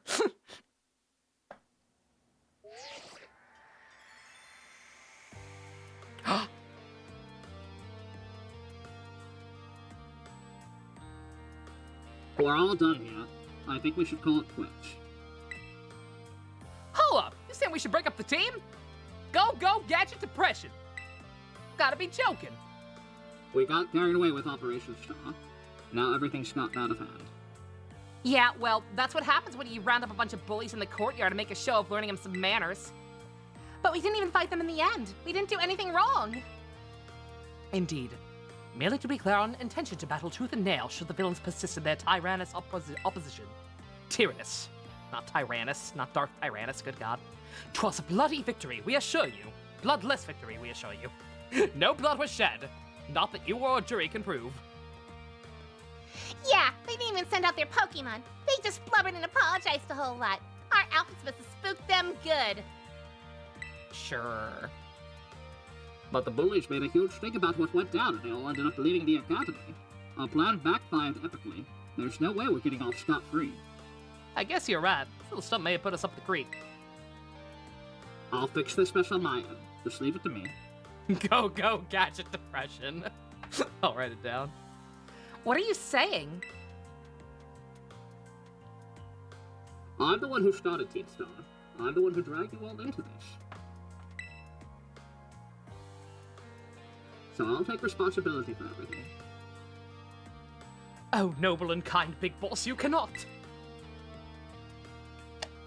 Now that the bullies are gone, you guys should start going to school again. Oh yeah? And what about you? I can't go back. What? There's no reason for you to stay shut in your room anymore, right? All I can say to you guys is, thanks. Even though we never met in person, you were all so kind to me. Stop right there, BB. Why are you talking like we'll never speak again? I need to go take care of some things. Prithee, speak to us! What is thine intent? Ellipses. Hey, Big Boss, answer us!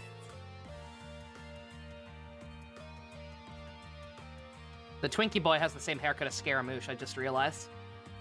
Goodbye, guys. Thanks for everything. Aww.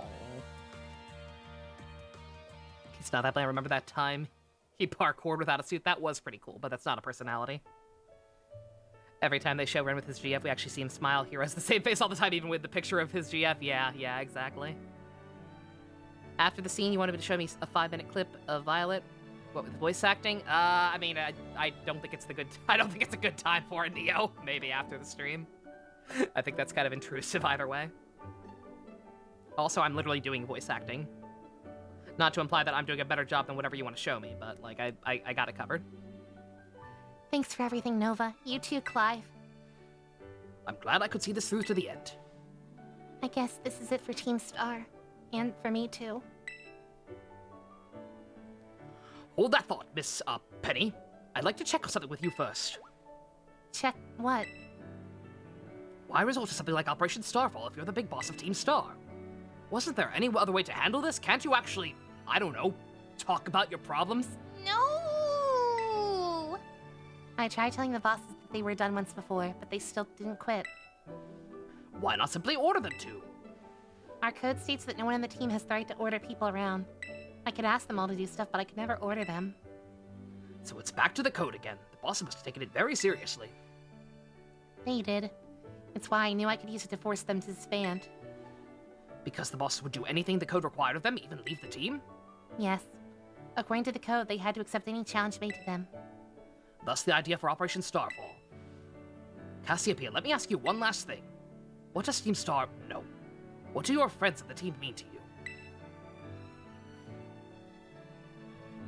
They're my greatest treasure.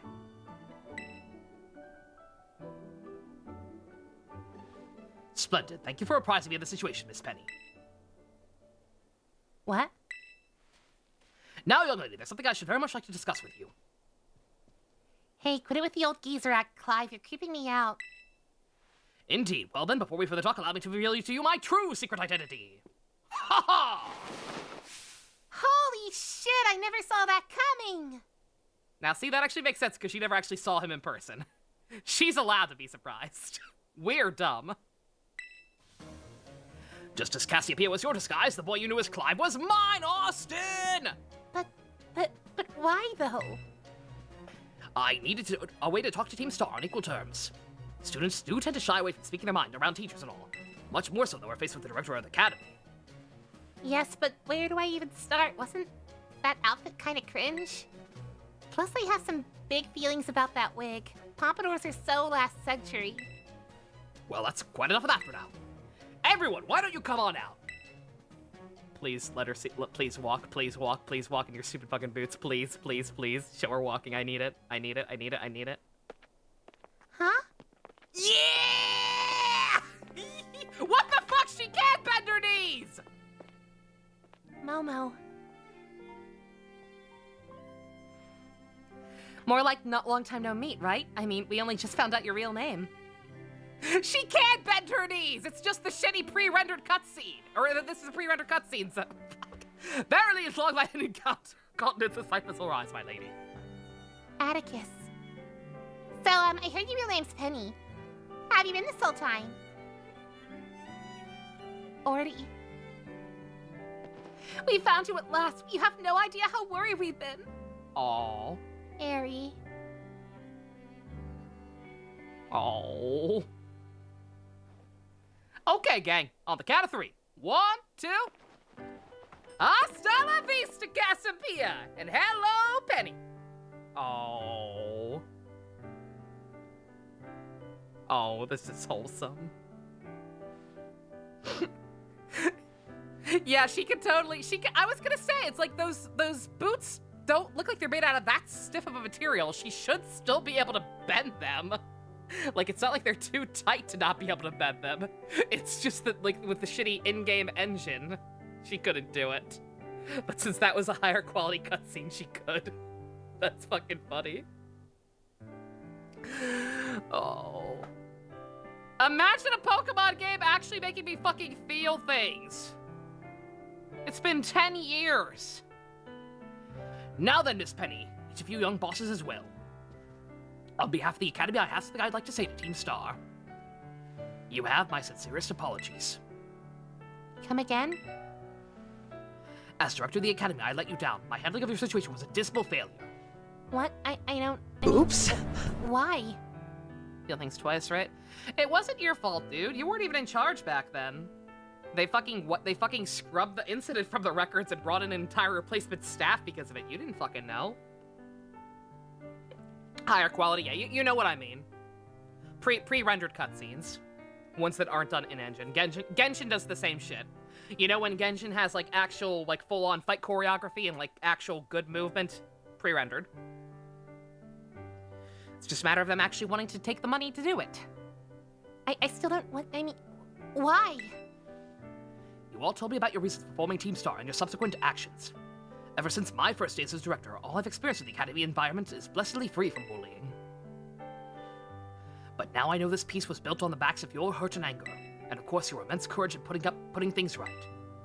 And so I'll get straight to the conclusion. The Academy's order for Team Star to disband, and my threat to expel those who did not obey, is hereby revoked. Does that mean what I think it means? Indeed, Team Star can continue to exist should that be your wish. Aww. Woohoo! Penny, isn't this great? Now we can all stay together. Oh, mine heart is simply giddy with glee. But I betrayed all of you. You mean Operation Starfall? Director Clavel told us all about it. Boz, we heard you only went through with it to save us from getting expelled. You were just worried about us, right? Not like we'd ever chuck the team just because someone told us to, after all. Ain't our style. I cannot even begin to imagine how you must have feared for us, Lady Penny. Sorry to make you worry, baby. We're all okay now. It's so emotional. But even so... Oh. Hold on, everyone. I have one more thing to say. As briefly stated, the requirement for Team Star to disband has been revoked. However, there are some unsettled matters to discuss. Allow me to provide a few examples. Your protracted truancy, your brazen customization of school uniforms, your unauthorized usage of academy equipment, your reckless modification and jeopardous driving of Pokemon-powered vehicles. Need I go on? Your flagrant disregard for school rules simply cannot be overlooked. You are all getting detention for at least a month. How dare you punish them for actually wearing clothes that look good, besides the stupid fucking boots. Thus, as punishment, you will all be required to engage in community service. Community service? Yes, specifically, I'll be tasking you with managing the STCs. Fucking she got the meme. Christ. And that stands for... The Star Training Centers. There'll be facilities for cultivating Pokemon trainers' talents. I plan for the Academy to found them in collaboration with the Pokemon League. The idea came to me when I saw Miss Nova battling her way through the bases. The construction as well as the battle tactics employed by the students in Team Star are remarkably unique and creative. I'd ask that you continue your team activities and henceforth, but as STC staff members, using your former bases and training facilities. And that is the sum of it. Anyone have any concerns? No. That doesn't sound like community service at all. That sounds fun. I don't see how that'd be anything but a win-win for us. This may be a weird thing to say, but since the STCs are supposed to be a punishment and all, but you should totally join too, Penny. 'Tis true. We would most happily have you at our sides, my lady. We can all get to school together too. That way if anything happens, we'll be there to protect you. Already talking about how great it'd be to have both Team Star and school in our lives. It'd be a sweet deal for us. So, what do you say? You guys. Nova, what do you think? I think that sounds great. Y'all are wholesome as fuck. But I, No need to give your response right this moment, Miss Penny. Take some time to decide. For now, at least, I think our little group should go their separate ways. Not to say you should break up Team Star, after all. I simply mean it's time to leave. Oh. Miss Nova, please stop by my office later if you would.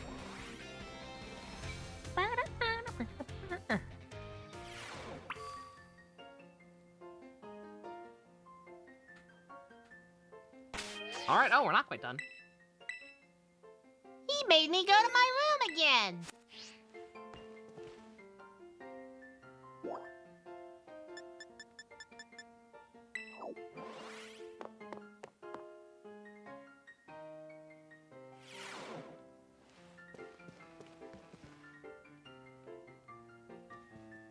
Ah, here you are, Miss Nova. Wanted to thank you for all your hard work in resolving the situation with Team Star. If not for you, I suspect I would have done a grievous injustice in my choice of punishment for their actions. You have my sincere gratitude. Who is it? Want to consider them an antagonistic team? They're not. They're a more nuanced Team Skull, I would say. Like, Team Skull obviously turned out to not be that dire of a threat either. I would say they're more similar to that than anything. Oh my god, Jorno. Beautiful. Who is it? It's Penny. Ah, Miss Penny, do come in. Hello, Director. About the STCs, I think I'd like to work on them together with the rest of Team Star. I was gonna say, Team Yell weren't villains either, but Team Yell fucking sucked. We don't talk about Team Yell. Team Yell were fucking failures. Complex anti-heroes, yes. Wonderful news. Thank you very much for your favorable response. But I should be punished more heavily than the others, I think. Why so? Because of Operation Starfall? No, not that. Because of the other really bad thing I did. And what would that be? You know the LP I gave you both in exchange for helping me with Operation Starfall? I robbed several banks to get it. I did it kind of illegally by hacking the management system. Ah, I see. That is kind of fucked up. I did not think such a thing was even possible.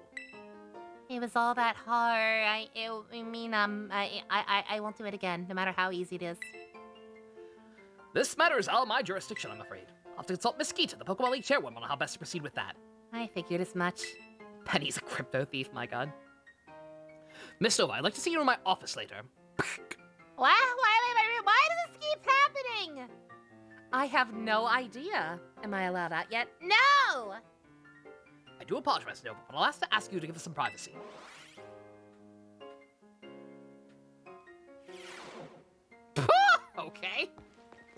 What was the point of that? Okay. Alright, is that all? Secretly asked King Crimson, oh god. She stole Seth Green's monkey? What a hero. Your Teen Star, yeah, your Teen Star waifu actually can walk normally, Sub. How do you feel? Alright, is that it? Yeah. Yeah, that's all for Teen Star. That was a weird little extra thing to tack on. Okay, alright. I have to meet Penny outside the school, do I? Is that what it is? It's not marked at all. We'll try that. I do want to try to finish up the rest of the social links real quick with the teachers before we proceed with Arvin's line. Oh, here we go. Nova? Penny? There's something I want to talk to you about. Could you meet me in the front of the school in the front of the stairs when we first met? I'll be waiting. What, actually?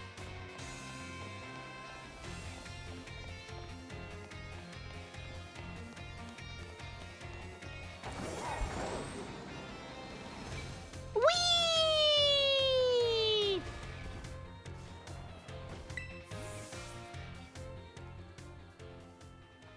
I still want your backpack.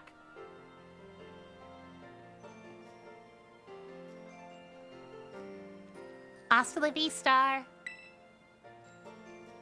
Penny's probably the weakest aligned character so far. She's perfectly fine. She's fine, but I know what you mean. She needed to appear more often. Like, I get that she's a shut-in, and like that was kind of the point, is that she wasn't outside much. But yeah, like I feel like she could have definitely used like more interaction with us, besides just delivering us supplies occasionally. The six of us thought up the catchphrase back when we created the team. It's so cringy, but it's perfect, you know? Anyway, about the LP thing, I thought I was going down big time for hacking the league point system, but they're letting me off easy. That's good. The league said they'll waive my debt if I do some volunteer engineering for them. They even asked me to come work for them after I graduated, if you can believe that. Director Clavel and Gita, that Gita lady, kept complimenting me like a weird amount. Apparently I have outstanding talent or something. Sorry for calling you out here to meet like this. I'm still not so great with people face to face. I never can seem to find the right words, but, thank you. So much. You saved Team Star and my friends along with it. I know words won't ever be enough to properly thank you for everything you've done, so here. Yo!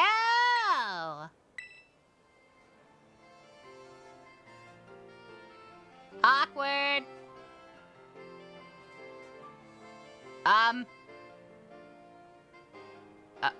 Okay. I'm sure you'll put this to good use. One more thing. I want to repay the debt I owe you. If you can ever think of any way I can do that, just let me know. I'm great with machines and hacking and stuff. That's not normal, you don't say. So, next time, I'll be the one helping you, Nova. Oh. I'll be seeing you then. Hasta la vista. Aww.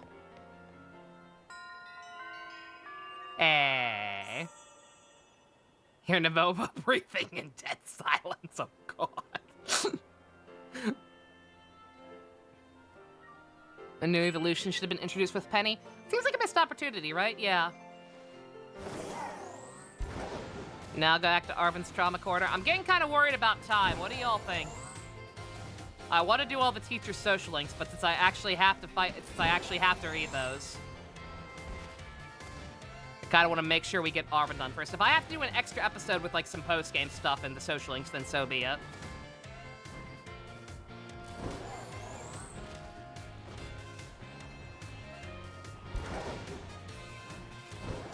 Whee! Need a Steeler fighting Eevee. We need them all. Social links after. Okay, we'll try. Yeah, if I have to do a bonus episode to like finish off that stuff and do post-game if there is post-game, then sure. Flip a coin. We'll just do Arvin. People seem really excited to see the rest of Arvin, so I am a woman of the people.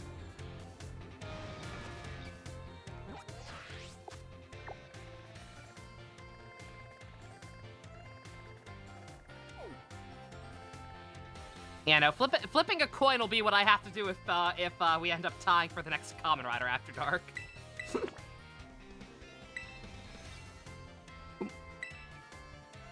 Ah, no. Oh no, more Pokemon. What a disaster. What a story, Mark. Can I... Thank you. Please. It's kind of got that that Xenoblade 3 problem with the maps. What are we watching after build? I don't know.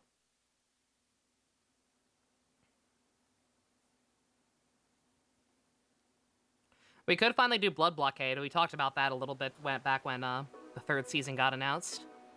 Oh wait, that's right, 5Ds. That's right, I forgot. I forgot we already said 5Ds. Yep, that one. Only through the Dark Signers art. But yes. Seriously, you beat me here? Dude, I got sidetracked for like 5 days. How did you not beat me here?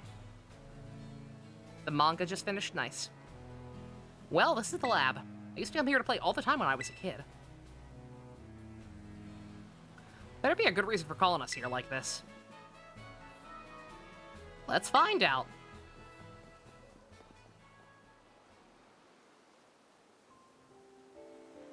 Everyone always says he's some kind of genius. Absolutely brilliant as a Pokemon professor. My dad, that is. But let me tell you, as a parent, he fucking sucks. All he ever does is work. He never comes home. I don't have a single memory of him ever playing with me, his own kid. Abostif's the only one who was there for me. Always. Bruh.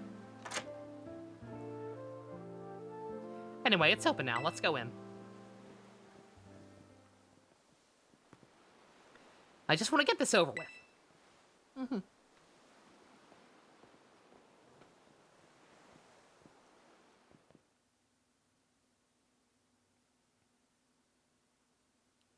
Fuck you, Dad time. I'll be his new family. It's fine. Uh-oh. Oh, man, pre-rendered again. I was gonna say, watch him not even be here. Watch it be through video again.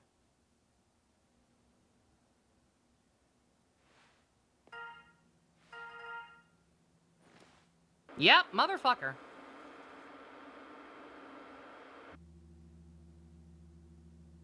I need your help.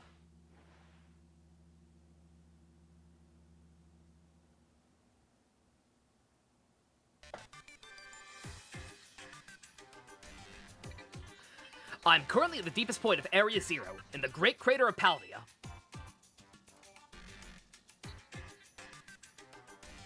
I've been researching the unique Pokemon here for a long time. Why is the rest of your body broken?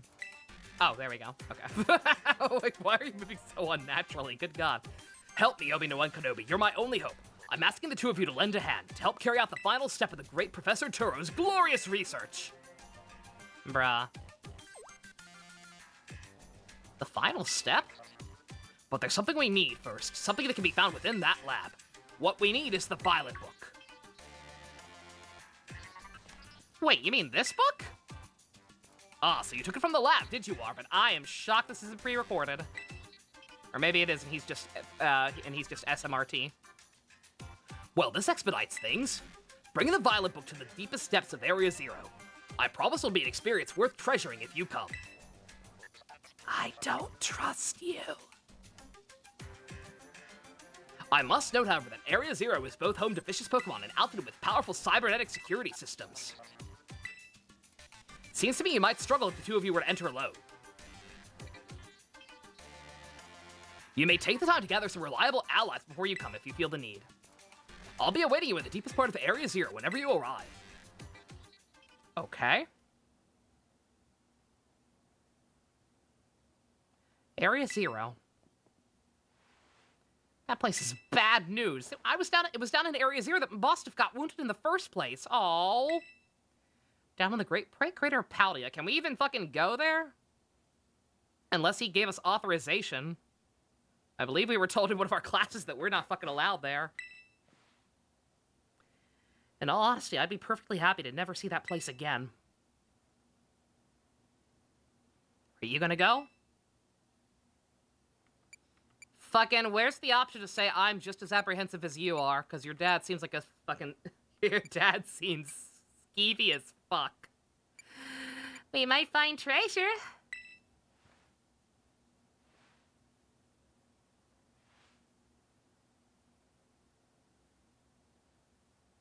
Our treasure, huh? Yeah, I suppose that was the assignment we were supposed to do in the first place. Kinda got a little sidetracked, didn't we? Well, I can't just stand by and watch while a friend heads off into danger on her own. Bruh. So I guess I'm going too. Oh. Besides, I'd love to give Dad a piece of my mind. I'm gonna punch him. I'll help. All right then, Nova. Outside. We're gonna have a Pokemon battle to see if we're really ready to head into Area Zero or not. Mostly to see if I'm ready. Let's go. You have a Toad School on your team. You're not ready. Pokemon Stone Ocean. Play Distant Dreamer. Although you think I cope, my mind is filled with hope.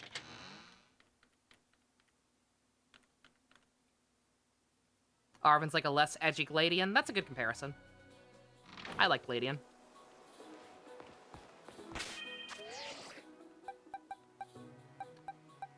Pokemon Stone and Pokemon Ocean. Let's lead with Blebby, actually. Because you turn. Gladian had an arc. He did. Yeah, Sun and Moon story was pretty good. It had some problems in the gameplay, and the games themselves left some stuff to be desired. But Sun and Moon are my favorite game. Before this, probably, were my favorite games since Black and White. Sun and Moon did a lot of smart choices. Before Ultra Sun and Ultra Moon came along and shat on everything it did well. All right, ready for the battle? Oh God, not you too! Excellent, you're ready too, right, my boss stiff?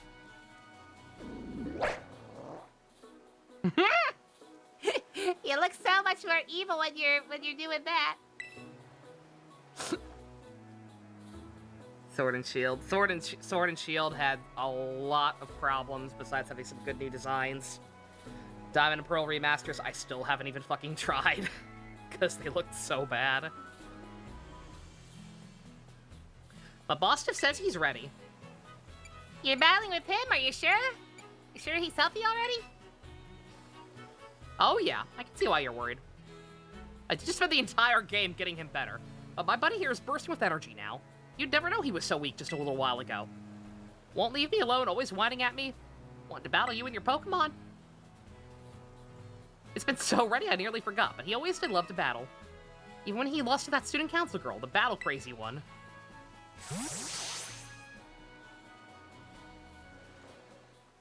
Story saves this game, definitely. Anyway, my point is there's no need to worry. We're a brand new Arbitum Bostiff, and we're feeling audacious, or maybe herbaceous.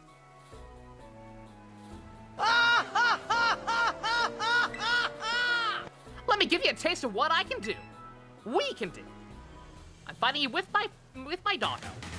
Important distinction. Yeah! Yeah, this game's got a lot of issues gameplay-wise. A lot of the new designs are not great. The frame rate does make me want to vomit sometimes, especially when I go back between stuff like this and Genshin. Pokemon met during our hunt for the Urban Mystica are all stars. I don't know about that one, but sure. This game's got a lot of technical problems, and I don't like a lot of the new Pokemon. But story and characters this time around, holy shit. Genuinely too good for a Pokemon game. He has Toadstool as his skull villain. Oh my god, that's right.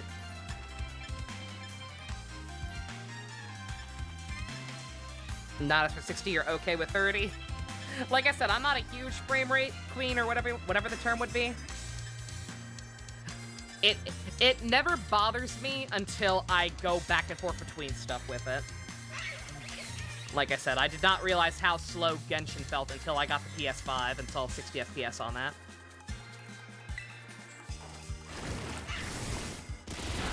Yeah, like I said, the Pokemon that are good this gen are really good. They are.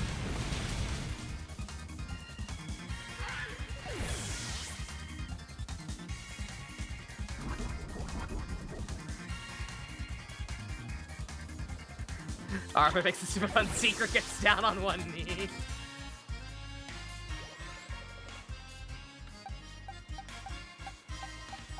Oh, I like how I don't get to see what he's sending out because mine died at the same time. Oops.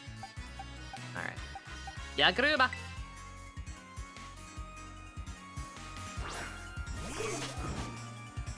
But yeah, this game can't even keep up to the 30 FPS, which is kind of unacceptable.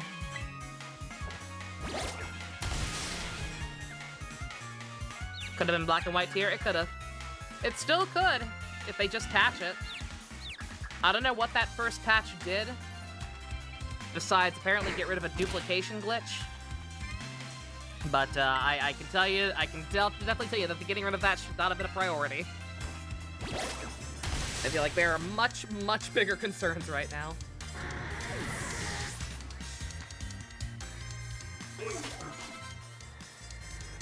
Scovillain.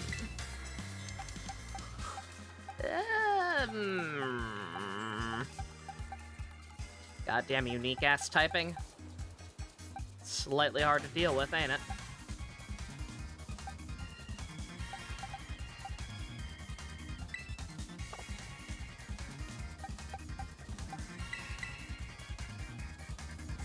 If a dad is being sus, is he just doing a collab with Nemona's mom regarding the Titans? I don't know. Who is Nemona's mom?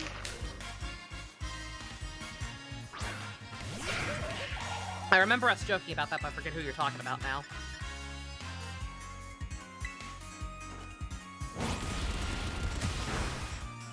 Engage the more you look at it, the less it looks like Fire Emblem. What is this? What is this?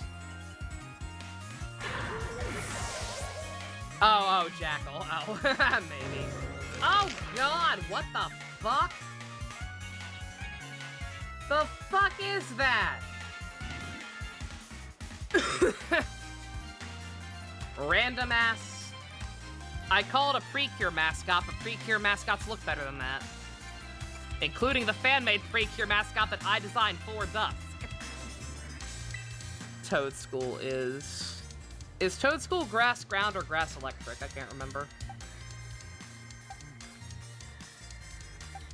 I think it's grass ground. The comments are brutal, as they should be. I'm sorry, that game looks like ass. Especially for a goddamn anniversary game. It does not look good in any capacity. The UI is boring, the designs are overly moe blobby and just look gross. To the point that even pre-existing characters look gross in the art style. It's just not a good-looking game.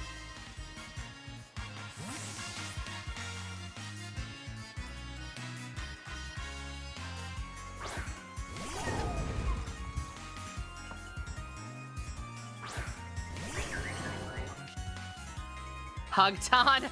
Besides Hugton. I know Hugton technically counts as a mascot, but like, come on. Ow. Ground grass. So I made a huge mistake. How the fuck are you faster than Hilda? How in the actual fuck? Excuse me.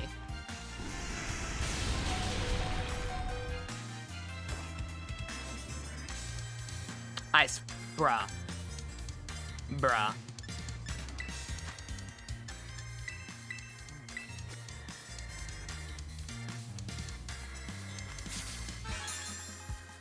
Yeah, no, Heroes has a lot of OCs that look better than anything Engage has shown off. I agree. And I hate Heroes OCs. I think a lot of them look really bad. But, like, they at least feel semi-appropriate for Fire Emblem. Engage, like I said, it's not even necessarily the design, it's the art style. The art style itself. Veronica, okay, Veronica's fine. Veronica's fine, she's cute. I got that new version of her without even trying to. She's cute. She looks very cute with short hair. Veronica can stay. Everybody else leave. Garganackle, that's Minecraft. I think it's Pure Rock.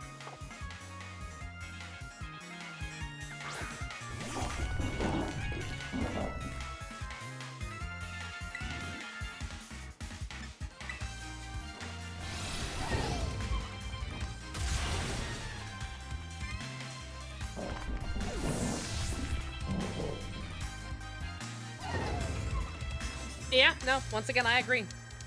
Even TMS did not feel as jarring. Mabostiff. I believe Pure Dark.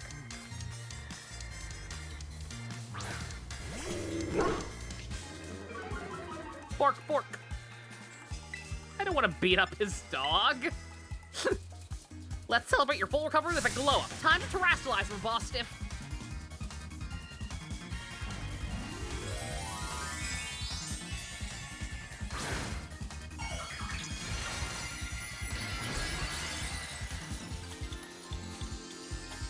Pretty spooky, huh?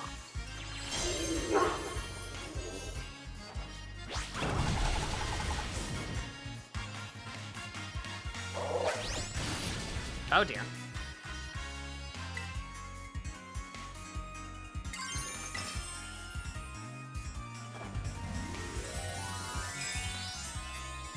I'll fight silly hats with silly hats, damn it!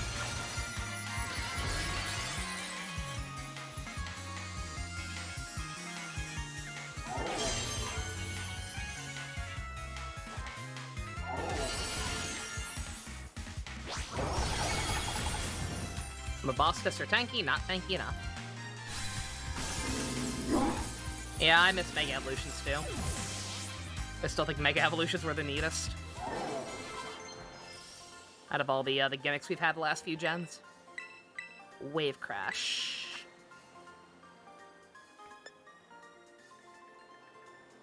Also hurts the user. Not terrible, but yeah, I'm good. Water Flare Bits, yeah, I'm good. We were so close, Mabostiff, so close! But Nova, thanks, little buddy. Yeah, keep calling me that.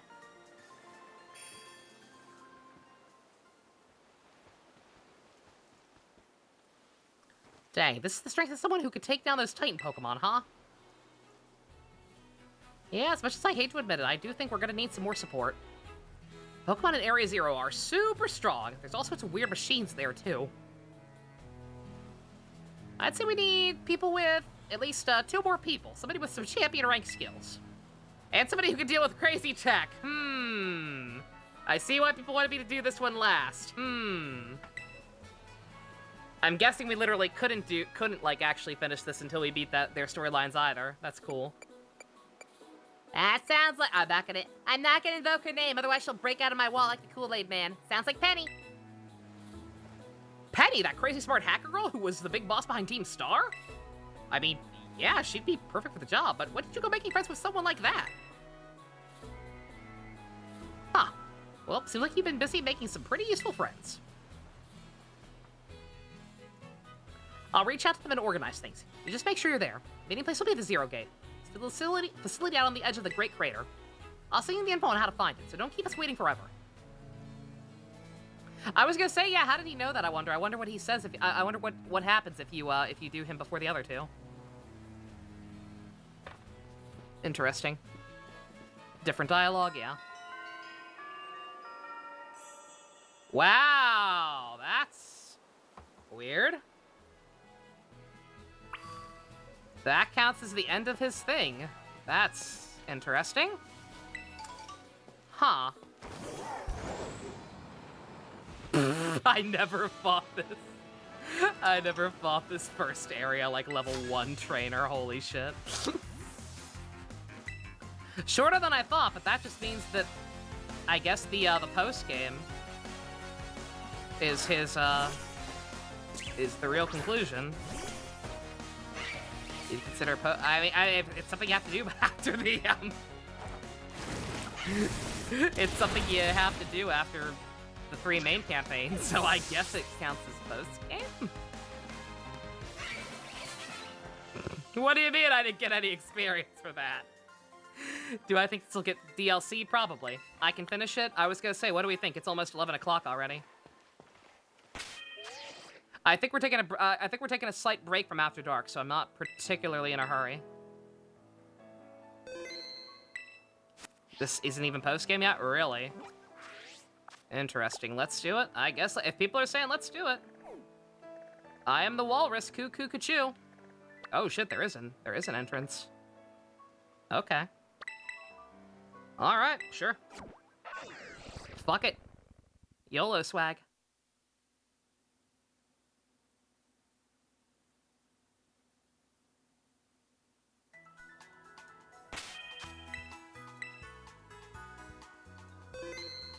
Yeah, that's true. Yeah, actually. I didn't think about that. Yeah, we didn't get ending credits. So I suppose so. Oh, I think I might know where the entrance is, actually. I accidentally walked up here a couple of times. Oh, this is where I know where this is, I think. There's like a weird gated up cave somewhere up here. That as far as I can tell, there was no way to interact with.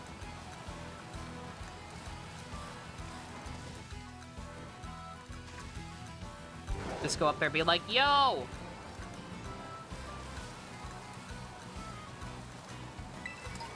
Yo, I'm on good terms with the professor's son. Yep, it's open now. Oh, shit. Okay. Alright. Oh. I hear it. Where? Where? Only 9 million more to go all over again.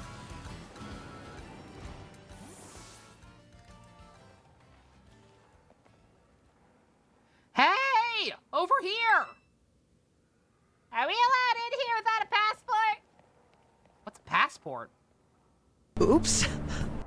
Classic 5-year-old Nova always sneaking into what is essentially Chernobyl with her friends. Fucking right. Oh, I can't tell you how many times I did that as a kid. This is the Zero Gate. It was made so researchers could try to observe the inside of the great crater Paldea, what folks call Area Zero. It's our ticket down into the crater.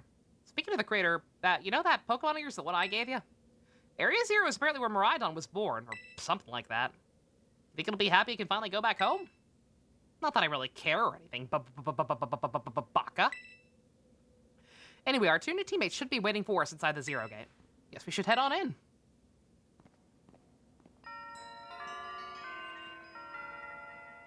Spider-Man?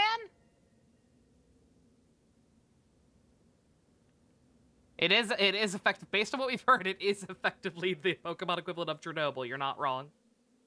It's a little fucked up to think about.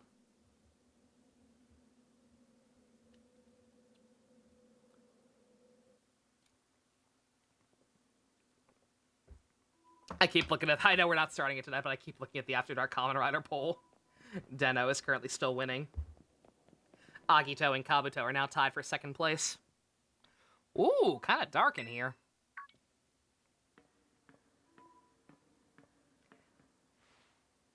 Hola, Nova. What are you doing hanging out with people who aren't me? Look, I know it's a lot coming from me, but otherwise I'd like you to come over to help with this crater thing. It kind of needs your skill. Arvin, I don't know how you got this number or knew I was free, but if you think I have time for you, Nova's gonna be there. Give me 30 seconds. How can you be there in 30 seconds? It's like 100 miles away. Maybe I teleported. Ow! Right next to him. Hi, Nova. Arvin said there'd be tons of strong Pokemon, so here I am. Once she heard she'd get to battle awesome Pokemon, she was here in a second. You're an annoying little pest at the academy, but I guess you could come in handy for this. Spoken like a guy who wants to get his ass beat. More importantly, why is it so dark? And where are the awesome Pokemon? Yeah, it is kind of weird that the lights are off, actually. Last time I was here, the electricity was up and running, but now... Huh. Well, now the lights are on. But Why? I turned them on. Hi. I'm here too. I'm the tech one. It seems like they were on power saving mode.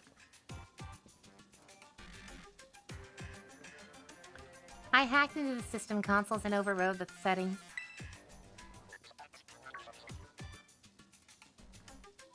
Oh, it's you with a fluffy Eevee bag.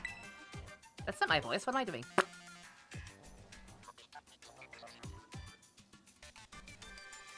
I guess my name's Penny, by the way. It's my harem. This is a valid poly ship right here. It's cool to see them all together. Like I said, I wish Penny had had maybe a little more actual interactions with us besides this Cassiopeia, but this is still neat. This is a very cool way to go about it.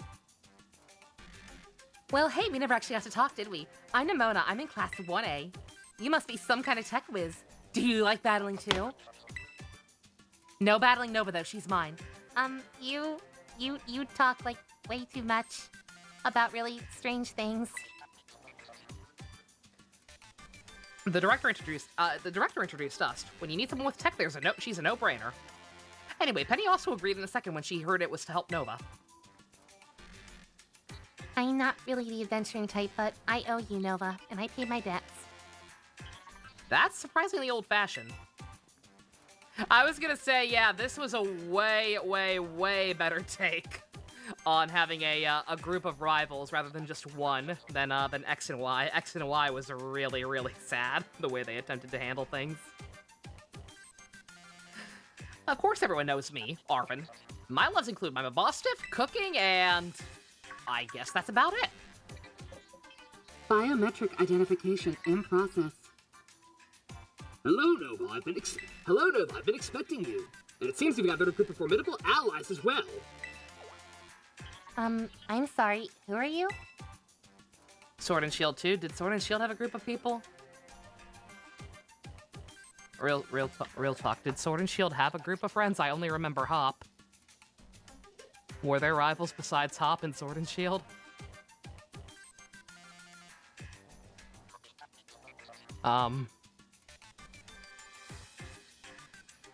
Oh, Marnie and Beatty. Okay. Oops. Anyway, what intriguing characters. That's my dad! Probably. What? That's Professor Turo? I was gonna say, we weren't really friends. We were never really in a group with them in any capacity, like we ended up here, like we were from the start in X and Y. Maybe that's why the anime invented Elan. We're not using fucking Trevor and Tierno or whatever the fuck their names were. Fucking make a cool edgelord guy instead. Beatty, the stuff with Beatty was alright. Again, the problem with all three of them is that their conclusions were fucking rushed, besides Hop. Hop's was okay, especially with the post-game. But like, Marnie and Beatty's plot points just kind of got swept under the rug very, very abruptly. Nimona, student ID number 805C001. And Penny, student ID number 803B121. Thank you for coming. Of course, Professor. Oh my gosh, it's such an honor to meet you in person. I mean, maybe not in person exactly, because you never fucking show up in person, but it's starting to creep me out, but hey. Arvin, did you tell your dad about us? When would I have done that? I have literally not spoken to him in years. To begin with, I'd like to ask you all to make your way down into the great crater of Paldea. You can reach the lower chamber using the elevator you see to your right.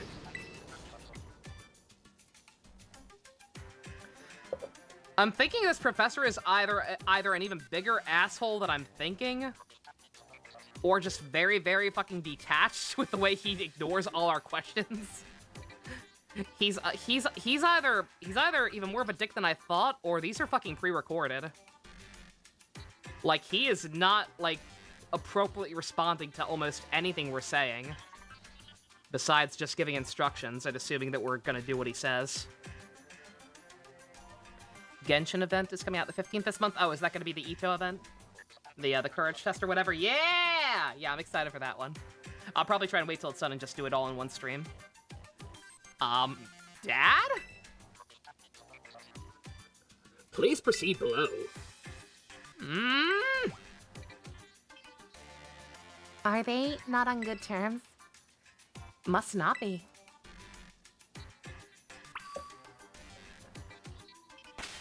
Again, I think it's more the fact that he's fucking responding to everything we do like a robot.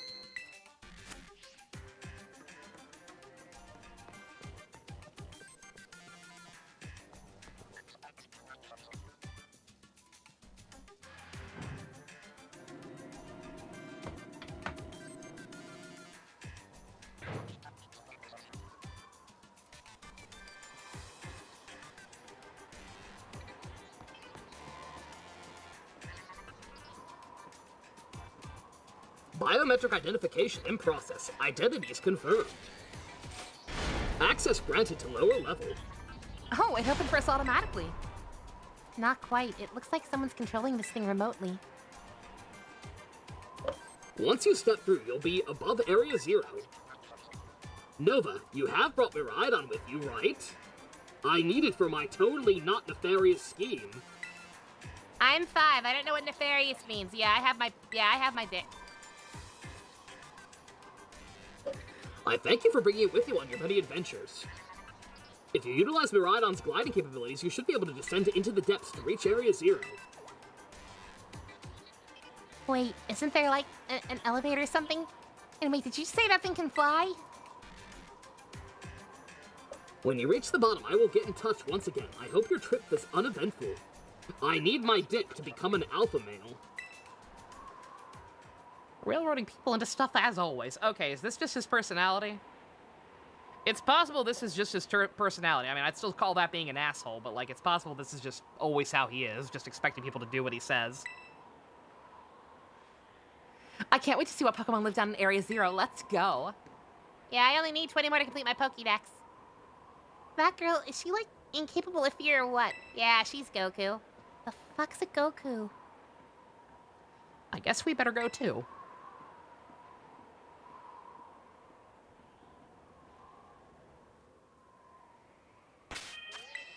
I'm scared.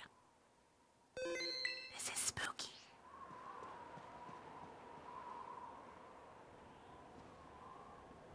Welp, ready for the worst? Sorry, did I miss a voice? My bad. Area 1, you're going there? Yeah, why? Oh, I used to go there all the time with my mom for Bring Your Kid to Work Day. There was a Bring Your Kid to Work Day? Yeah, it was weird though. There was this one guy who never brought his son along. He probably had his reasons. I don't know. Oh.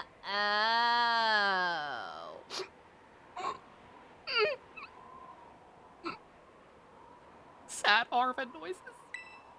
Yeah, I'm ready. All right, everyone, get on my dick. I've been waiting all game for you to say that to me. What? Get out that Pokemon of yours and we'll be off.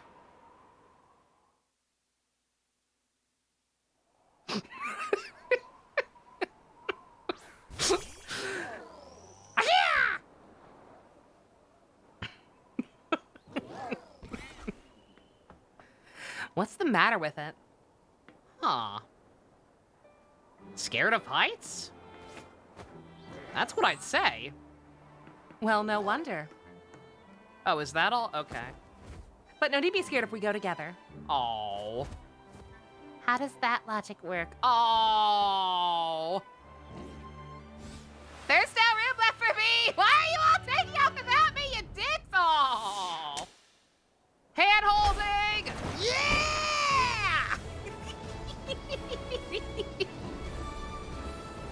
Oh. Oh my god, that's so wholesome. Nimona is seething that she did not get to hold my hand first.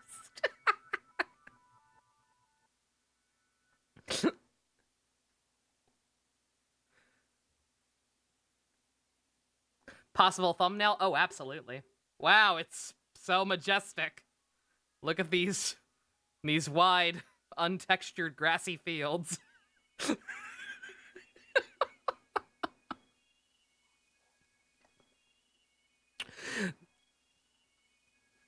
Oh, okay, there's the textures. They took a second to load in. These very, very flat textures. And now I'm back here again. peak gaming right here. I think I might have died once or twice up there. Ah, yeah! I was gonna say, my first thought wasn't that he was afraid of heights. My first thought is that he doesn't actually want to come back here. Huh. You okay, little buddy? Yeah! All right, back in the bowl it is. It chose to go back in its ball? It's probably just hungry or something. Wait a second. Where'd the student council girl go? Battle! Is she having a stroke? Everyone, you need to see this. Area 0 is amazing. There's no textures on the ground, so the frame rate's better here. Come on already. Well, I guess your ability would be own tempo, huh? Biometric identification in process. 4 humans identified. Condition satisfactory. Vital signs all within normal range. It appears you were able to make the descent without being harmed. Ha! Yeah, sure, smooth sailing. Who could possibly complain about a landing like that? That is good, whatever it is you just said. If I had concerns, you might fail, given the crudeness of the only available access method. Huh? I think your dad's sarcasm detector needs fixing. I think a lot of things about his circuitry need fixing. Oh, were you worried about us? That's so sweet. Are you on a different planet, Nimona? I think you're in a completely different cutscene. This is sinister as fuck. I'm sorry. I'm scared. You should now make your way to meet me at the Zero Lab in the deepest part of Area 0. However, the entrance to the lab is blocked by 4 locks, instilled on the exterior, which I cannot unlock. Oh no, is this gonna be those stakes? I think people told me there are 4 different sets of those stakes I've been pulling out of the ground. Do I need to look up a map for where the rest of those are? I sure as hell haven't gotten all of them, I'm pretty sure. 4 locks? On your way to me, you must visit 4 research stations that are constructed inside the center of the crater. Oh, the stakes are something else, okay? At each state, you'll be able to disable one of the locks. Do so as you make your way down. I hope you succeed. I'm scared. I'll hold your hand and keep you safe. Now I'm scared of you. Yes, let's disable the 4 locks and get into that lab. Sounds kind of video gamey when you say it out loud, huh? You play video games? You like non-real battles? Come on, time to find our way to escape to the depths. Time to find our way to the depths of Area 0. Bleh.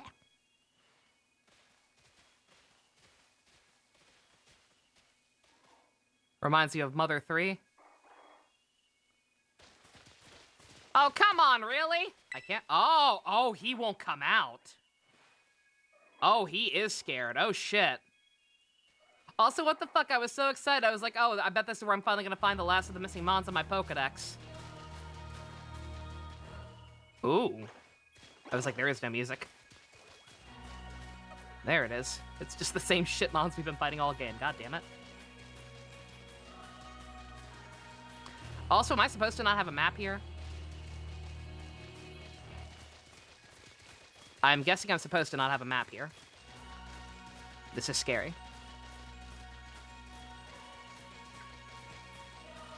So this is the inside of the Great Crater. Feels different from seeing in our textbooks. It's so intense. Normally, we'd never be able to get in here to see it for ourselves. Huh? Where'd Miraidon go? Seems it got spooked by something. It's hiding in its ball. And Saria? That's not good. Can we get back up at the surface without it? Should be alright. Last time I was here, I caught a flying taxi out of the crater. Always come through if you're a real sob story. Why didn't you just call the professor if it's down here? None of your business, Pipsqueak. My dad's a dick! Okay, come on, you two. Stop fighting. The text is going way, way too fast for lack of voice acting. The labs stick out like a sore thumb so I won't miss them. Okay. Eh. Naughty Mint. Dibs on that one.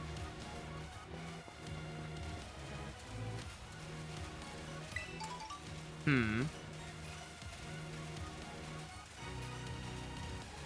I name the first version exclusive Pokemon I catch? Jux? I think in this area, I guess you mean? Assuming there are more version exclusives?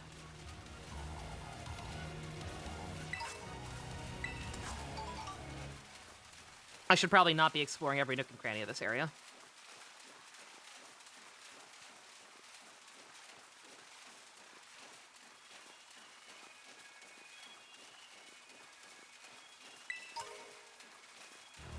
Hopefully this area is more open zone than open world. It's kind of impossible to tell right now because of the lack of a map.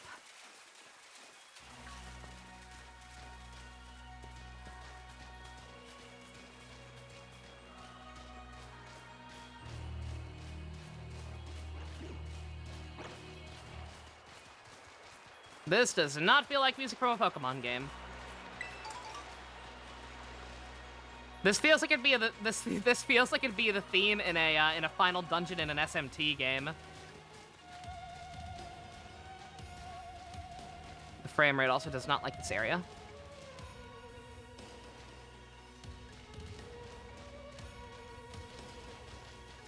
Have I watched Made in Abyss? I have not.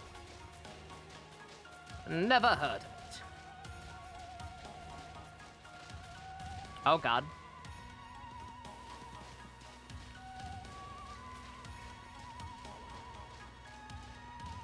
If I fall down, will I be able to get back up?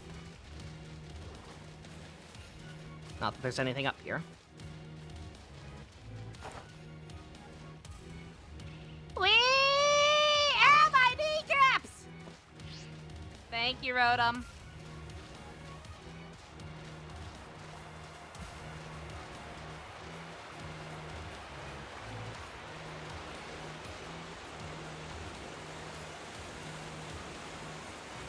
Oh god, oh no, really? Really? Oh, come on! Come on, I'm not that short.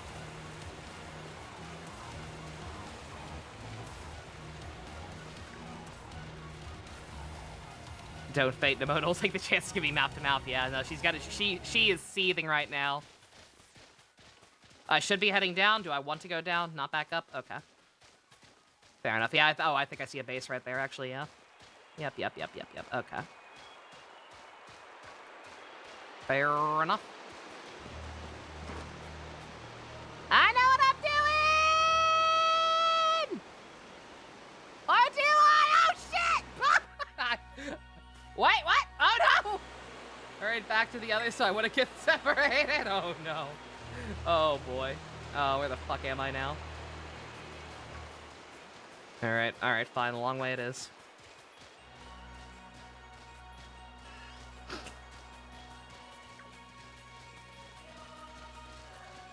Are they all on, like, the final, the ground level? So, Penny, how do you wind up with your friends anyway? I guess she just came through for me when I needed her. Everything was going off the rails. School was a mess. My friendships were. Nova helped me sort it all out. Why are we talking so fast? She helped you while she was checking all the gyms? That's so awesome. I'm totally glad she was hanging out with you while she was battling me. We're classmates.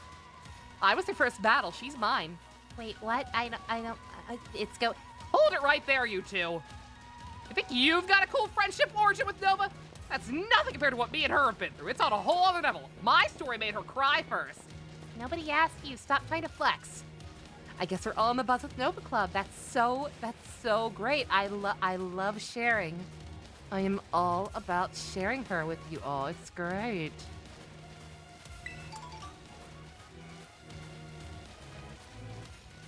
Coping and seething.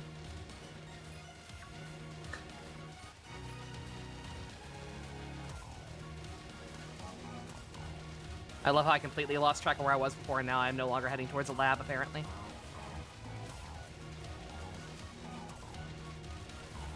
I assume I'm progressing the right-ish way, because I'm getting text with all of them, but... You know, share Arvin.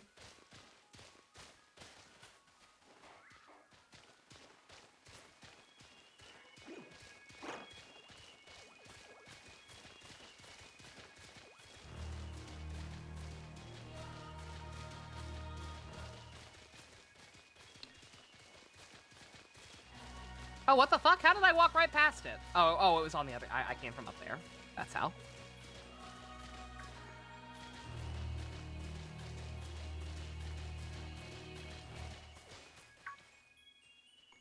Oh, I bet that's what we're looking for.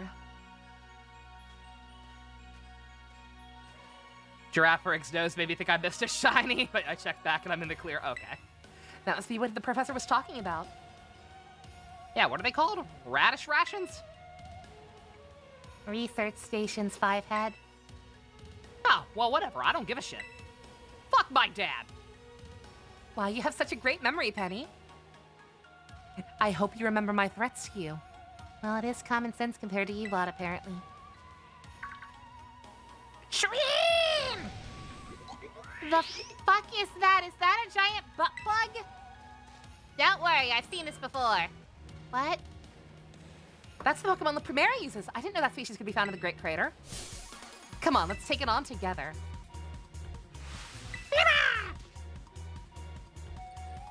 Falls off the edge of the moment, teleports behind me and free fall. Ah! Natty? Gotta try harder than that to get away from me, Nova. Ha! Should I even be surprised? Okay.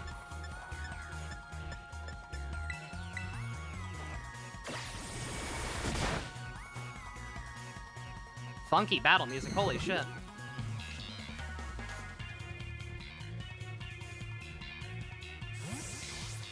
It's super creepy. The music in general in this area is very creepy. Like I said, does not feel like Pokemon. Feels like an SMT final area. Poison and rock, so...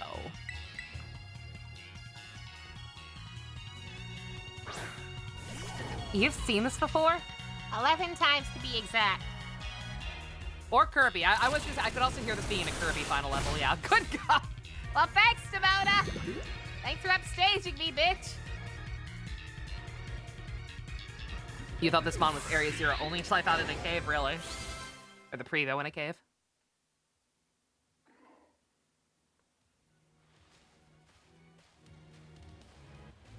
Are there gonna be a lot more of these rare Pokemon down here, do you think?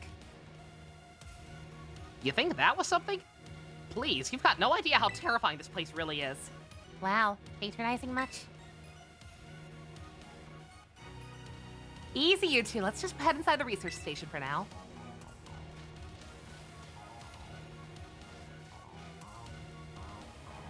Kind of put a command of source on the composer. I assume Toby Fox didn't do all of the music. I assume it was just a couple of tracks like it was with Sword and Shield.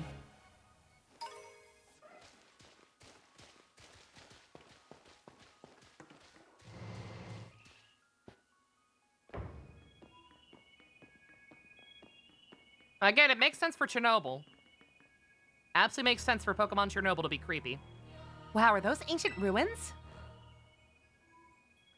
They look far too recent for that. I was gonna say, unless we're going full-on Xenoblade, and the future was actually fucking more technologically advanced than we are now. I don't think so. It appears you've reached your first research station without incident. We fought a butt plug. This facility was constructed 87 years ago as a way for those surveying Area 0. So that's why there's a bed. Hey, Nova, are you thinking what I'm thinking? No. Well, so we can use this place to rest up if we need to. Nova, if you would be so kind as to disable the first lock on the lab using that central panel. Alright. You saw a video about Gita Steam and they mentioned the implication that her Gamora is supposed to be proof that she's been to Area 0 and returned. Oh. I mean, that would make a lot more sense if that thing was exclusive to this area, but yeah, like, that thing could be found in caves as early as the cave, like, on the road to Mirai, at Larry's gym. Push the button. You heard the professor. Do as he says, for I am the walrus. Cuckoo, ka-choo. Well done. Please continue your efforts as the remaining research stations.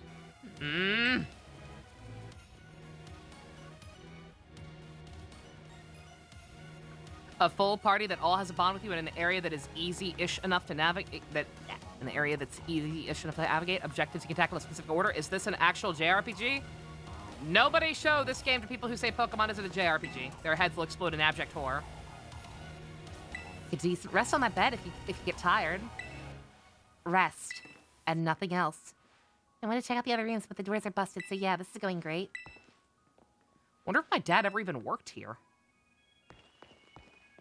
There are books I can check. Is there any reason to? Or will it just spoil me? We term this energy crystallization as being linked to what we call interlocking hexagon terrestrializing. Not too interested. Aren't my Pokemon poisoned? Are they? No. Repair ward secured me. Hilda was immune to poison, and my other thing was already gone by the time it laid the spikes down.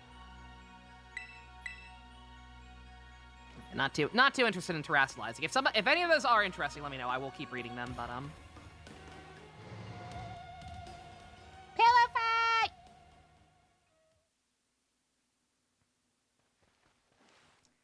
Hey, Nova, does this smell like chloroform to you? I almost never saw my dad my whole life. Oh, is it time for your tragic backstory? Penny! Shush. He was always busy with work. Hardly ever called home. I cooked for myself, cleaned for myself. My boss was the only one I had to talk to. Why is this so fast? So yeah, I don't really know him at all, even if he is my dad. I tried not to think too much about it. But the truth is, I would have just rather had a dad who was there, even if he wasn't great at anything. I haven't seen him for ages now, unless you count him on the news. He used to at least get emails sometimes, but even those stopped a couple of years ago. He appears out of the blue and has us sent down here. Some family, right? Oh, but, yeah. We're not here to judge or anything. And I'm sorry about earlier. I shouldn't have snapped at you like that. No, I was giving you a hard time. It's fine, whatever your name is. Penny. My name's Penny. You're actually pretty nice for a little pipsqueak. Please don't call me that, you big lunk. That's the spirit, you two. We are such good friends. You two. You two and Nova and me are friends, and nothing more, and you never will be, so back off. Last I came to the Great Dinner, I was trying to see my dad. Got about this far before I was attacked by some kind of creature I'd never seen before. Really? What kind of Pokemon was it? It wasn't even a Pokemon. It was like this weird metallic machine thing. I was gonna say the robot ones, right? You mean there wasn't a Pokemon that's more, I don't know, robot-y than average? Yeah, I'm sure. It was like a completely different creature altogether. And it hurt my boss real bad. I don't ever want to run into that awful thing again. That's strong, huh? Then I really hope I get to see it. That's what I fucking thought you'd say. You're a real tactless, Nimona, you know that? Whee! Oh god, look at the Garganackle freaking out. Text is as fast as early Honkai, good god. Yeah, and that after Fusion's earlier scare, I should clarify. Never be afraid to yell at me if you think I missed a shiny or ran by one on accident or think you see one. Because Tom Fox apparently at some point missed a shiny Litleo.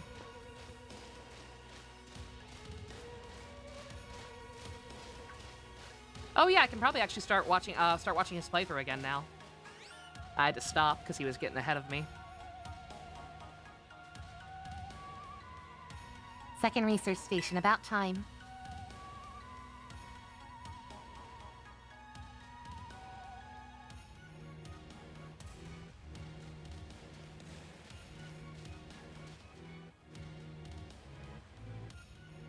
Let's head in and take a breather. I thought you'd have a bit more stamina, student council girl. I'm just full of surprises. That was not a compliment. I would never ever compliment you. You're a freak.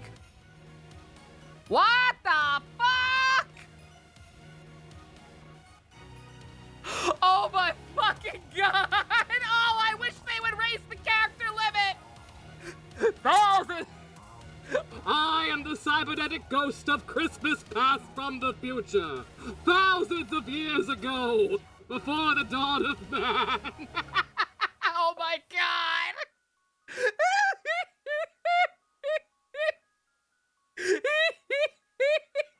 I'll abbreviate it. If I can, I'm assuming they're actually catchable because the robot Donphan's in the Pokédex, but I have to. I'll have to acronym it. Oh my fucking god. You can finally talk about these Mons. So they're they're future versions of Pokemon, and then Scarlet is prehistoric versions of Pokemon. Okay. So that's what's up with Donphan. It's not an evolution in the traditional, and it's an actual evolution. They're evolutions in like the actual real world sense, rather than Pokemon evolutions. It's not like they're getting stronger or anything. They're not getting stronger. It's just that this is what they look like in the future. They have adapted. That's fucking weird. I wish they'd have given them actual names. Or just said Robo Delibird or whatever, but okay. It's a completely separate Pokemon. They don't evolve or breed. They're basically like Ultra Beasts. Okay. Oh, that's a shame. That sucks that they did that. You know what? No, actually. That's actually dumb because that, like, we could have gotten an actual Delibird evolution and had him finally be useful. Damn it. Instead, we get this. Whatever, I still have a good name for it, at least. Hey, look, a Delibird. It's good to see some nice familiar Pokemon down here. Penny, are you high? Daddy. Oh my gosh, it's so cute. Wait a minute. It's one of the most broken Pokemon in the game. Outstanding. Me.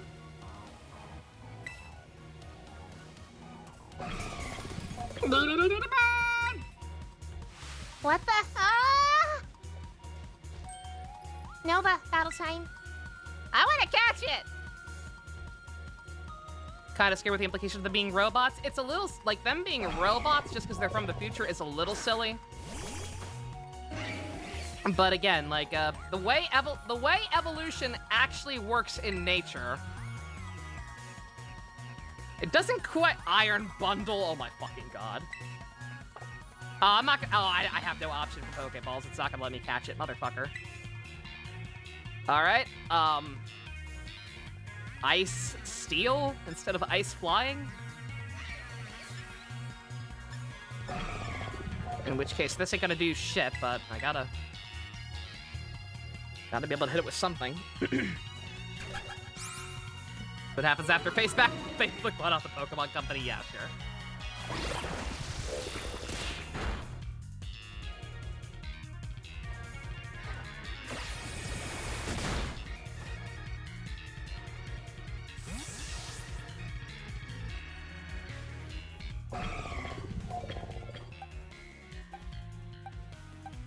Ice Steel, so Quad weakness to fire? Why would a robot Delibird be part steel? You know what? I don't know. Just a gut feeling I have.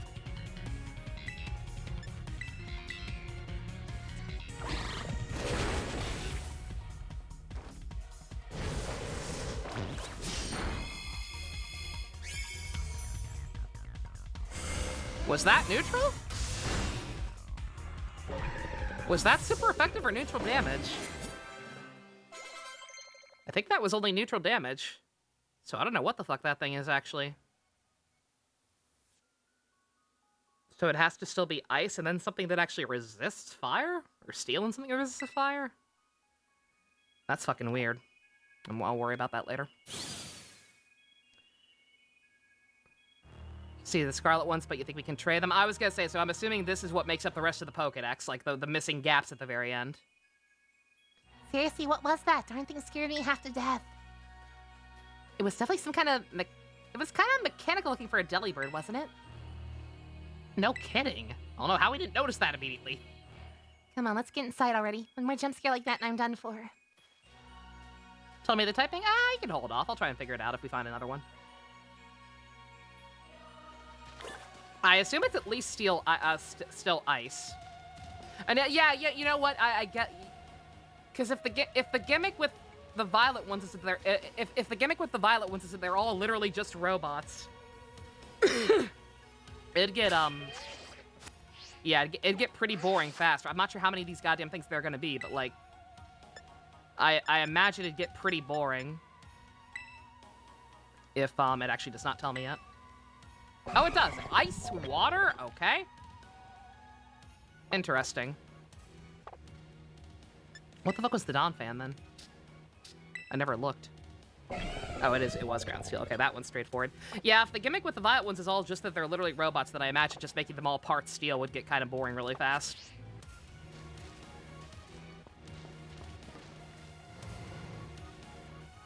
So I guess that makes sense, but yeah, it's a little silly.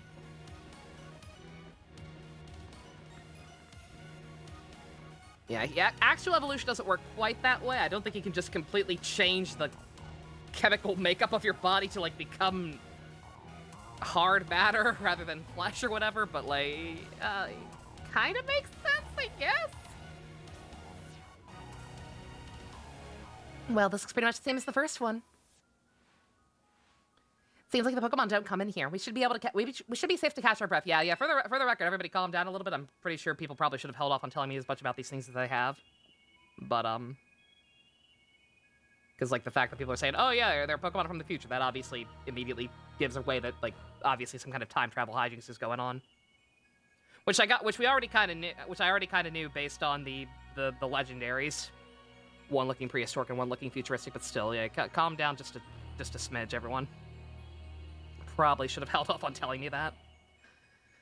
What is this place? That Pokemon? I've been wondering that myself. I think the Pokemon was one of these, maybe? What's that book? Oh yeah, there's the Dawn Pen again. We saw that way back at the start.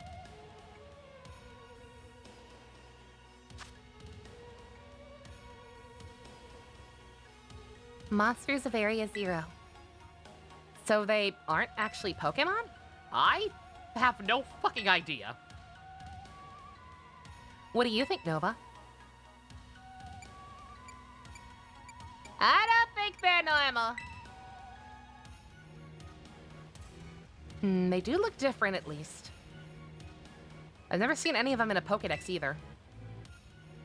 I don't think slow mode is the issue. I think the issue is just people need to, one, realize that, hey, if the game is going to explain something, you need to probably just wait for the game to explain it if you're playing ahead of me.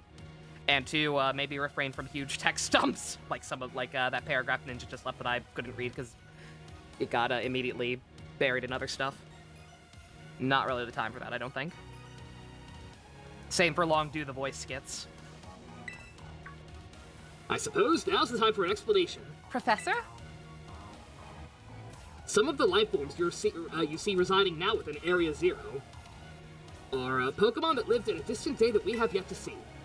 Yeah, they're literally explaining it right now, so yeah, easily could have just waited a couple seconds for the game to tell me. Future Pokemon? What?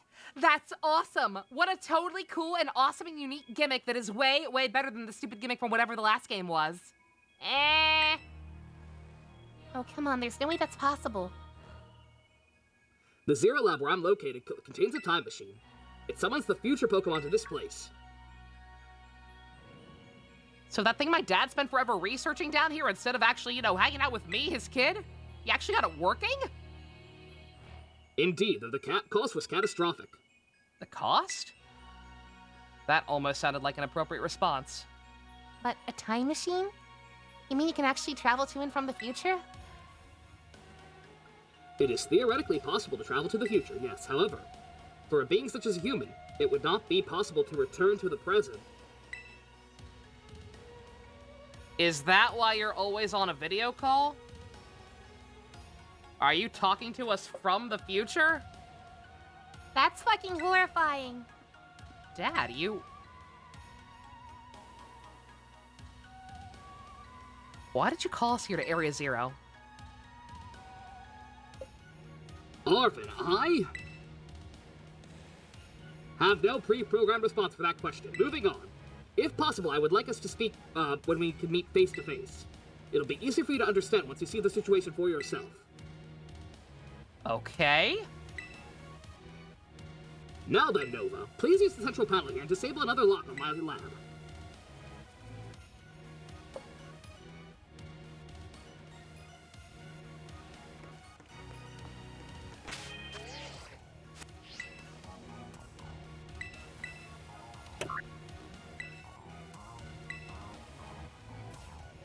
Well done. Persona 5 art, I just saw that cute. Get fucked, Morgana. Please continue your efforts at the remaining research stations. Hey, Nova. You know that book thing he told me to bring? I think it's got something to do with this place. Or more like everything to do with this place. But I'm not the one he expects to fix whatever this is. You are. I think you should be the one to carry it.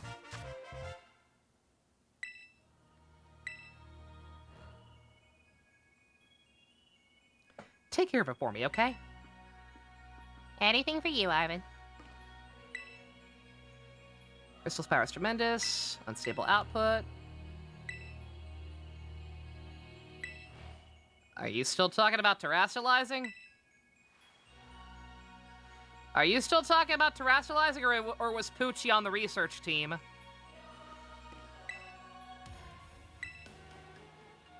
Move to the Zero Lab this month. My team will be smaller, but no matter.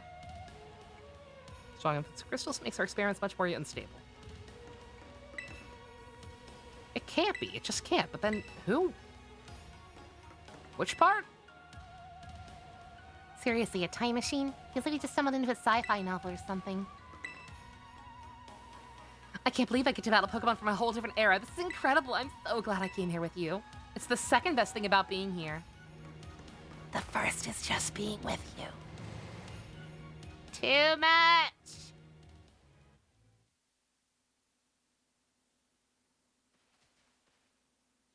Since Made in Heaven doesn't work on living things, how does it react to Paradox Pokemon? That's a good question. Again, I assume they're still living. Like I said, I'm assuming that in the... I have enough suspension of disbelief and have seen enough bullshit sci-fi in my time that I can just accept that, oh. My parents, they were normal. Are you serious? Even I know about your dad. He's on the board of the Rotom Phone Company. Everyone knows that he's famous. I looked into him for my own reasons. So Damona's actually some pampered little princess from a rich family? No way, that is not my thing. Though, yeah. Guess you could say mother and father were, like, hands off, but in a good way. Yo, Volcarona!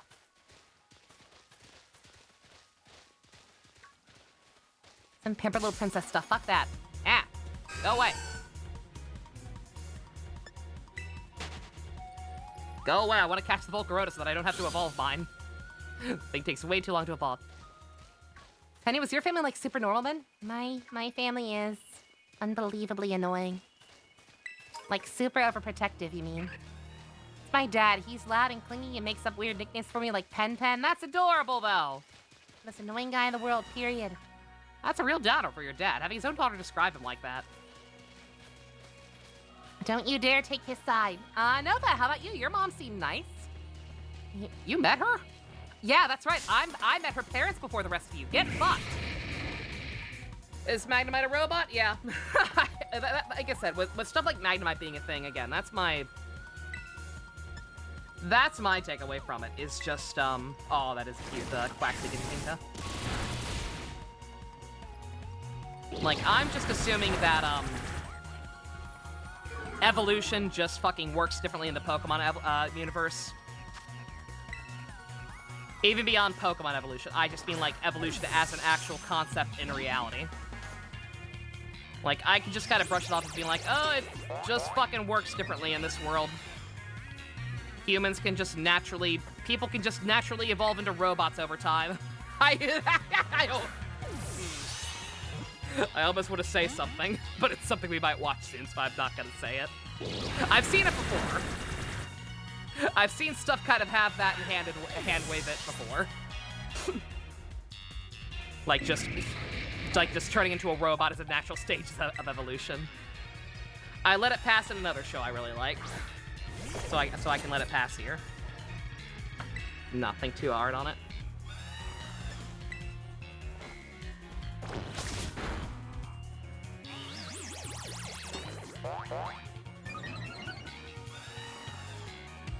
I've been in her room. No, you haven't.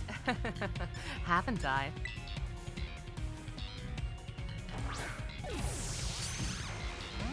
Bruh.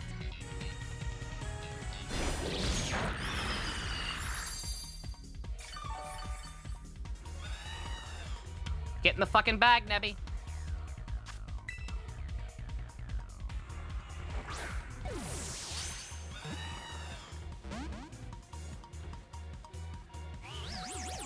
That's the thing in Mega Man, yeah. Yeah, this would not be the first. I've seen way stupider takes on evolution. See that one episode of Star Trek Voyager that claims that humans have a predetermined path for evolution, as opposed to evolution being reactive, and claims that human beings are projected to evolve into weird, fleshy, giant salamander things.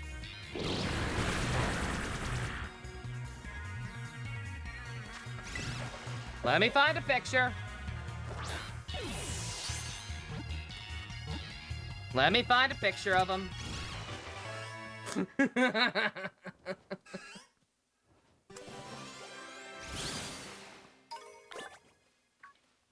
we done talking?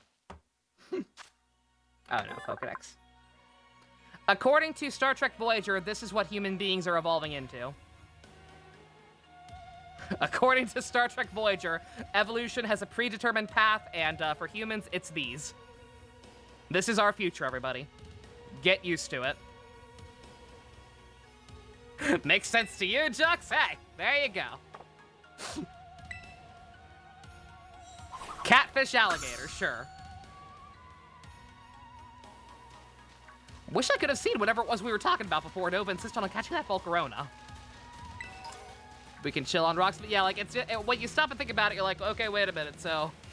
And again, evolution is adaptive. Like, we evolved to adapt to our surroundings.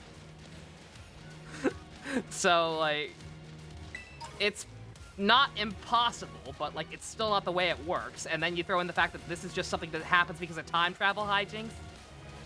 And it's like, no, like, what?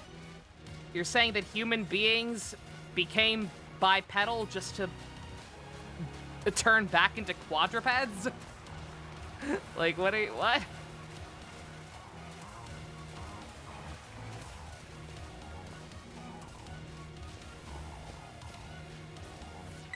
Bird? We could become bird people. Mild mint.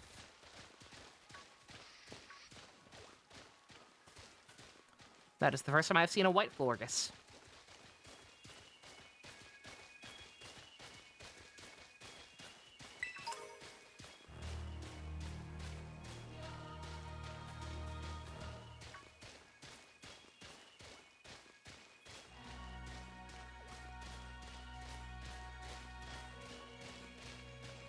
There's a lot of stuff like that in Cyberpunk, huh?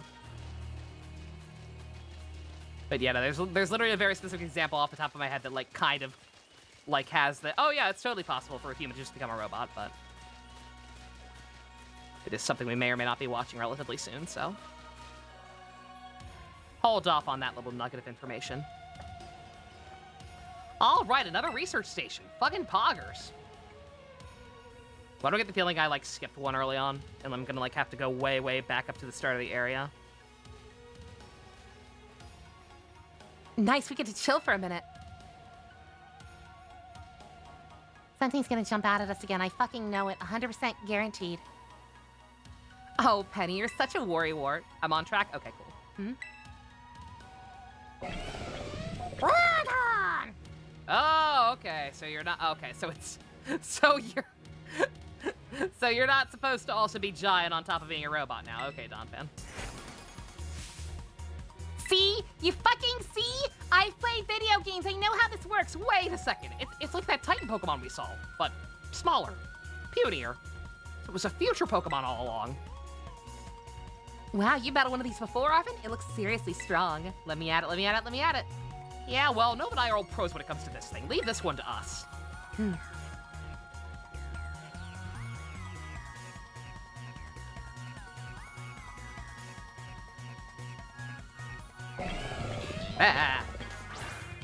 Robofan. Oh, God, I can see into forever! Oh, God! Oh, Jesus! Look at all this. Y'all see all those raid crystals? Holy shit, let me back down there! Like 4 raid crystals right next to each other in the abyss. Oh my God.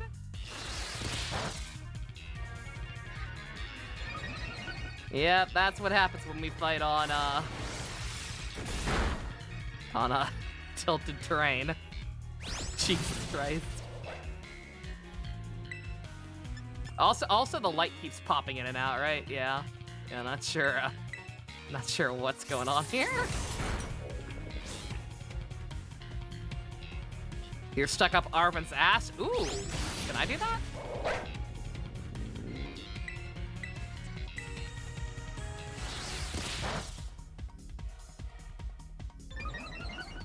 Ah.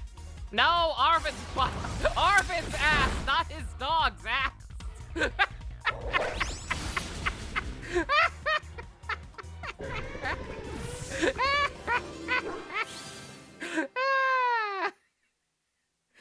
Hey, pup. We found the cybernetic ghost of Christmas Past from the future from Aqua Teen. See that? Victory is ours. I have the high ground. Wait, what? Maybe the one we saw when we were searching the Herba Mystica came from down here. You two got to meet one of those Pokemon before our crater get together? Jealous. Totally not going to murder you in your sleep for that, Arvin. Wait, go back? What, to the Cybernetic Ghost of Christmas Past from the future? 1 second, I'll look it up in the Pokédex. I couldn't catch one yet. If we got things from the literal future roaming around Paldea, that's a major problem. Isn't Turo doing anything to keep them under control? How could he let this happen? Yeah, right.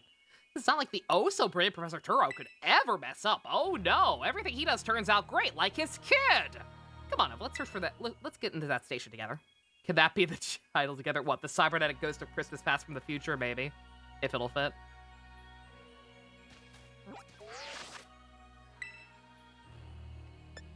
Yeah, Pump, we found him. Thousands of years ago!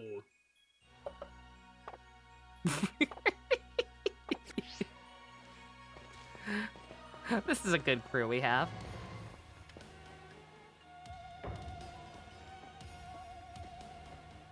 I was gonna say, this bird is apparently banned. And we made it to station number 3. How about after all that walking and battling and whatnot? Anyone need a rest? You feeling rough, Penny? Oh, no, it's not that. I've just been thinking ever since the professor mentioned the time machine earlier. The Pokemon here in Area Zero came to our time from the future, right? So what about Miraidon? Isn't it pretty likely that it's also one of those future Pokemon? Yeah, that was my assumption.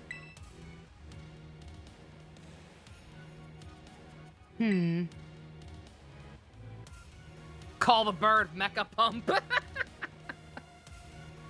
Christ, a lot of shit from Gen 9 got banned pretty quickly. I was gonna say, I've heard of so much shit getting banned already. And this game's been out for what, like 2 weeks, something like that? 3 weeks, maybe? I think you're onto something. It's kind of giving me all future vibes. Even the name sounds future-y. Wait a second, I totally forgot. Yo, Arvin! You had Miraidon's ball, and you told us about the forms that it's played in the first place. You must know something about it, right? Still remember that from way back? Ugh, no wonder you're everybody's little star pupil. Guess I have no choice but to tell you what I know.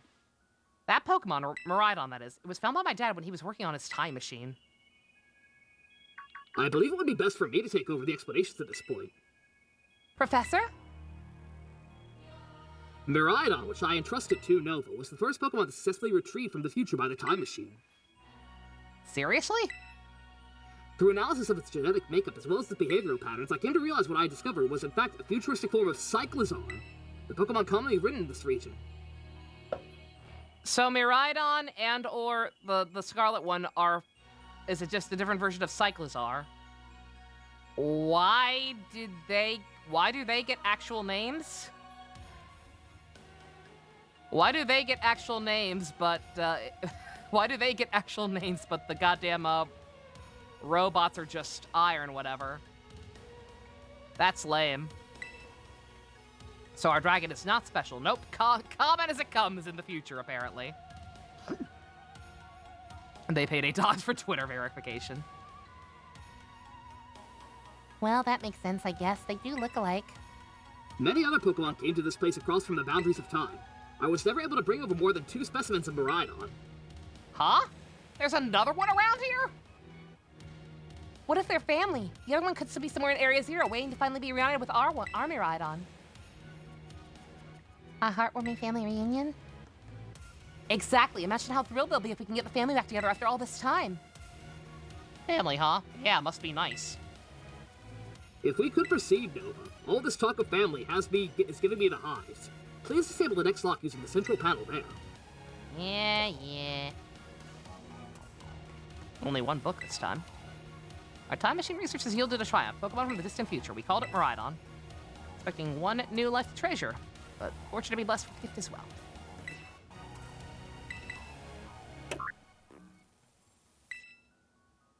Iron Registeel? I don't think that's how that works. Well done. Only one remains. Please continue on to the final research station.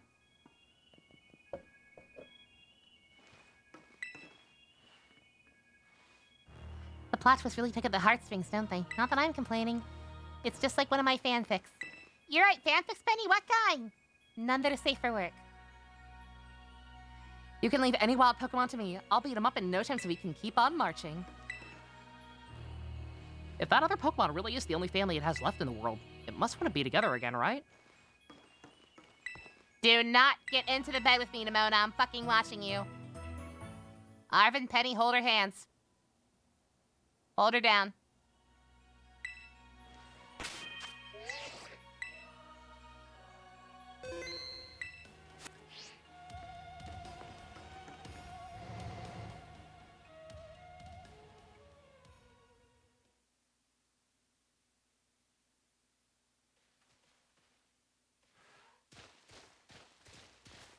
Some Miraidon's future Pokemon. No wonder no one's seen it before. No, but you've got to let me battle it right the fuck now. It still won't come out of its ball, though. Oh, right. That was the first time I've heard of it coming from the future, though. Some weird Pokemon my dad brought home all of a sudden one day. We all lived together in the Lighthouse Lab for a while before, he fucked off forever. I had to take care of it for him, too. So that's why you know so much about it.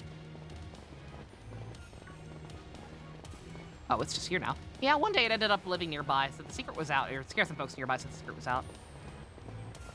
Yo, it's here! I can just catch it! It makes sense if it's riding a different thing. Yeah, people found out about it be all over the news. And it seemed, oh my god, it scoots! Look at him scoot! Look at him scoot! Yo! Look at him scoot!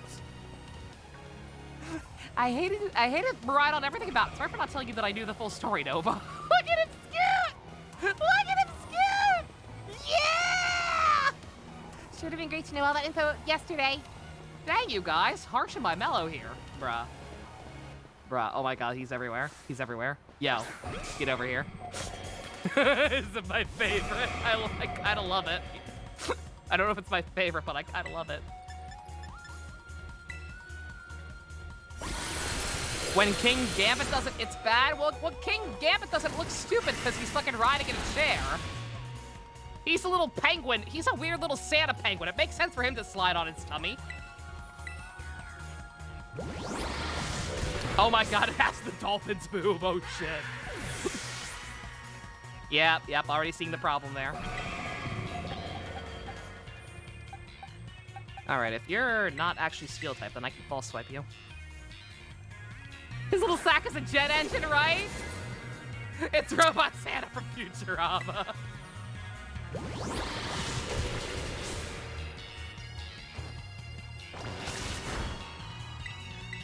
These things are not shiny locked despite lack of breedability, meaning I can get a shiny robot Delibird, Hoggers.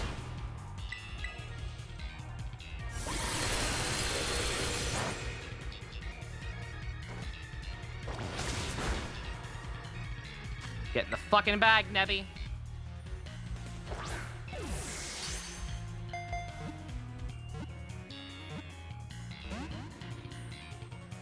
I was gonna say, I assume the shiny is blue.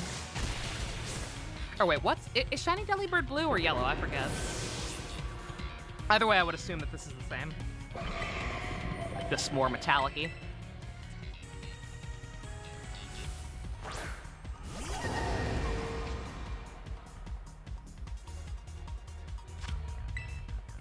All of the robot shinies strip away the color of the metal. Oh, that's boring! They're gray? Oh! So in the future, shinies are just being lazy with a paint job. Thanks, Robama. That's Robot Obama. In the future, they reconstructed Obama as a cyborg, and because it was technically a new life, he was able to run again, like Nixon in Futurama. He won by a landslide, and they called him Robama. I don't think I have any status ailments. Just gotta wait for a critical catch. Critical catches seem pretty goddamn common in this game.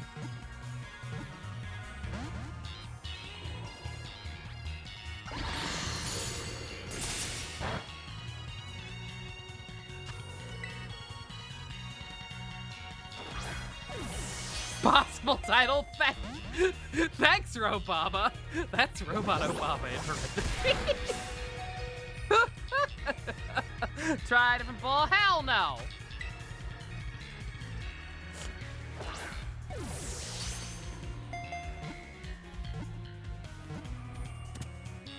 See? What did I tell you? The debate between Robaba and Bill Klingon sure was interesting to watch. Oh my god. I was gonna say the color even matches this time. This one's gotta be the Pokeball. Oh my god. Absolutely. I love this stupid thing. Alright. The cybernetic ghost of Christmas past from the future. Everyone will know exactly what that means. Alternatively, robot chicken, but I'm sorry, it's too perfect. The fact that it's a goddamn robot delibird, it's too perfect. I have to call it this.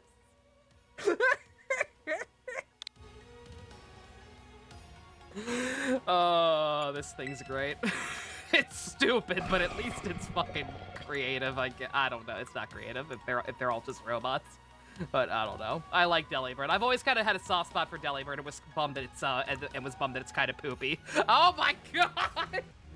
Oh my god! He doesn't even have a good nature. He has a shit nature.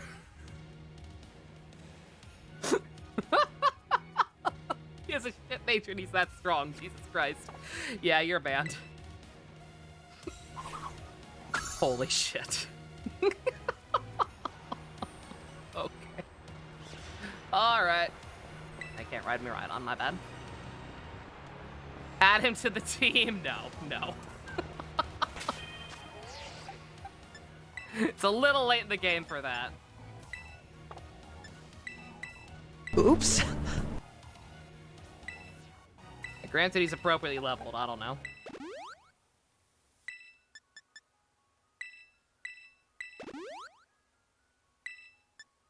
I was gonna deliver all this presents without some speed stat. You know what? That's a fair point.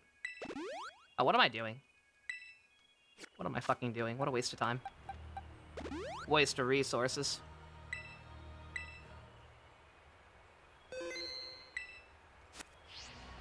Got it from Gita Mates. Go ahead and check some IVs. Oh! Oh, what the fuck is that? No, that's the regular one. That's the common one, right? I don't need to catch that, right? That's the common one. I remember that you can catch that you can check IVs. I didn't know that cheat beating her was all that required me to that allowed me to be able to do it. Free segment can't spawn in the wild. Okay. Okay.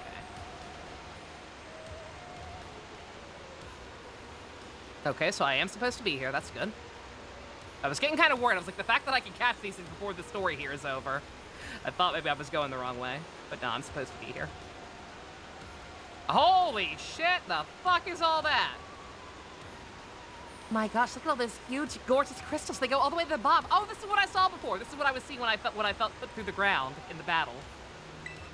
Okay.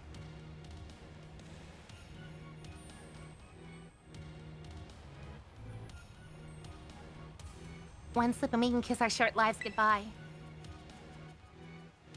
Oh, good call. Watch your step. I wouldn't want anything bad to happen to either of you, my lovely friends. The rarest possible Pokemon of the game now is a shiny Dunsparce, or Dunsparce, transferred from Gold, Silver, and Crystal. Yeah, Pokemon Home has to actually work first.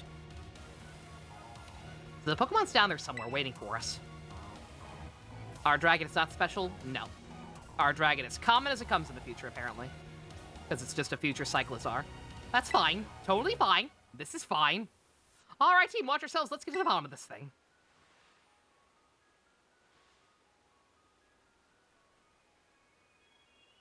This place looks so unreal. Maybe there really is a treasure down here like the stories say. Yeah, this place is looking like something from a whole other world. Makes me feel like you already died and went somewhere. Is it me or do the crystals here give off the same glow as Pokemon when they terrestrialize? There's gotta be some kind of connection. Only one way to find out. Come on, everyone, let's keep moving. We got a long way to go. More mechas. Oh yeah, oh absolutely. Now that I know that there are some, they are gonna start appearing in the overworld. Yeah, don't worry, I will keep an eye out. Look at his little waddle. Look at him do the slide again. Do the slide again.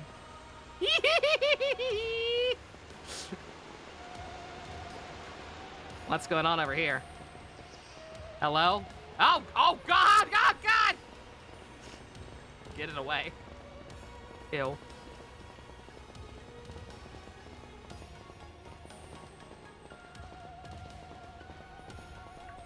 Look at all these giant flying butt plugs. It can do that. Dunsparce's special power is to clip through the wall. Oh wait, no, Diglett can do it too. Never mind. Dunsparce isn't special. Never mind. Never mind. So Miraidon came to our age through a time machine. And it lived here with a professor, although instead of one of its other kind. So he brought back home some kind of... God fucking damn it, why does it go so fast? Guess this place is familiar to be sure. That's great, a chance to unwind and bask in familiarity. Is that a goddamn Hydreigon? That's a Hydreigon. Well, I wasted a shit ton of stuff evolving it.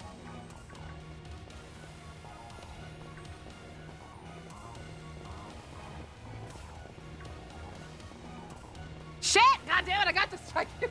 You got fucking I was being ignored in my class. We're bonding. We're bonding and it's not voice acted, it's moving too fast and there's other stuff going on. The Hydreigon's a robot? Was it? What?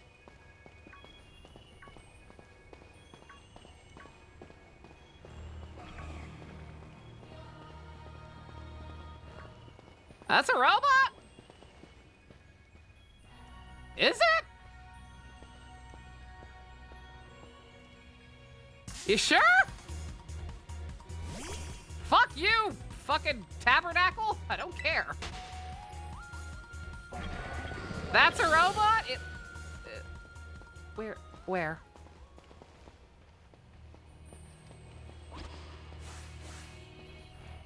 Okay.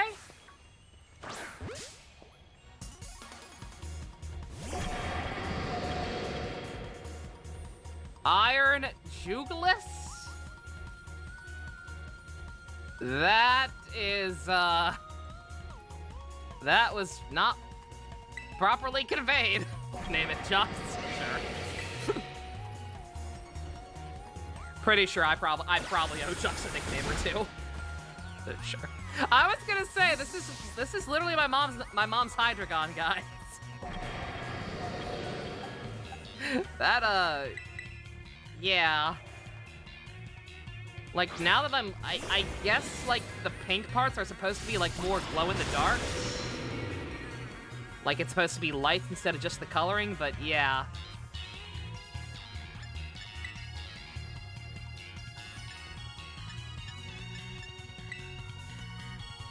What type are you? Fuck.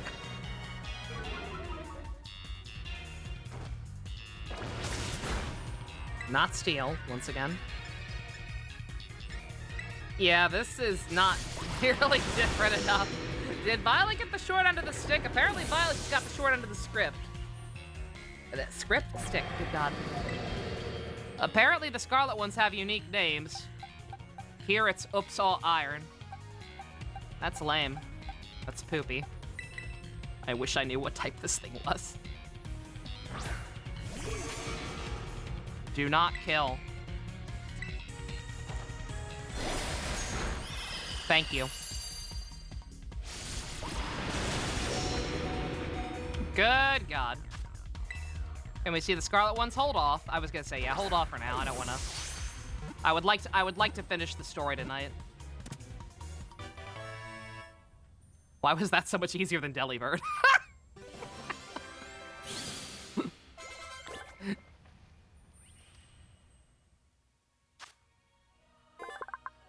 Iron Jugulis. Okay. Well. I'm gonna call it Jux.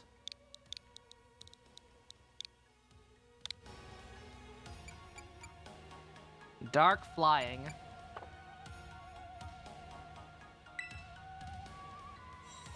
Yeah, that one, that one I feel like needed a second pass through. It is not different enough. That one I imagine the shiny version might actually be kind of cool. If the gimmick is that they just swap out a lot of the color or something. Yeah, that's not a very good type. Yeah, that one feels like a downgrade.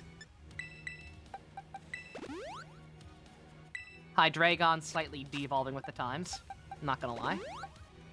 Also doesn't look different enough.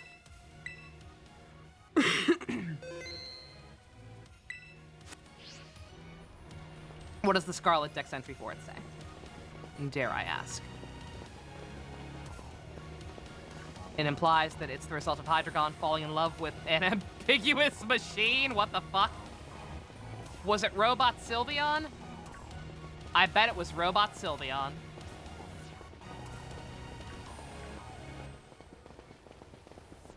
Hydreigon fucked a toaster. A toaster called Sylveon. Sylveon evolved into a toaster. True love. Exactly. You'll love to see it, right, Jux? Lots of Delibirds.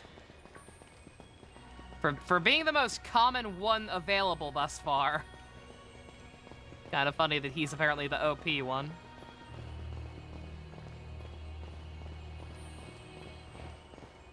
Yeah, lots of Delibirds, lots of Minecrafts, lots of mistakes. The brave little toaster. That's my favorite toaster.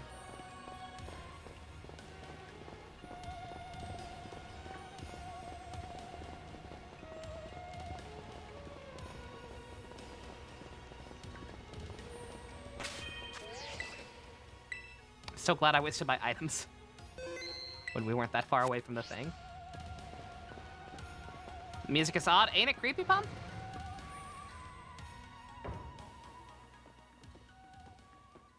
Keep an eye out for Brown Minecraft. Is the shiny one brown? Well, what happened? This place is a mess. It looks like something went berserk here. Yeah, but what? Hello there, children.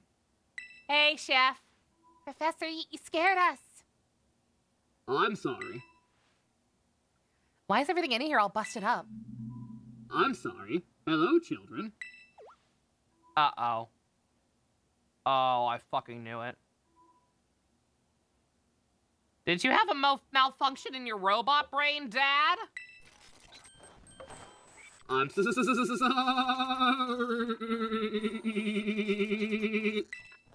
Hello there, children. Hello. Hello, children. Hello there, children. What the fuck?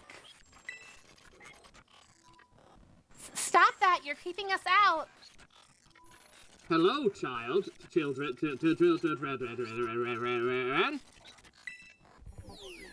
Initiating restart. The professor must be having some weird connection problems or something, huh? Does this mean Turo is a pedophile? I was joking.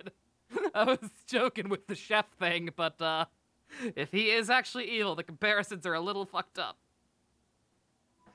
That was weird. Almost like, I don't know. If he meant it as a joke, it wasn't funny. I still got goosebumps.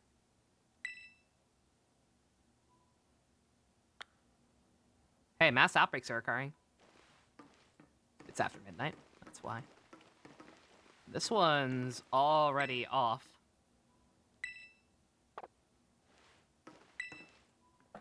Looking at the damage, I have a feeling maybe some ferocious Pokemon battled here.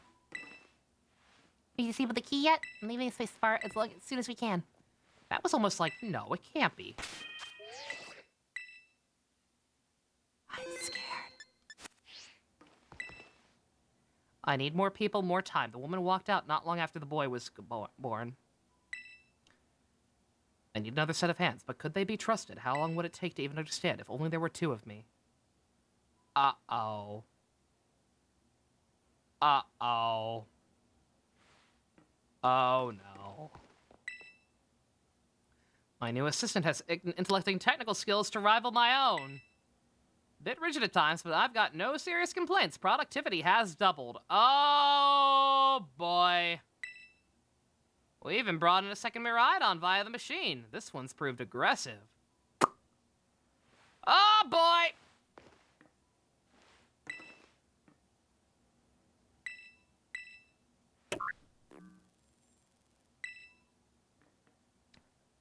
All locks disabled. Self-destruct sequence initiated.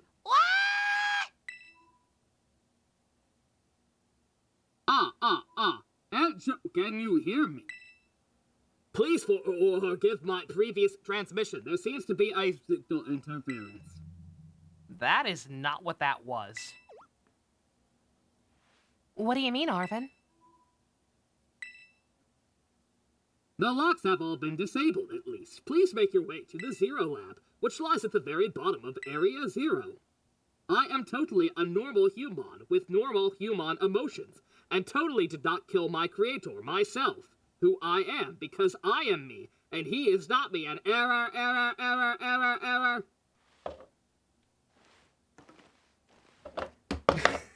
I cannot hear you. I am going through a tunnel.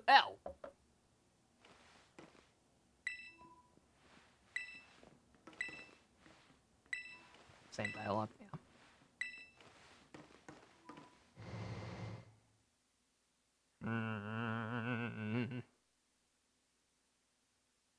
Killing your own clone is still murder!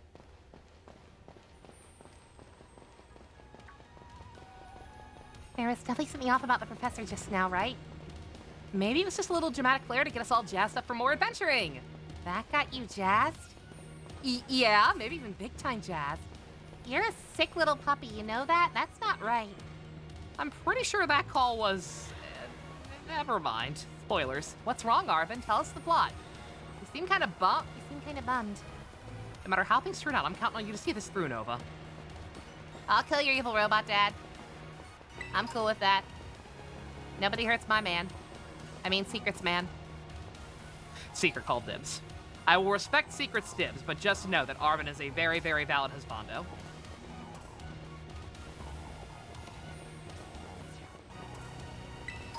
Which way?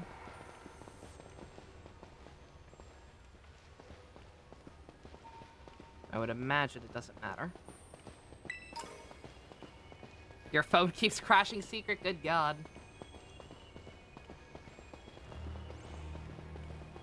If you fuck your own clone, is that incest or self-cest? The answer is masturbation.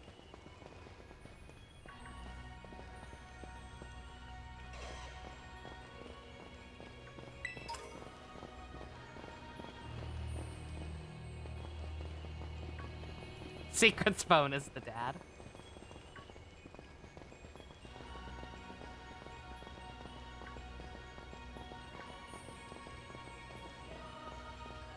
I was gonna say, yeah, no more new robots in here. Besides Delibird and, Hydreigon. I know the German names and whatnot. I always hear Eins, Y, Dry pronounced differently. Or rather, okay, when I'm just saying the actual numbers, it sounds fine saying them Eins, Y, Dry. Like, that sounds fine. But for whatever reason, when I see, like, other stuff refer to it. Or like they combine with names, like in Pokemon, it sounds awkward. Sounds awkward saying it that way to me for some reason. Same thing with Gundam 00. With the Trinity siblings and their Gundams.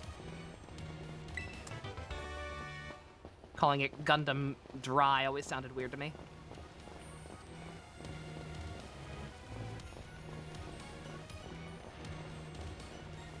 Is this the wrong way?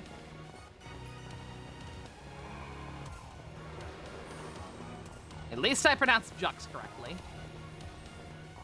At least I know how to pronounce the word juxtaposition. And isn't that all that really matters?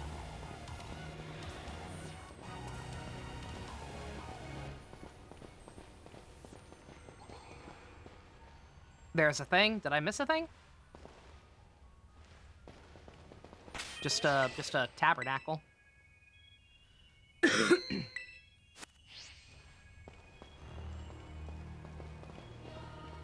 I mean, I hear what you're talking about. I hear noises.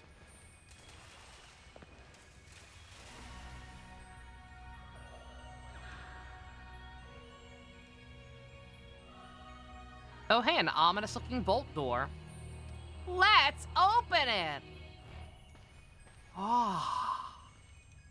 We finally reached the deepest part? We made it! Ready to see if those ledges of treasure down here are for real? Yeah, right. That's just fluff they wrote to fill out the textbooks. Hmm?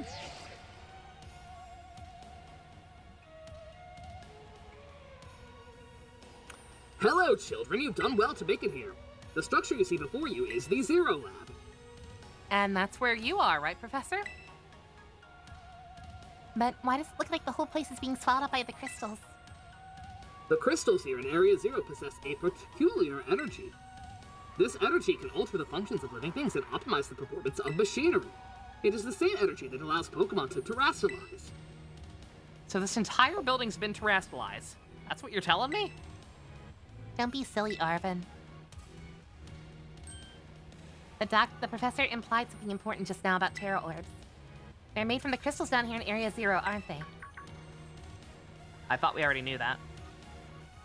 Indeed, though not many may know it. I literally learned that in my history class. It is the standard that is being taught in schools as we speak. Since you've disabled all 4 locks, the gate to the Zero Lab should now open for you, but once you open the gate, you will be quickly confronted by the dangerous Pokemon inside. They will likely make a break for freedom.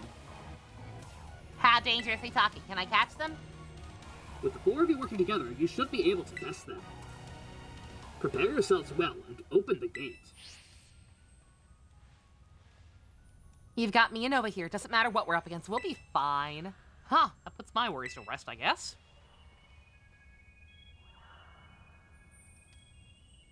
Scientist and the door is green. Snack.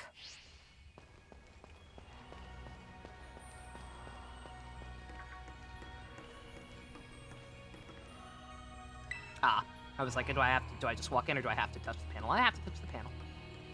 Fuck you, Tabernacle! Ah! I don't want you. Fuck Minecraft. Fuck you, Chris Craft. I don't know why I keep calling it the Tabernacle, by the way. Probably because I was talking about Zardoz earlier. Hold it! Huh? Why? We're finally on the cusp of getting into the lab here. Look, if it's true that a bunch of really dangerous Pokemon might come at us, shouldn't we also have Miraidon help? But he's scared. He's a little baby. Yeah, if Miraidon were like how we first saw it in Lake Grotto, that'd be a huge help. I want to see a battle. But it hasn't wanted to let us ride it ever since we came down to Area Zero. And it can't enter its battle form in the first place. But it's really strong, I know it is. It ate all those Herba Mystica we found too. When it really matters, I'm sure it'll fight. Area Zero is where it used to live, come on. You're not small now, maybe it'll be able to find its family too, right?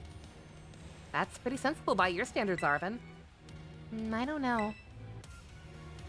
Go on, Nova, let me ride on out. No, he's scared. Come on, it'll be fine, even if it can't fight. Fine. You okay there, little buddy? Alright, come on, Nova. Now that we got Mariah already, it's time to open that gate. He does not seem happy about this. I don't think he wants to be here, man. I don't know what the fuck happened down here.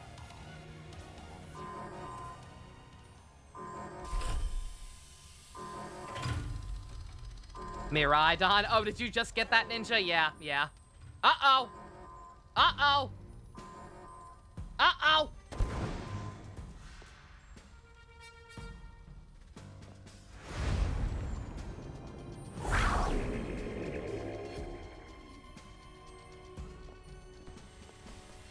A family reunion! It's happening! I'm sure this one totally isn't evil or something. What? No way! My 12 frames per second are so happy. Ah! Aww! Oh! Don't you yell at my dick. No, something's not right.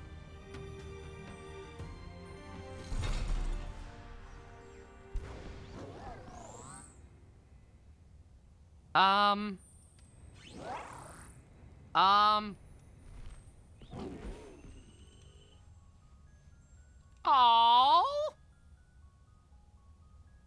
Okay.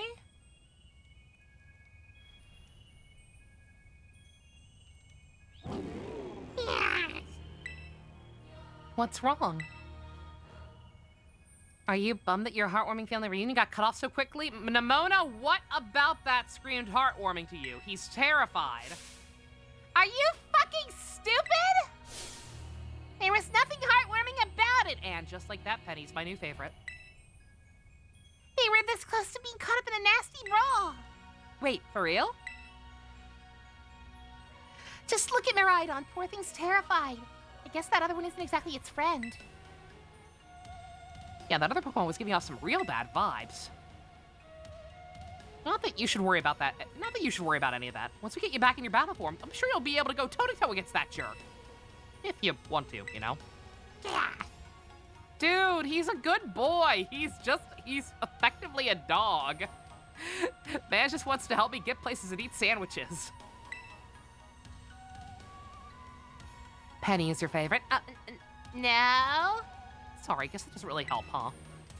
You think that other Miraidon was one of the dangerous Pokemon the professor warned us to watch out for? But didn't the professor say the dangerous Pokemon would come from inside?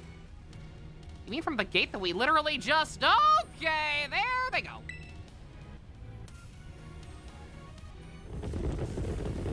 Ah! What the? There's that thing somebody tried to trade me for a Ditto.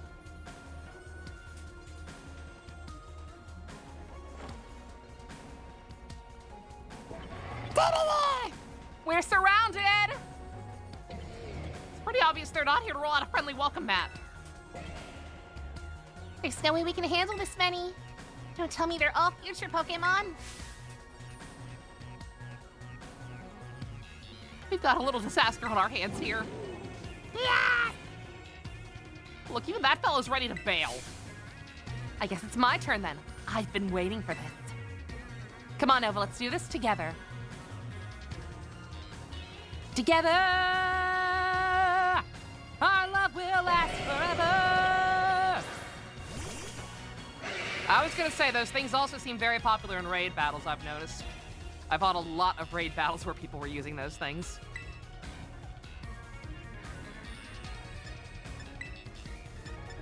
Oh, I'm not going to be able to hurt you at all with Levy.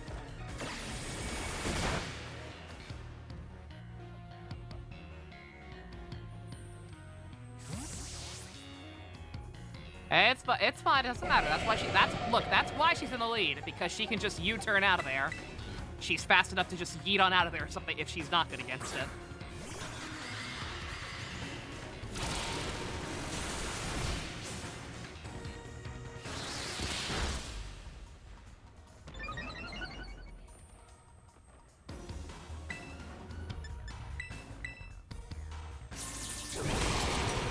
Like it, Rock! No!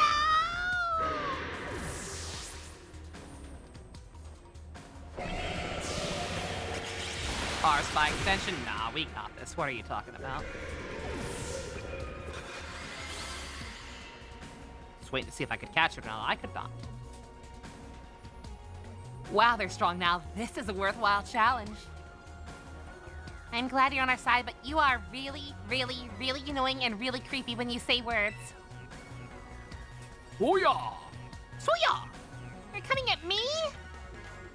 Nova, help me out here. Penny's cool. Again, I wish she had gotten more, a little more screen time in her storyline. I know she technically did as Cassiopeia instead, but still. Okay, I have no idea what you are. I've been seeing you in raid battles all day, but I still actually don't know what you are. I'm fighting in something else. Fighting in steel is always going to be my logical assumption, but it seems like they actually kind of avoided doing that. It's yellow fighting electric. Alright, normal damage, so definitely not steel. Iron hands. Terrible. Throw a ball, I can't. It won't let me.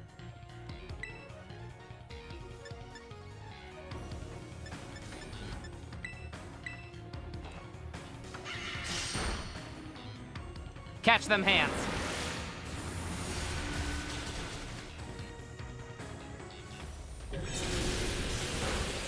Oof! You played yourself.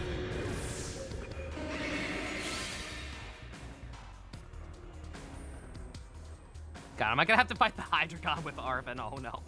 The future is fucking terrifying. Good boy. I love you. There's a rider war going on in general chat. Oh no, over the pole. Oh no. Jesus Christ. Oh no, they're running away. Oh no, they're running away. Yeah, and that's a good thing, you stupid bitch. If those Pokemon get out, we're gonna have a gigantic mess on our hands. We gotta go after them, Penny. Why me? Wait! Hold on, Nimona. Why do I get the feeling you're enjoying this, you fucking weirdo? I hope the two of them can handle their part.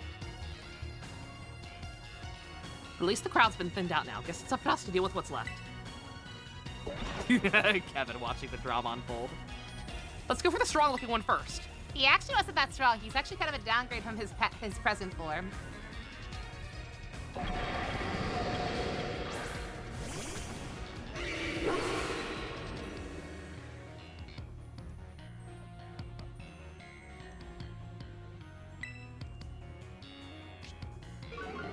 Yeah, his typing's not good.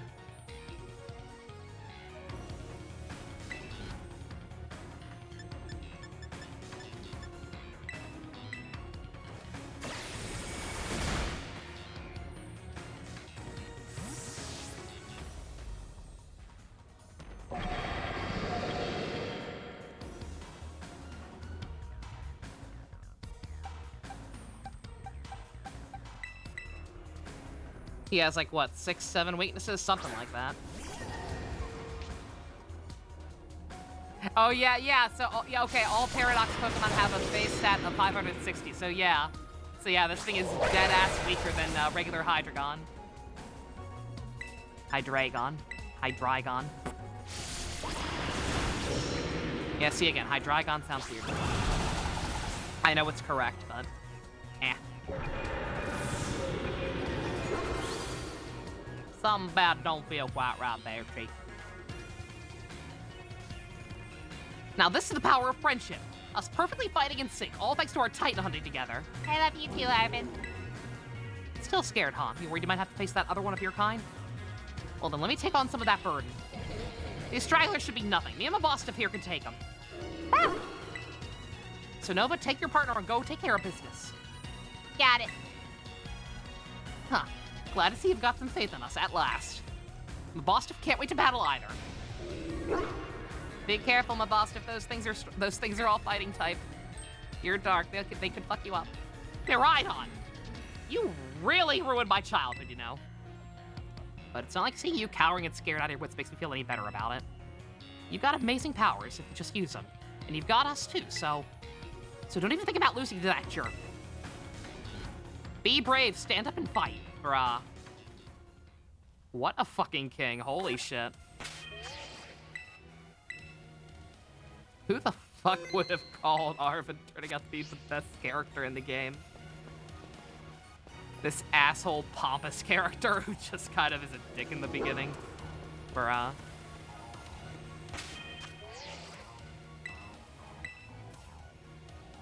Looking at Sacrifice, it's not horrible, but it has slightly less special attack, but it's faster than Hydreigon. Yeah. I don't know. Again, I'm sure it's not awful. It's still a goddamn Hydreigon, but, or when I called him Alex, I did call him an Alex. I dialed it back. I made him more of an Apollo. I fixed it. Tertiary material? Sure. Why not?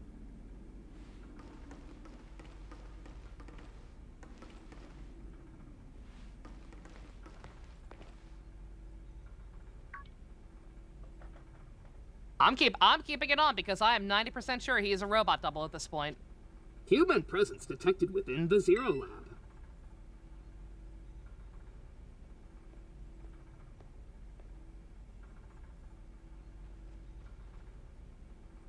Your haircut's really stupid now that I see it from that angle.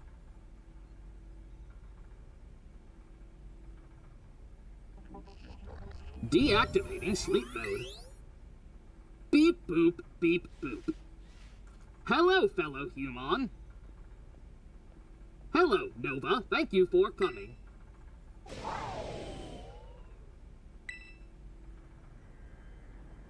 Fuck you, bigger dick! Of course you used a Master Ball, you fucking scrub. Now, back to your ball. Oops. That is one far less traceable and far more aggressive than the one you've traveled with. Your Miraidon fled Area Zero because it lost to the other one in a territorial struggle.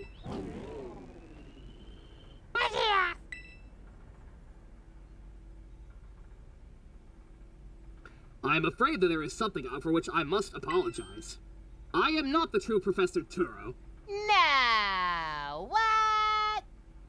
You mean Arvin's not part robot on your side?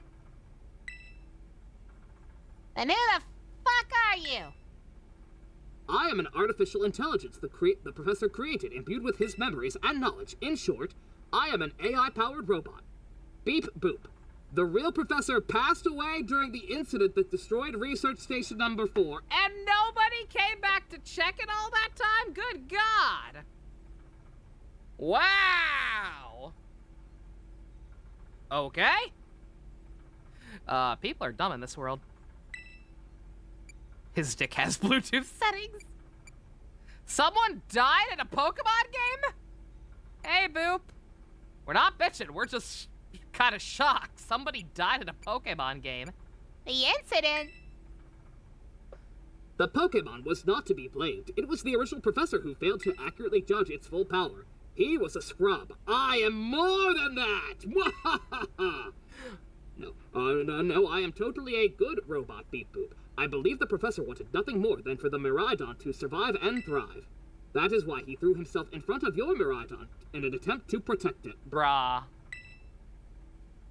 From the first time I reached out to Director Clavel and asked him to be put in contact with you, I was never more than an AI. The reason I asked you to come to me is because I have one last thing to do here at the Zero Lab, and I desire your help. In short, I wish for you to put a stop to the time machine the original professor created. Any questions can be addressed as we make our descent. Follow me. Okay. We knew it was Chernobyl. Dead-ass Pokemon Chernobyl.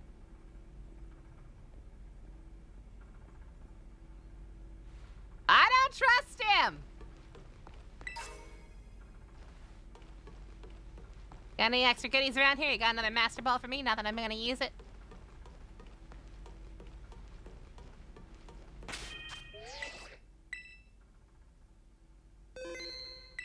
I don't trust this one little bit. This elevator will take us down to the lower level. Step inside.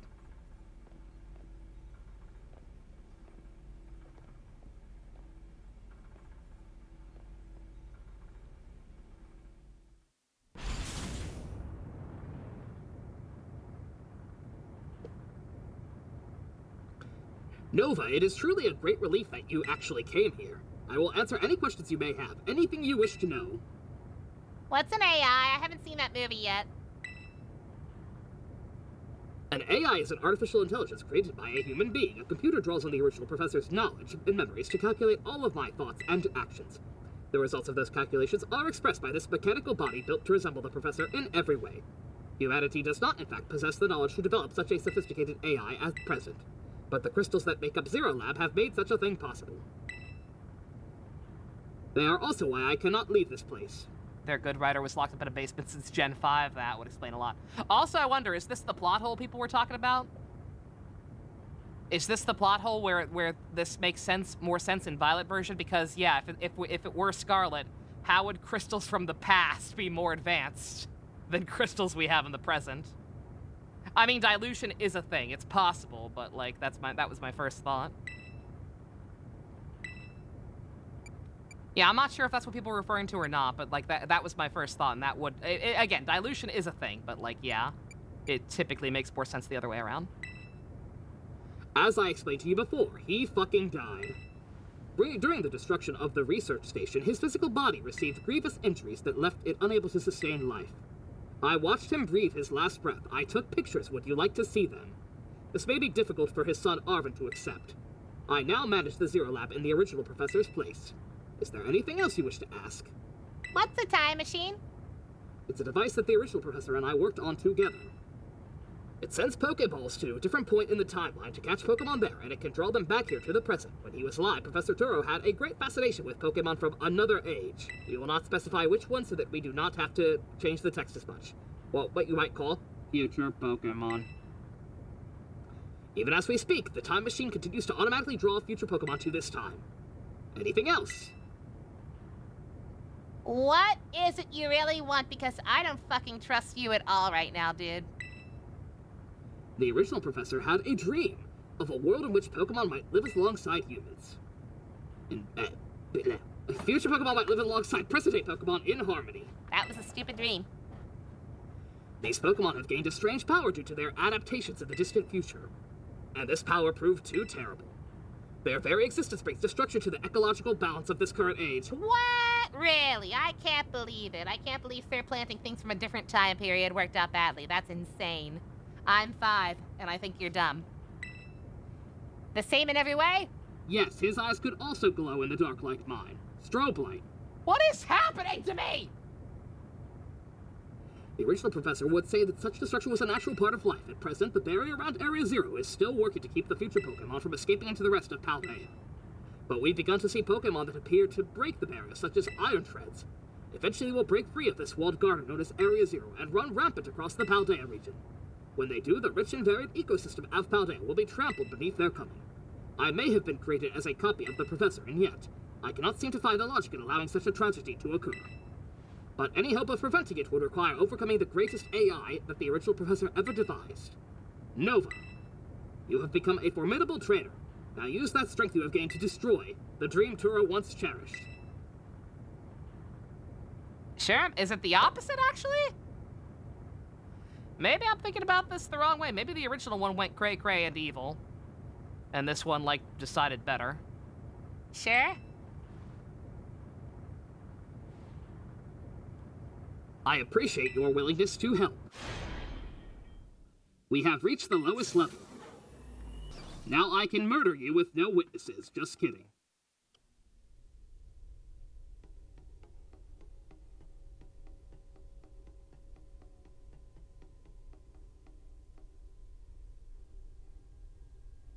Oh god, my eyes!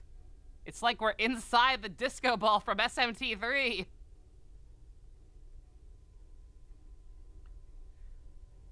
Behold! This is the time machine we perfected using the power of the Terrestrial phenomenon. Bum, bum, bum, bum, da da da da da da da, bum, bum, bum, bum, da da da da da. It's like the cube from Cube, but spherical. Yeah, it's a good time to look at your shoes, Nova. My god, it's full of stars. The frame rate dimension. To stop this time machine, you will need to use the professor's ID, which is embedded within the Violet Book. It is very likely the professor put the final key that we would need in that book of all places. He has loved that volume since childhood. If you place the Violet Book upon the pedestal here, you will be able to stop the time machine. There is just one issue. If you try to stop the machine, I will most likely attack you. Brah. Artificial being that I am, my own desires can be overridden by the system's programming. Once that happens, I am afraid that I will become more than a battle machine, bound to defeat anyone identified as an obstacle by my code.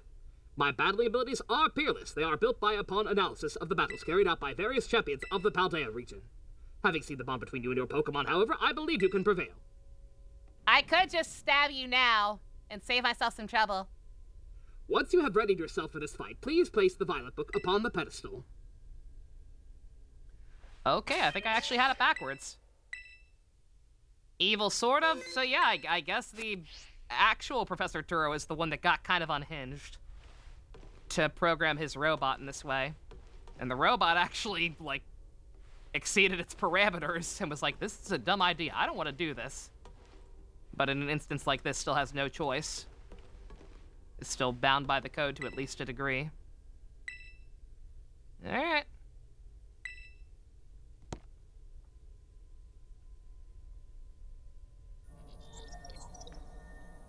ID confirmed. Professor Turo. Detected. Initiating emergency shutdown. Please wait. Please wait. Access denied. Reticulating splines. Shutdown command overridden. Reinitializing. What is love? I am thou, thou art I. AI hero switching to sleep mode. Activating offensive protocols.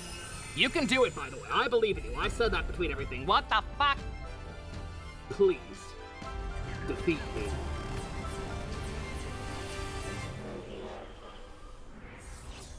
My God. It's full of stars. At last. At last my dream is within reach. And you're not getting in the way.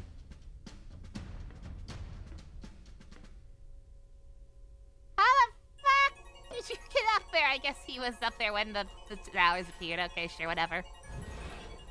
Beep boop. AI too was Cheated. Bruh.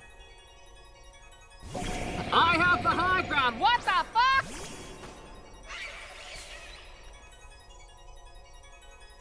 Okay. I don't know who you think you are, but I am not going to let anyone stop my goals. So that is a robot Volcarona. Again, the SMT, it's not just me, right? This whole endgame, ever since we got to Area 0, it feels very SMT, right? We have one. I do not have a robot one. That's 3 specifically because of the giant disco ball. And some of the music, but yeah. No, that's Volcarona at home. I don't have Volcarona at home. I have actual Volcarona. Bug fire? Or no, it was already bug fire. Shit. Not very effective.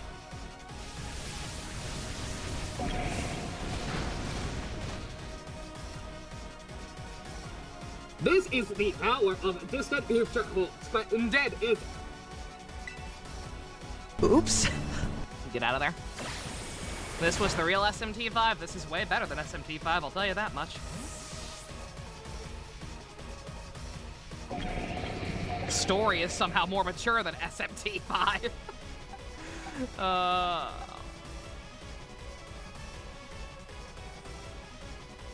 I don't know. They all seem to keep at least one of their original typing. They all seem to keep at least one of their original types, so I'm going to... Either way, he can get it. Hopefully it's still half fire. If not, we have a flying move, so...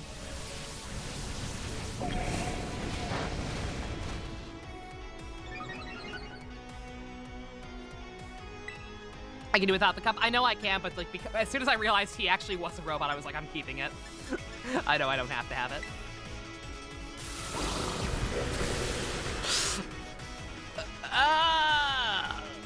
Do you imagine the best wealth of data at my disposal with your human brain? Fire electric or bug electric? Either way, that could be a problem.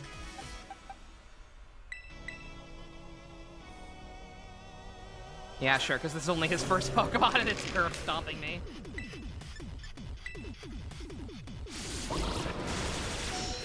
Oh, thank God.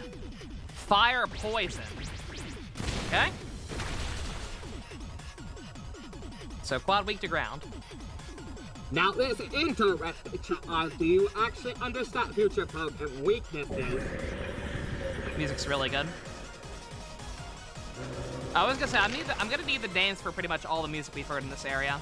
Iron Bundle, that's Delibird. So... Hilda.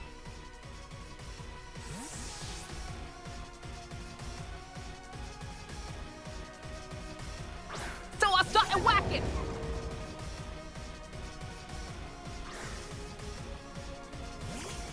If only we had Pump Jack, if only we had Pump Jack, this would be easy.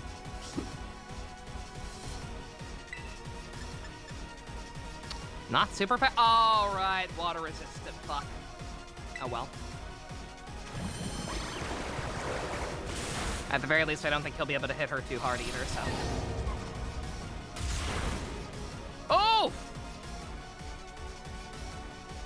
What some sort of error has occurred here? Recalculate critical damage.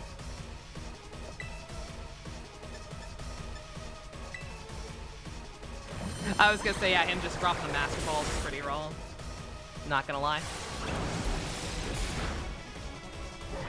The Scarlet equivalent of fight tore through your whole team, I can understand. Especially if you don't know these things' weaknesses. That Volcarona alone fucked me up. Iron Thorns? That's new. That's a new one on me.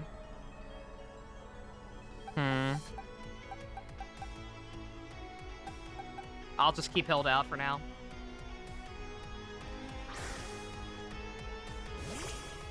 Oh, fuck! How many Mechagodzillas can we put in one goddamn game? Janaina, you're lucky I didn't see that until after it was already out. For the record, no spoilers once again, please. Good God. Alright. Electric Steel. Or Rock Electric, okay.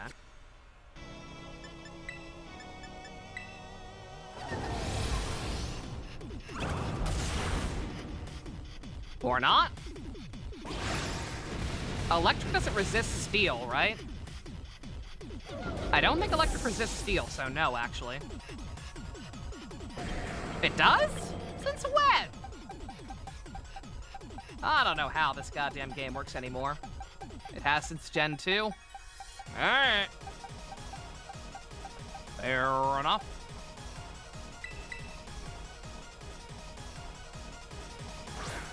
At least this one actually looks different. Unlike the goddamn Hydreigon. Alright, Electric Rock. This was a bad idea then, actually. Need to heal. I was gonna say, I think I might just sacrifice Play Hero for now, actually. We need to heal people up.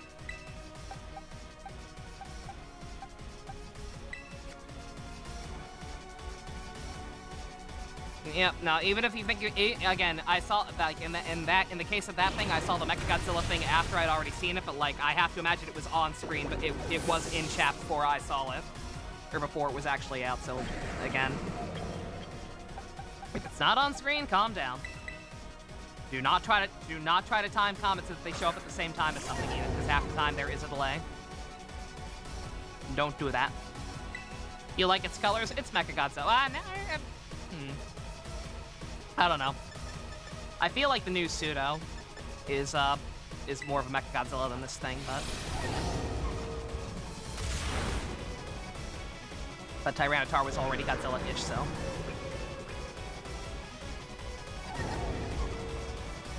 Iron Jugulis, that's the Hydreigon.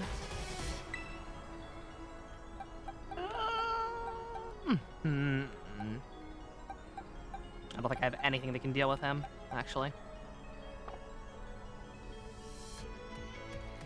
Hilda Pump is the MVP of both of my teams. Oh, wait, I'm dumb. Duh. This'll still work. I was so focused on the dragon part, not being there, and I forgot about the dark part.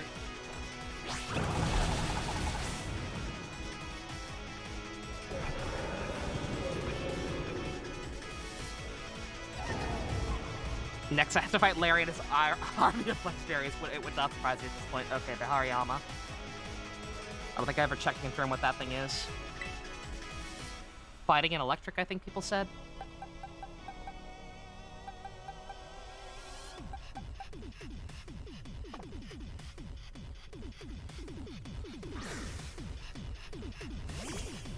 I know Fairy works on fighting. I remember some things. I remember weaknesses for the most part.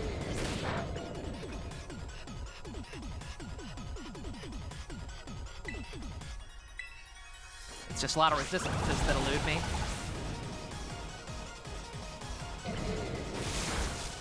Ow!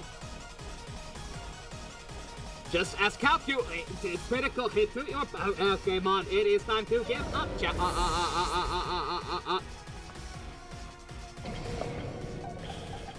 Oh boy.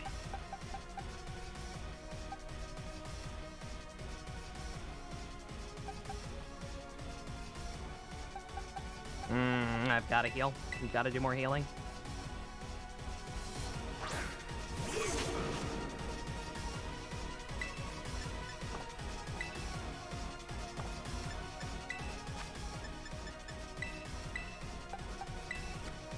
Give the ball to Hilda. Operation Give the Ball to Hilda is in effect. Of course it gets a crit. Ah! Also, of course, it has Drain Punch.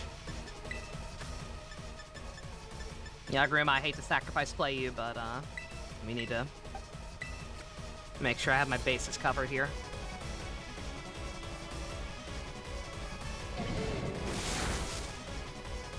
Thank you for letting me know you have Thunder Punch. Not that I was going to send out Sylvando for you anyway, but...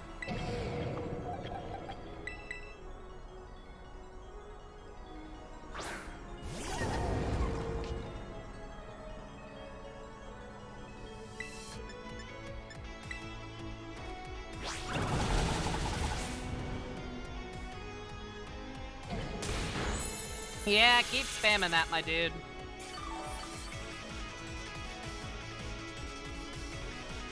Keep doing it. It's real endearing. So I'll start to whack it. Yo, I'm hungry. Iron Valiant. And that is another new one.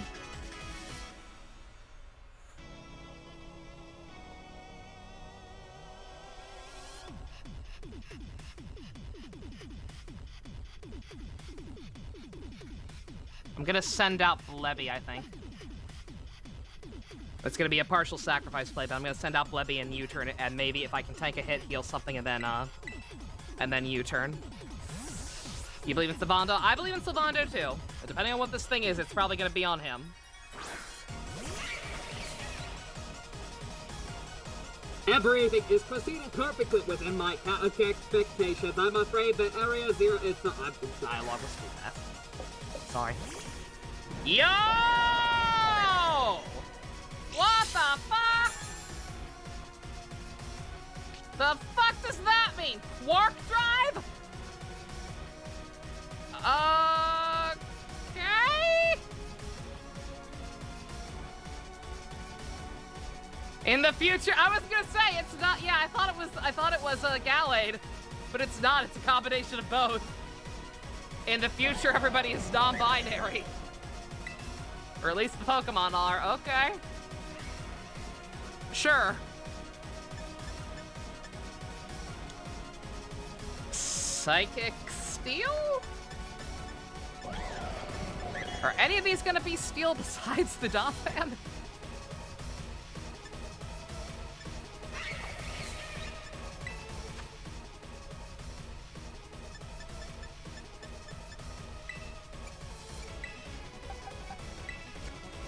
Definitely at least part psychic, in which case... it's weak to bigotry!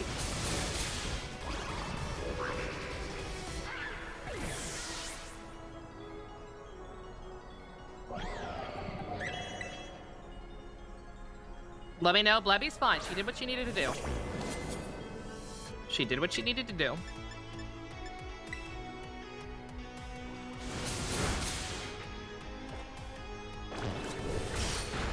Just need to get a grasp on what this thing is. Okay.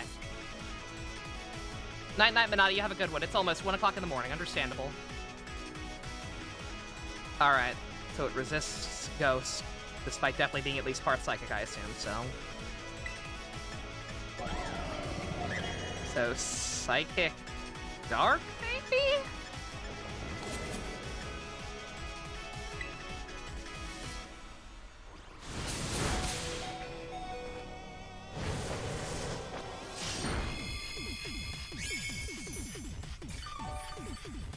Is that super effective or just strong? No, okay. Oh. Well, we'll figure it out after this. Hero!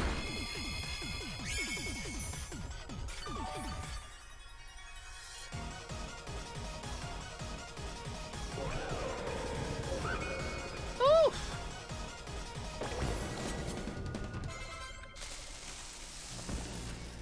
Swordsman beats swordsman. It works. It works. Impossible.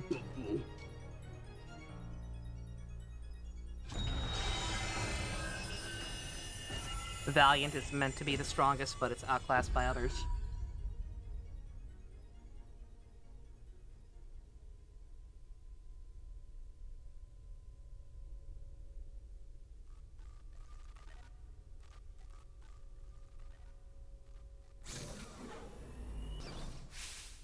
Yeah, that was scary. All those things not knowing for sure what their weaknesses are, that was actually, that one's actually kind of intimidating. Nova! What is this? Did she really beat all the baddies without me? You whore! Okay, out with it, you. Who are you, really?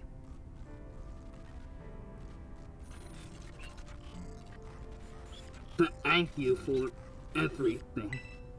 The time machine has finally been stopped. You're not my dad, are you? Oh, look how big you've grown. So proud of you, my... Sorry you were so alone for so long. Dad? Security system failure. Security system failure. Threat to time machine detected. Threat to time machine detected. What's going on now? Is another army of Pokemon on its way here? It cannot be...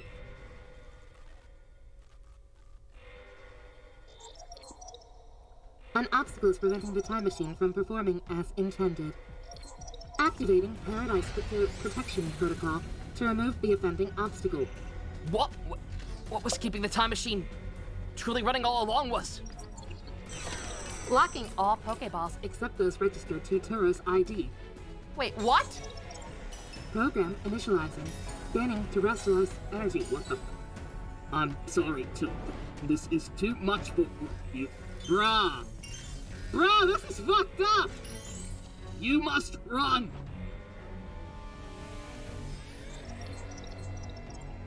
AI Turo disabled. Paradise Protection Protocol initiated. Activating stand. Made in heaven. Bruh. Is it gonna be the dick? I don't know when he put it back in the ball, but it's gonna be the dick, isn't it? You are not getting in my way. Bruh. That's pretty cool.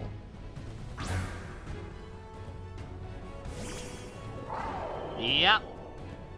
Why is the penis?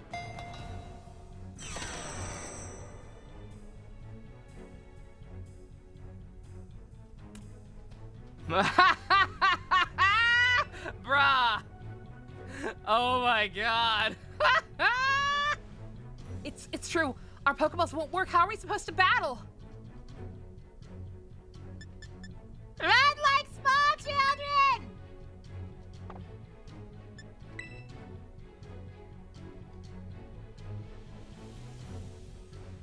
Some crazy electrical signal is jamming the Pokeballs. Even I can't get them open. But what if we tried again? That's totally cheating, and you call yourself an adult.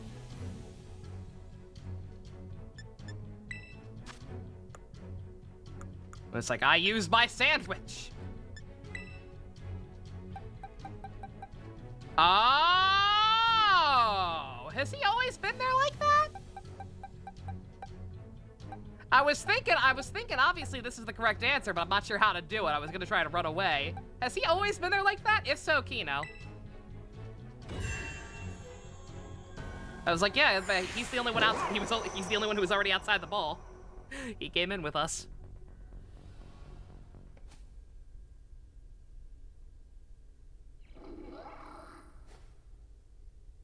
Oh wait, no, he did go back in the ball, but that's right. He was the one who caught it, though. It has his code. That's right. That's what it is. Okay. I was like, I haven't seen him around. Where is he? I thought he came in with us. He did originally. Yeah, Turo caught him. Makes sense.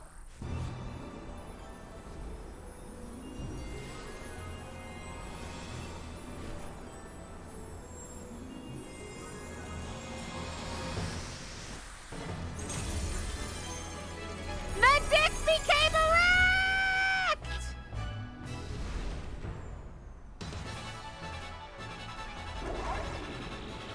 Dick fight! Dick fight! Dick fight!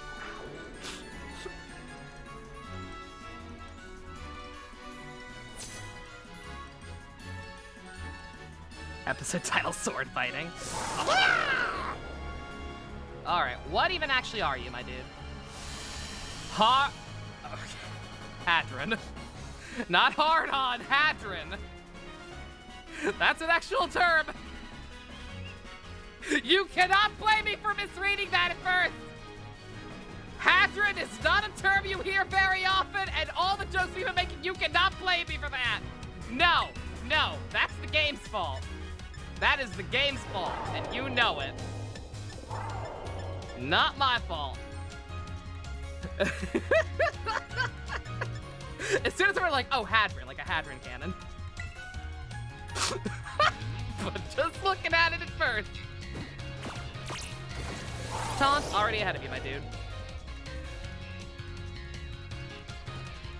I am assuming you're the same type, so. Electric won't do that much. It changes to its battle form. Let's go, Miraidon, you've got this. Miraidon, Guardian of Paradise. The Guardian of Paradise is a giant dick monster. You will fall here in this garden paradise to achieve the in the end.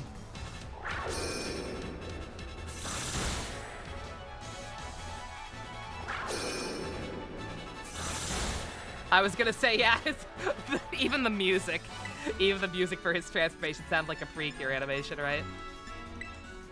He's doing a lot more damage than me, well, because he counts as a Terra Pokemon or some shit. Have we rewatched Kabuto before? I don't think so. I saw you say that, Best, and I was like, did we? Yeah, I've been slightly looking in on the debacle, but I don't remember if we did or not. Yeah, we have items, so it's fine, but yeah, he's a little scary. You will not be allowed to destroy my paradise. Obstacles will be eliminated. I feel like we did too for some reason, but I also at the same time can't remember when we would have.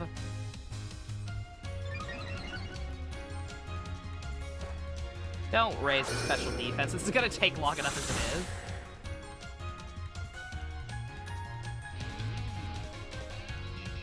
This looks like it could be bad. Hang in there, Nova. Endure, you think? I was gonna say, yeah, if it's charging a special move or something, yeah, actually. I feel like they gave me this moveset for a very specific reason.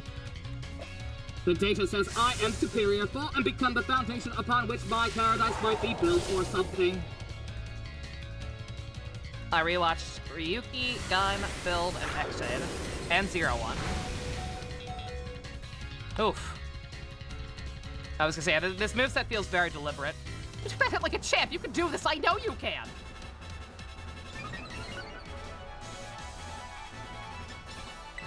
This feels like semi-telegraphed victory battle right here.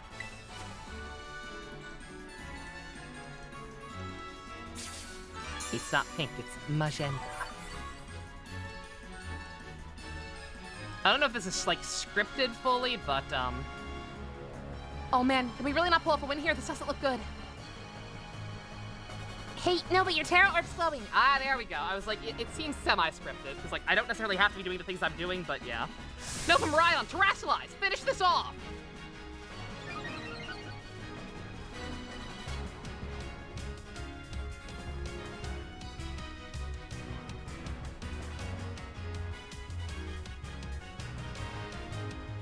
Yeah, I don't know how to describe this. Like, semi-scripted, I also can't actually Terrasilize. I assume it's gonna happen automatically, so.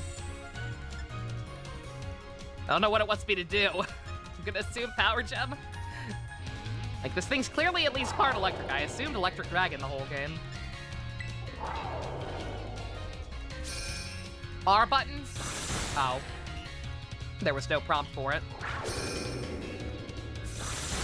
There was no prompt for it, so I assumed I couldn't do it. Show me won't be pushed around. Terrasilize and get some super effective hits in. I don't think I have anything that's super effective. Oh wait, I have the Terra Blast thing. Yeah, it's not letting me do it.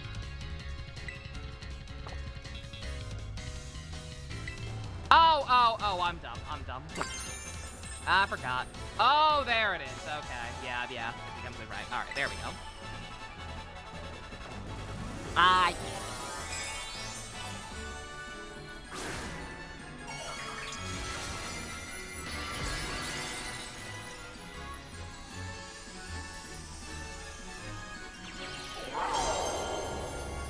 Item hoarding pays off. Oh, always.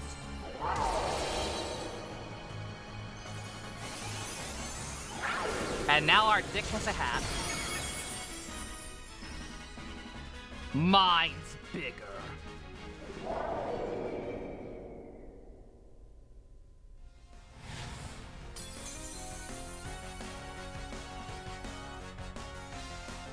Oh, don't go back to the regular battle music. You defeated the Paradise Protection Protocol.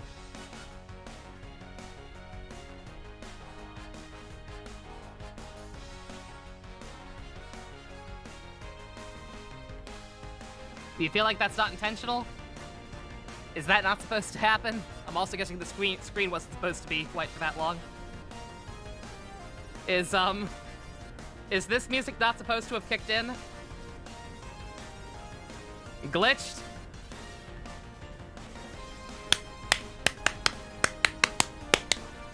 I think that sums everything up, right?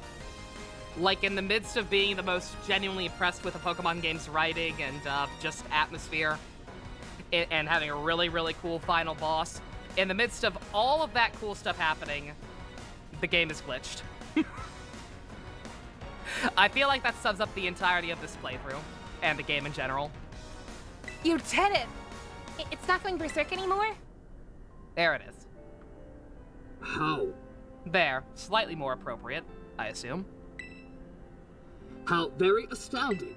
To think you could manage to defy even the original professor's final protections. You back to normal there, Robot Dad? I mean, as normal as I can be, I have a slight kink in my neck. A completely unforeseen outcome, even for an AI processing the most sophisticated technology ever conceived. Even on the brink of despair, you children did not give in and instead proved your worthiness, showing wisdom to think for yourselves, the courage to hold faith in your friends, and the fortitude to do what had to be done. No matter how challenging of a future may await you, I believe you will be capable of walking whatever path you choose for yourselves now, with pride. Thank you, Nova. Thank all of you children. I am afraid the time machine cannot be put to a complete stop so long as I am here. It appears that I myself am part of the system that ensures the machine robots won't stop. Huh? What does that mean? I am sorry. I seem to have developed robot Parkinson's. You know, when I was watching you all on your adventures from down here, I felt a sense of jealousy. I envied your freedom. The way you came together, working in league with your fellows and caring for them. The way you sought strength and to better yourself, throwing your all into your battles. The way you would face down even the greatest enemies to save that which you loved. The way you never ceased to seek, nor to fight for a treasure all your own. And you too, brave penis. You soared free through the very skies on those wings of yours. I wish that I too might be as free as you all, free to seek out that which I might treasure. Alas, above all else, not bound. Your own treasure. As long as I remain here, the time machine will not stop, for I am inextricably connected to it. So I have made a decision. I will use the time machine to journey to the world of the future that I have dreamed of. What? You can't just leave now when we finally reached you. I am not going only so that the time machine could be stopped. I also cannot deny my desire to see what the future world. I also cannot deny my desire to see that future world for myself. Is this what it feels like to have your heart race with the thrill of adventure? I'm gonna say this whole thing makes way, way more sense just in general, talking about the future rather than the past. like I'm imagining the other professor talking about seeing the past for themselves instead. It's just like, that's a little silly. Is this what A little counterintuitive to the themes, you know? I don't know. Is this what it feels like to have your heart race with the thrill of adventure? I would not know. Arvin, I am sorry that I kept the truth for you from so long. I inherited all the thoughts and wishes of the professor so I understood better than any that your father truly loved you. You can't fucking say that now. He was literally apparently never at home even when he was human and alive. You can't just go saying a thing like that now, asshole! No, I suppose you're right. I am sorry. It would also mean that there's a robot walking around in the ancient Stone Age or whatever, whenever it takes place. Yeah, so in each timeline, the opposite, the opposite professor is an asshole who left who left when he was born or whatever. God. Arvin, Miraidon, Nova. It is a little sad, but I'm afraid this is goodbye. Dad! Dad! Farewell, my free adventurers. I bid you adieu. I have to go now. My planet, the future, needs me. At least leave the book! Come on, it'll be just like Virgil and DMC 5. At least leave me the book! God fucking damn it! Leave me the book! I want to be Nero!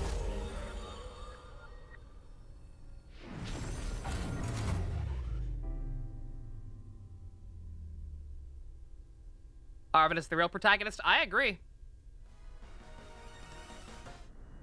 It came back for a second. Did you hear it? The generic battle music came back again for a second. How could you just go? Dad. Arvin, you okay there, bud? Arvin is the Polnareff of this game, yes, unironically. Yeah, somewhere deep down, I think I kinda already knew. I knew that thing was fake, but what it said my name using his voice and wearing his face.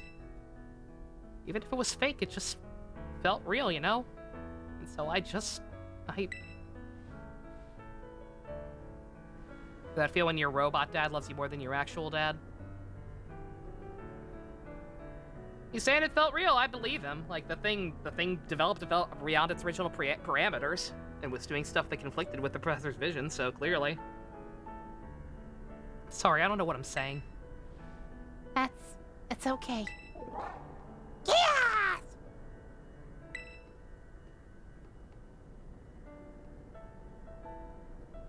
I guess Miraidon is sad too. This game got worse reviews than the Gen 4 remakes. I have to imagine it's just because of how buggy they are. I have to imagine that the journalists who got a hold of this one just are the kind of people who don't give a shit about Pokemon's story. And just kind of only focused on the gameplay aspects, which are incredibly flawed in a lot of ways, and we've talked about that at length. But yeah. Game journalists do not care about stories of JRPGs. They just don't. Oh, yes. Oh, yes, indeed. Thank you very much, Joss. I'll take care of your son for you, AI Dad, I promise. Me too. Guess Miraidon's sad too. Oh, but that battle form, how cool is that? It's so strong. It tries to nudge me for a belly rub while it's huge like this. I think I'm seriously gonna die. You know, let's not skip over the big win here. Nova and Miraidon to save all of Paldea. That's right, you both did something amazing. Thanks, Nova. Yeah, that's my bud Nova for you. SMT Persona without the heart. I mean, in the case of 5, kind of. You know, Arvin, even though the professor's gone, I bet he's finally having a real fun adventure of his own in the future. I mean, the AI version, yes. The real one's fucking dead. Yeah. Thanks, Penny. Yeah, sorry. Well, what should we do now, Nova? Let's go home. I will come back here later off screen to catch all the robot things, probably. Congratulations, congratulations, congratulations! You said it. Come on, everybody. Let's make our way home. Find your own way.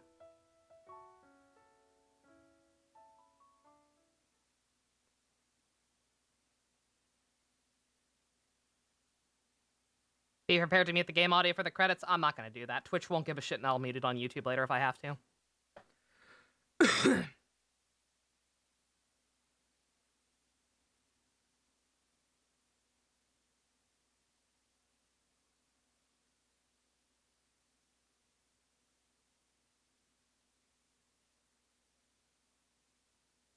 If the game can remember to load the credits. Game. Game. Are you okay there, little buddy? Okay. I was fully expecting the generic battle music to cut back in. Or for it to just soft lock.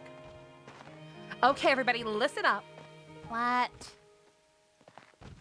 Let's take the long road home. Get a little more fun out of this adventure. I don't really...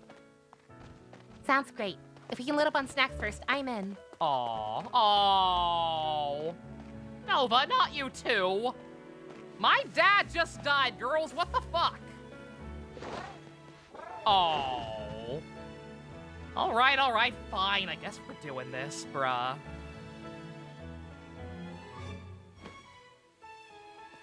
Oh. Oh. 4 kids and their giant dick from the future. Tale as old as time.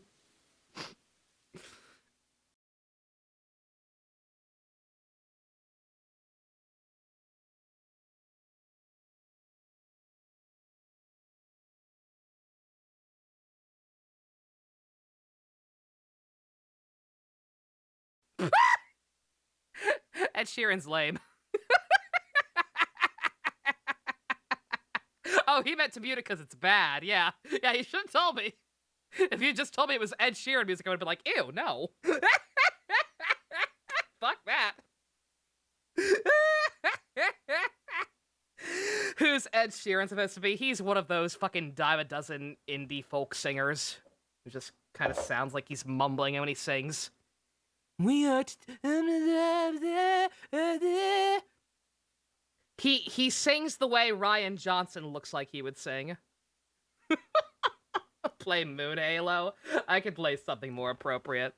I could definitely find something real quick. Credits will probably be over by the time I do it, but whatever. Good God. That was really fucking good. It's a shame. It's a shame that the actual fucking game is broken in so many ways. It's a shame that the actual game is broken in so many ways, and it's a shame that, again, I don't like the open world shit. Gameplay-wise, this game made a lot of dumb decisions that I am not a fan of, and obviously it needed, like, a lot more development time. But, that was very loud for me. But yeah, again, I 9 times out of 10, I play games for the story. I've been on record saying this. The only exception is Tokyo Mirage Sessions and yeah. Not like I appreciate the story more than anything, and I can safely say that was the most I enjoyed a Pokemon story in a long time.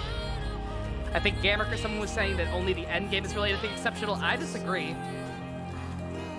Like the Starfall stuff, I wish had actually like fleshed Penny out a little bit more. I wish we spent more time with her as her, and not just Cassiopeia over the phone. And Nimona is admittedly a little one note. Most of the stuff we did with her was too loud. Like most of the fun we had with Nimona was through me ad-libbing bullshit and cranking up the yandere shit, rather than anything actually there. Like she is Goku. She is female Pokemon Goku, and that's fine. But the Arven stuff was really strong throughout. Like that was some top-notch stuff for the entire thing.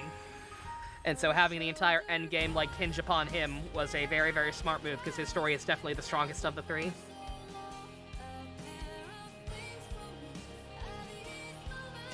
But yeah, that, again, that is the first time a Pokemon game has ever made me cry. For all I love this franchise, as much as I still love Black and White, and they still probably are my favorites just because of the gameplay being more straightforward and not bugged to hell and back. But even Pokemon Black and White never made me cry. Only thing Pokemon related that's made me cry is episodes of the anime and movies and whatnot. So they're doing something right. I know it's pretty easy to make me cry, but what song is this? This is Moon Halo from Honkai. You can always count on Honkai music to light your heart on fire when Ed Sheeran fails. I'm waiting for an ending card, yeah. The lack of, yeah, once again, this is a gameplay thing, but yeah, like, the lack of a Hall of Fame thing is weird. It makes sense having that all happen instead, but... What I mean, this is Ed Sheeran. This is the only good thing he's ever produced. This is, his insert song for, he made for Honkai. 5 out of 10. It'd be lower if Arven wasn't in this game, and that's your opinion. Other good thing, the battle Arven Eddie got. Understandable. Thank you, treasured friends. Aww. Also, holy shit, the timing. Ah! Gimme! Oh! Oh, perfect timing. Holy fucking shit. Why does that work out sometimes? Good God, this song is copyrighted. That one will get me in trouble. Holy shit. Perfect fucking timing on that one. Jesus Christ. Ding, ding, ding, ding, ding, ding. Calling students to the director's office. Miss Nova, Miss Nimona, Master Arven, and Miss Penny. Director Clavel would like to see you in his office. Alright, good God. I was gonna say the dragon smiling is a little cursed, not gonna lie. Oh my God. We can do that quickly. I was gonna say, is this just one quick cutscene? I don't want to get too deep into any post-game stuff. 6.5 for you want to see if it gets patched? If so, it'd be a 9. Yeah. Yeah, it's hard for me to score because again, the gameplay is such an issue, and I don't like the open world. I will never like the open world aspect, but 7. That's honestly probably where I'm sitting as well. Again, like, it's hard, because again, the gameplay is bad and the glitches are a fucking problem, and the frame rate genuinely makes me nauseous sometimes. But again, I tend to most value the story. And just, what can I say? It genuinely impressed me. Let's check out the past months. It is 1:30 in the morning, but if y'all want to do that real quick after we talk to Clavel, sure. I'm tearing up just thinking about the journey we've gone on, man.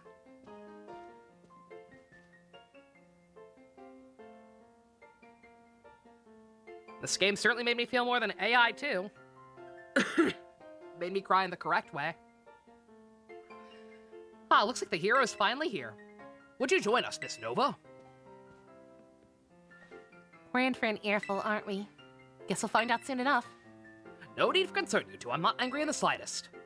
I merely called you here to discuss your fine achievements in this year's treasure hunt.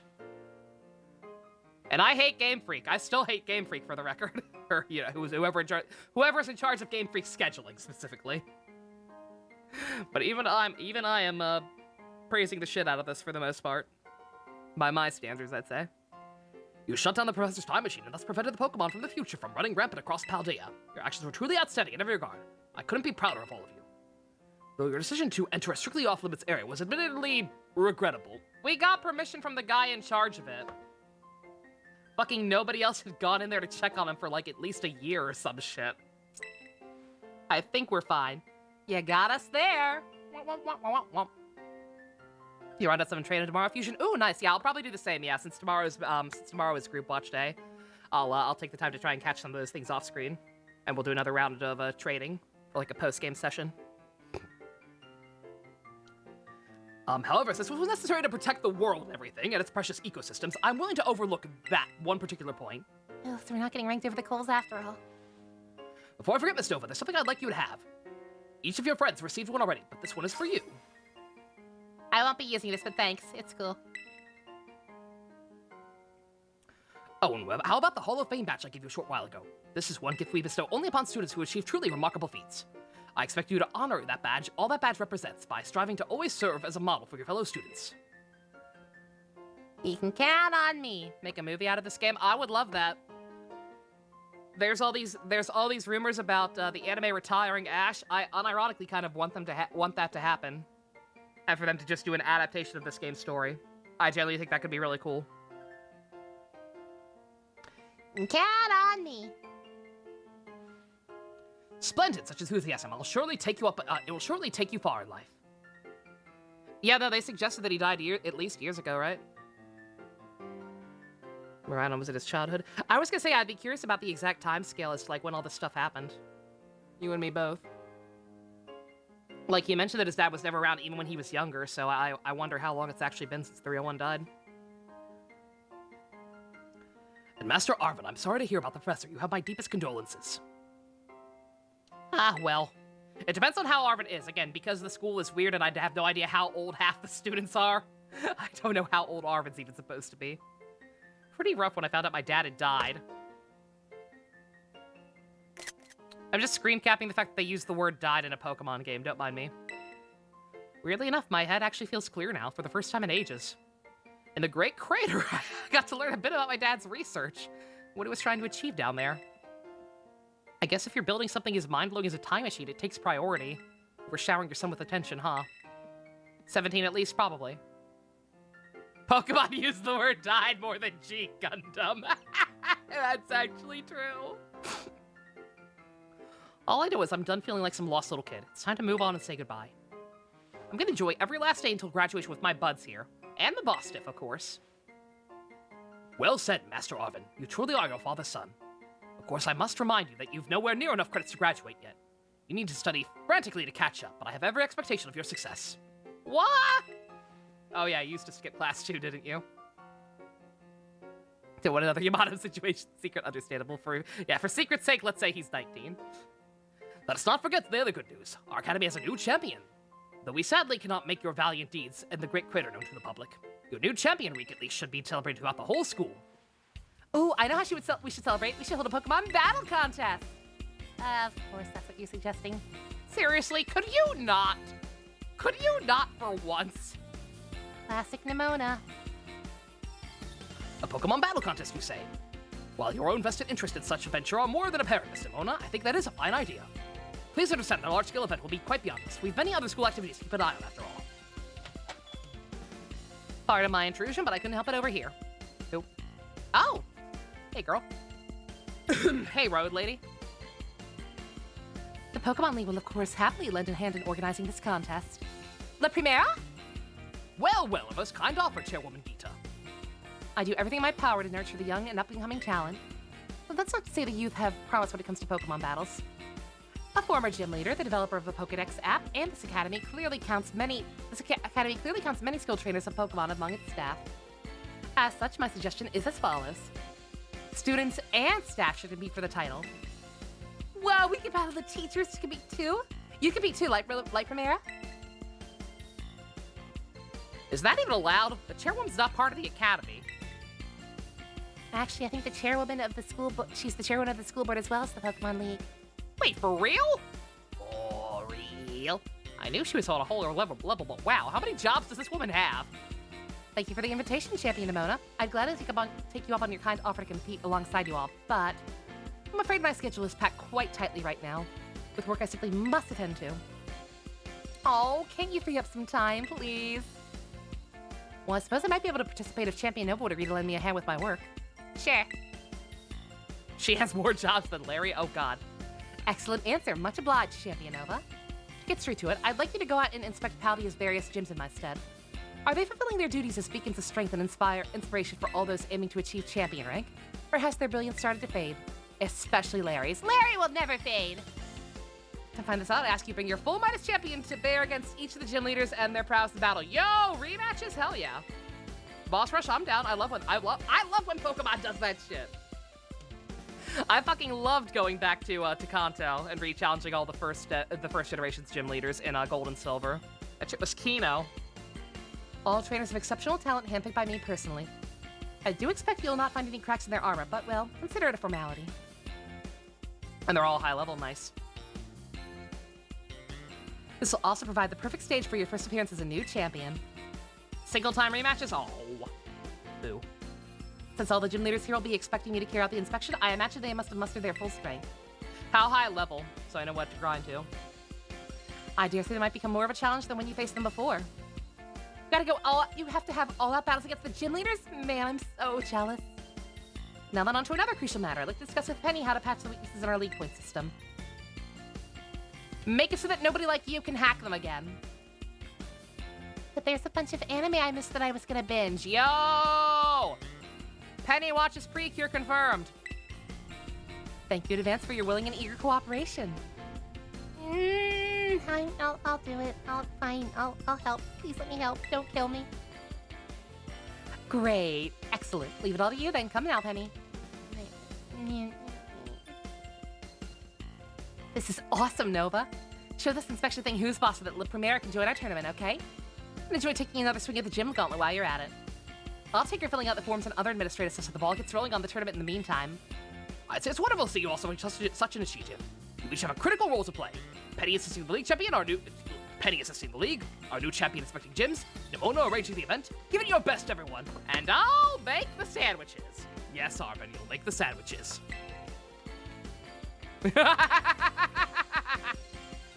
I guess my role's so obvious it goes without saying, right? Right. You're here to be the best written character in the game, Arvin. And that is all you need to be, little buddy. He's catering. And I'll help.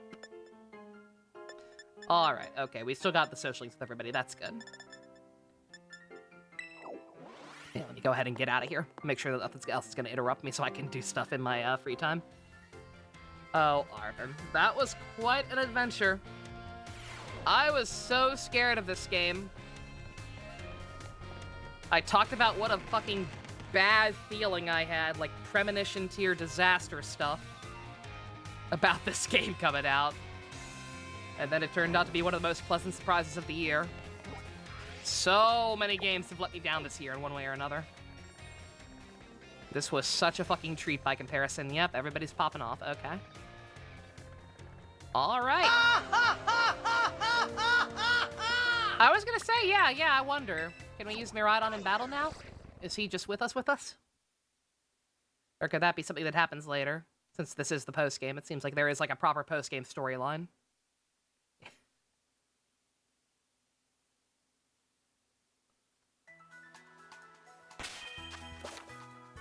How to change Miraidon's form. You can select from the main menu, change between its battle form and its ride form. Yo! Or wait. Yes.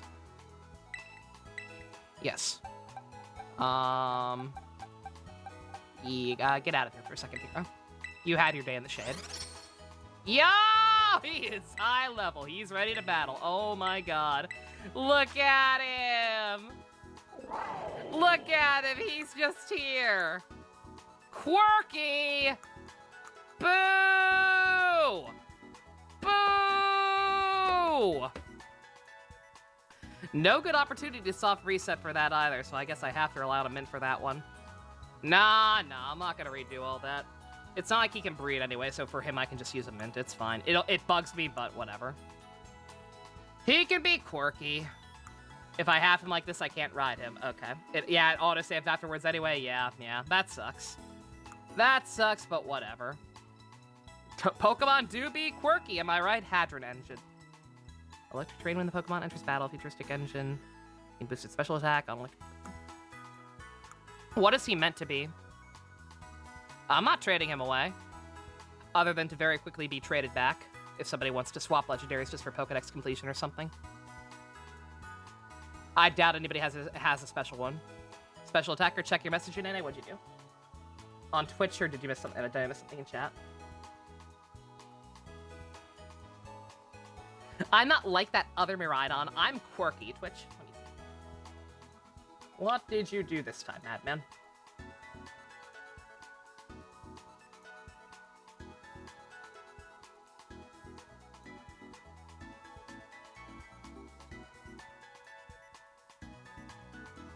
I don't think I see anything new, actually. Last thing I see is you giving me money for AI, too.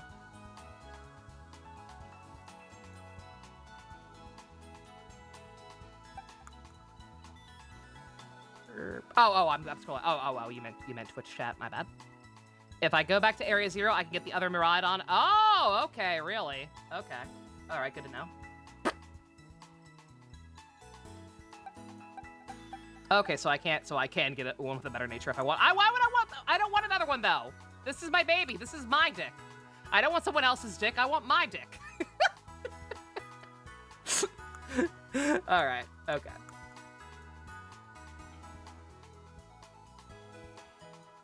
I can't trade this one, but the other one is always modest nature. Okay. You can't trade this one? That's interesting. Scarlet Paradox Pokemon, let's just save it for next time. It's super late, guys. It is almost 2 o'clock in the morning. Riding it will take it out of my party. I don't understand how that applies to anything we're talking about, but okay. All right. I'm not gonna be able to sleep even, but oops. I've been going for a while. I have been streaming for 6.5 hours, and I'm gross and sweaty. Wanted to make sure you had transportation, but also the option to trade Miraidon who you want to. That's cool. I guess that's a good way to handle it. You can put that one on my tombstone. I don't want someone else's dick. All right. Okay, well, I'll figure all of that out later. I assume I probably shouldn't encounter that other one off screen. There might be a cutscene for it or something. Really fun, more than usual anyways. Oh, definitely, yeah, like I said. Again, who would have thought? Of all the games I've played this year, the two that let me down the least / actually exceeded my expectations in some way. The big Genshin update with the Sumeru patches, and goddamn Pokemon. I would not have called that one. You won't be watching Build Secret, you coward. Get in there and take your lumps. It's just a straight-list encounter, no battle, no cutscene. Oh, okay, then maybe I will take care of it, so I don't have to reset for a nature. Oh, well, you said it's always the same nature. Okay, alright. Fuck you and fuck No More Heroes. Fuck No More Heroes. Fuck AI2. Fuck the last 5 minutes of Xenoblade 3. Fuck the DLC of Xenoblade 3 even harder. Good God. ER. Yeah, for the record, I think we are going to do that. Like I said, since the post-game is actually something substantial, I am going to take an extra stream to do that on Tuesday, most likely. But yeah, after that, I might, fuck Yakuza 5. Good God, I don't even want to talk about that one. Fuck the Game Awards. Fuck the Oscars. Fuck all of it. But alright. Ugh.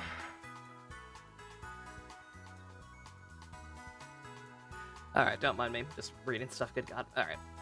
That was an adventure. I'm gonna go take a shower and then try to pass out. Thank you all very, very much for joining me on this one. I cannot stress how much fun I had on this one, not even just because it got me a lot of money, just in general. Like I said, I play the game for the story. This one genuinely ended up impressing me a lot. So, just, good God. Excited to see what the postgame has to offer. Thank you all for joining me. It's Special thanks to Fusion, Ninja, Go-Kart tier patrons. Vroom vroom, motherfucker.